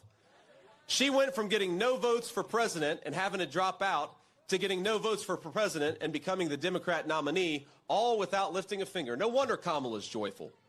Now, never mind the fact that Americans can't afford groceries. Kamala got her promotion. Never mind that our fellow citizens can't afford their rent because Kamala, she's having fun. And never mind that Kamala Harris is on the cusp of running us into World War III. Kamala will laugh all the way to the bank while her donors get rich, and we know it's not going to be her family sacrificing to pick up the mess. J.D. Vance, once again, spot on, doing a great job in the public eye almost on a daily basis. I think he's been very, very impressive. And honestly, other than the childless cat lady stuff, they don't have much on him. They can try to swing for the fences, but they're not going to really pick apart J.D. Vance. He's very buttoned up. He's very good in the public eye. He's a great speaker. I will say this, and this is a question on strategy, because the media and the Democrats have tried to say this is about joy versus the angry, bitter guy, right? And for whatever it's worth, probably to some extent, they've been able to sell that, and that's passed, the sniff test to the oblivious voter out there, the person who tuned into the DNC for all of one night for all of 13 minutes and was like, oh, man, look at her giggling, having a great time. I just want to be able to laugh and enjoy my life. Do you think they need to pivot here for not only the debate, obviously for the debate, but for this interview? I don't know that Kamala can sit down with Dana Bash and Tim Walz and be, fuddy-duddy, lollygagging around, giggling, making little side comments and jokes. If I'm advising her, like if I took off my radio hat and put on my James Carville, David Axelrod hat, I would say and advise her, she needs to be super, super serious. The time for giggling is over. You can get back to that after Labor Day, and then you get serious for the debate. And then you can get back to it again from September 11th up until the election. But I would argue, strategy-wise, she needs to come off almost boring on Thursday. Do you guys agree with that, or do you think the giggles can still work? I agree with it, and I'll tell you why. Because this is the criticism that we used to hear about Donald Trump all the time, right? Oh, he's not, what's the word they use? Presidential. Right, because he has fun on stage, because he jokes, because he makes it a little lighter, right? It's unconventional, right? I think the joy thing is fine. You want to have a good time, that's no problem. But she has to appear presidential, because if you have to sit down at the negotiating table with Vladimir Putin and you're giggling, what do you think he's going to do? Right? Is that going to help you on the world stage? Are you going to giggle with Iran when you're negotiating peace deals in the Middle East, or trying to do a ceasefire? If you start cackling and having a joyous occasion with leaders from Hamas and Hezbollah and trying to settle the Russia-Ukraine conflict, no, you have to appear presidential and strong. You want to do this on the campaign trail with your voters, no issue, but is she going to try? I think she is going to try and push the vibes through the interview, because I think she knows she's probably not going to get pushback if she doesn't come off as serious. So we'll see. Yep. Well said. All right, last clip. I wanted to play this because I saw this. I think this was over the weekend. Now the apology has come forward, and I'm not going to be a hypocrite. I do hate apology culture. Say something, stand by it, own it. But I also hate the fact that there's this hypocrisy on the left that anybody, if you call out Joe, remember when we were calling out Joe when he would screw up his speeches, and we would say, oh, the cognitive decline, and then no, Joe's always had this lisp, and Joe's always had this stutter, and we would get criticized for that. Well, what's the excuse for when people on the left, like on CNN, mock RFK Jr., who's got a very serious vocal disability called spasmodic dysphonia? Look it up. It's a totally legit thing, and that's why he sounds the way he does. So CNN had to make an apology about this. This is clip 16, boys, as CNN apologizes for making light of RFK's verbal and vocal disability. the director of the Center for Politics at the University of Virginia, our old friend Larry Sabato, and Republican strategist Doug Heye. Guys, thanks to both of you. Doug, you're here in the studio. Let me go to you first. I mean, this debate over the debate, it just sounds kind of hokey as a thing to say, coming out of my mouth. I mean, this debate is going to happen, right? Well, let me say first, since you talked about RFK, last week I was on this network and I made a joke about the way he speaks, which is totally out of bounds, and I just want to acknowledge that and apologize for it. Okay. His ideas, totally in bounds, how he speaks differently. But to your question about the debates, all right, so look, I get it. He's painful to listen to. I get it. Every time I play the clip, I just expect anytime we air anything of RFK, I'm going to get a tweet saying it's painful to listen to. I totally get that. You're absolutely right. It is painful. Elon Musk also painful to listen to as well. But I hate the hypocrisy, Sean, of, the left is the first one to say what's off limits, and they always violate their own rules. I'm against the apology culture, but give me consistency. That's the thing that matters most to me. Yeah, I think you're right. We need consistency. We need objectivity back. We need to remove the bias from the mainstream media. It's not going to happen on CNN. But the fact that, you prefaced it with everybody making Joe Biden's verbal issues and saying that that's out of bounds from the beginning. And now, you can go after RFK. And the only reason, like if RFK endorsed Kamala Harris, they never would have made fun of Harris. Of course not. Of course. Never. But because he endorsed their political opponents, they came out and slammed them. And what do? Right? He comes out, he says what he says. We go a few days, and then he comes back and apologizes. This is what the left always does. They throw whatever it is out there, whether it's appropriate or not, and then they come back and say, well, we never should have said that. Yep. We never should have said. Well, if you never should have said it, why did you say it? It's a one thing if you make a mistake here or there. Right. But these are no longer just oopsie mistakes. Nope. There's an agenda, and it's systematic. This is what they always do, right? Look at Hunter Biden. Look at the Facebook situation we just talked about yesterday, right? For 4 years, no, there's no censorship online. It's not an issue. You guys are conspiracy theorists. Now Zuckerberg is like, oh, by the way, you were all right. But everyone doesn't care about that because there's bigger fish to fry now. That's right. You see, this is what they do. Well, we also just talked about, locally, somebody who's a Republican directing a school board, and made some tweets that he, pretty quickly erased, realized his error, did issue an apology, but they're not letting it go a month or so later, and they want him to resign, and they're making it a big thing. So why is it that when somebody on the left does, to your points, they're forgiven? Oh, well, they apologized. Well, it's done. The left likes to be the judge, the jury, and the executioner, and they'll tell you when they've had their pound of flesh, and then they move on to the next object. All right, coming up next, we'll find out what's on tap for the Dawn Show and what occurred today in music history. Kayal and Company, back after this. Kayal and Company, weekday mornings, 6 till 10. Thanks, Rich Santaro, who said Mama's. Yes, Mama's on Belmont. That thing had to weigh 12 pounds. Not me, the steak sandwich. By the way, speaking of that talk, Thomas wrote us last night, and he said, can you please do something about the high schoolish attempt at humor on the morning show? Oh. I try to listen, but it's so much like Beavis and Butthead that I changed the channel. We'll stop. We'll get more. Never me. Yeah, right. Hey, if you're looking for riveting radio, Mark Levin will be up in about 12 hours. Oh, boy.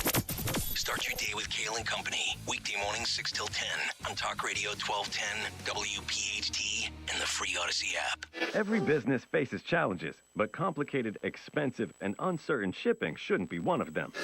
With USPS Ground Advantage from the United States Postal Service, you can avoid all the noise. No more unexpected surcharges, hidden fees, or complex rate structures.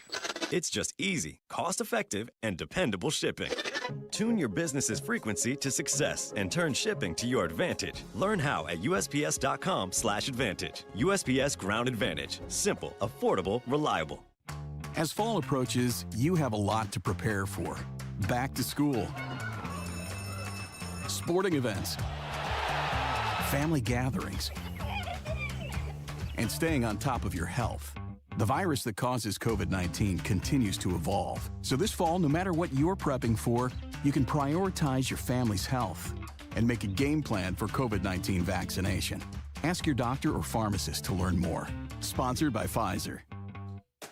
Labor Day signals that fall is fast approaching. Apple picking, fall leaves, and chilly nights are on the horizon. With Legacy Box, you can cozy up and watch something special this fall. Your family's home movies. Legacy Box is the simple, safe, all-inclusive solution for preserving your family's memories, trapped on videotapes, film, even photos. After 10 years in business, Legacy Box is the world's largest digitizer. They've helped over 1 million families relive their wedding days, babies' first steps, and family road trips. Just fill Legacy Box with your VHS tapes, film reels, or pictures. Legacy Box digitizes it all by hand right here in the USA, and then sends it back on a thumb drive or the cloud. Future-proof your recorded moments today so you can gather the family and begin the trip down memory lane. Plus, for a limited time, they're offering 55% off. Go to legacybox.com/value to get 55% off. That's legacybox.com/value.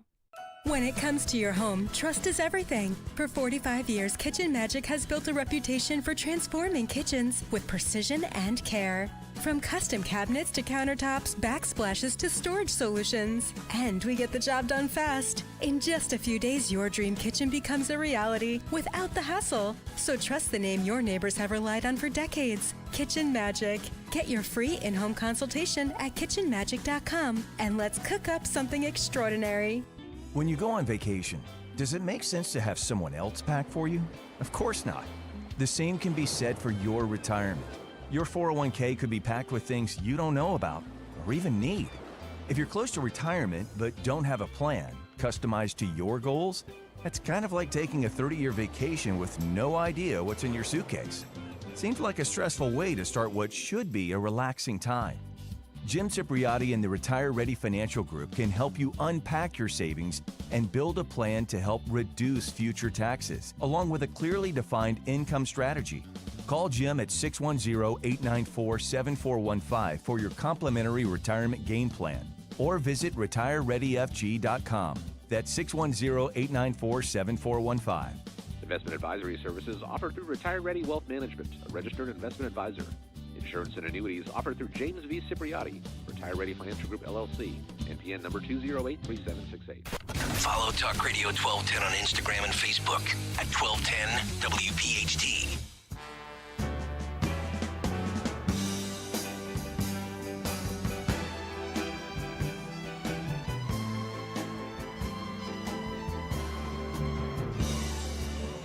When no one else can understand me. Shout out to Linda Kearns, big donation. Families Behind the Badge Children's Foundation, as she has taken over the playlist all week long. Little Elvis for you the last couple of days. Stalker conveniently off as the Elvis tunes continue to pour in.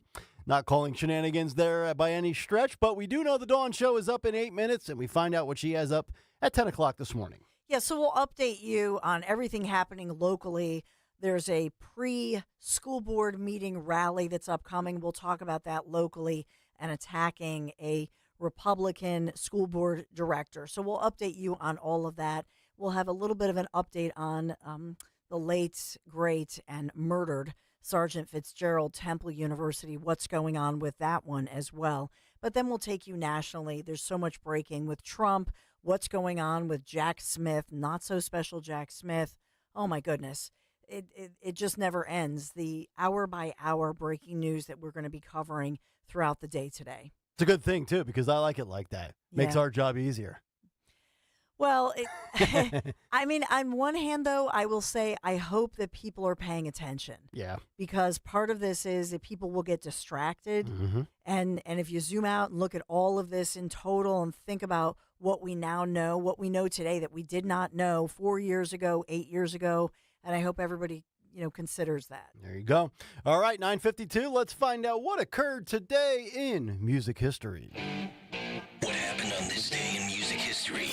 Music history on Kayal and Company. Today, August 28th, we celebrate the birthdays of Steve Whiteman from Kix, who's now 68, and Shania Twain, who's now 59. Singles include Island in the Sun by Weezer in 2001. Walk This Way by Aerosmith in 75, Harvester of Sorrow by Metallica in 88, and Rock and Roll Train by AC/DC off Black Ice in 2008. Albums include Bad Magic by Motorhead in 2015, Dr. Feelgood, one of my favorites, by Motley Crue in 89, and Devo's debut in 78. Also, and these next four are all for Linda Kearns. In 58, Elvis's film King Creole opened in London. In 69, Elvis was presented with a Gold World Championship belt by the International Hotel for breaking the venue's attendance record. In 71, Elvis accepted his Grammy Lifetime Achievement Award. And in 1960, Barry White completed his 4-month prison sentence for stealing tires from a car dealership. But while in prison, he heard Elvis's It's Now or Never and decided he would dedicate his entire life to music. But lastly, news from yesterday, Oasis has announced they're reuniting for a world tour beginning next year. For Kayal & Company, I'm Phil Long. All right, Philip, good work. As always, Sean Farish, great job the last 3 days. Buddy, you have a great Labor Day weekend, and we'll chat again next Friday. That's right. We will see you. I think I'm in with you next week on the 4th and 5th in place of Mr. Stalker, which is great. And we will be having some more fun next week, as always. It's been a blast. Oh, that's right. Stalker's going down to the Barrett News Media Summit. So even more vacation for Gregory. So we will be out here holding it down next week on the other side of Labor Day weekend and the other side of this Kamala interview, and I'm stoked about it. Can't wait to be back. All right, Stalker will rejoin us in January.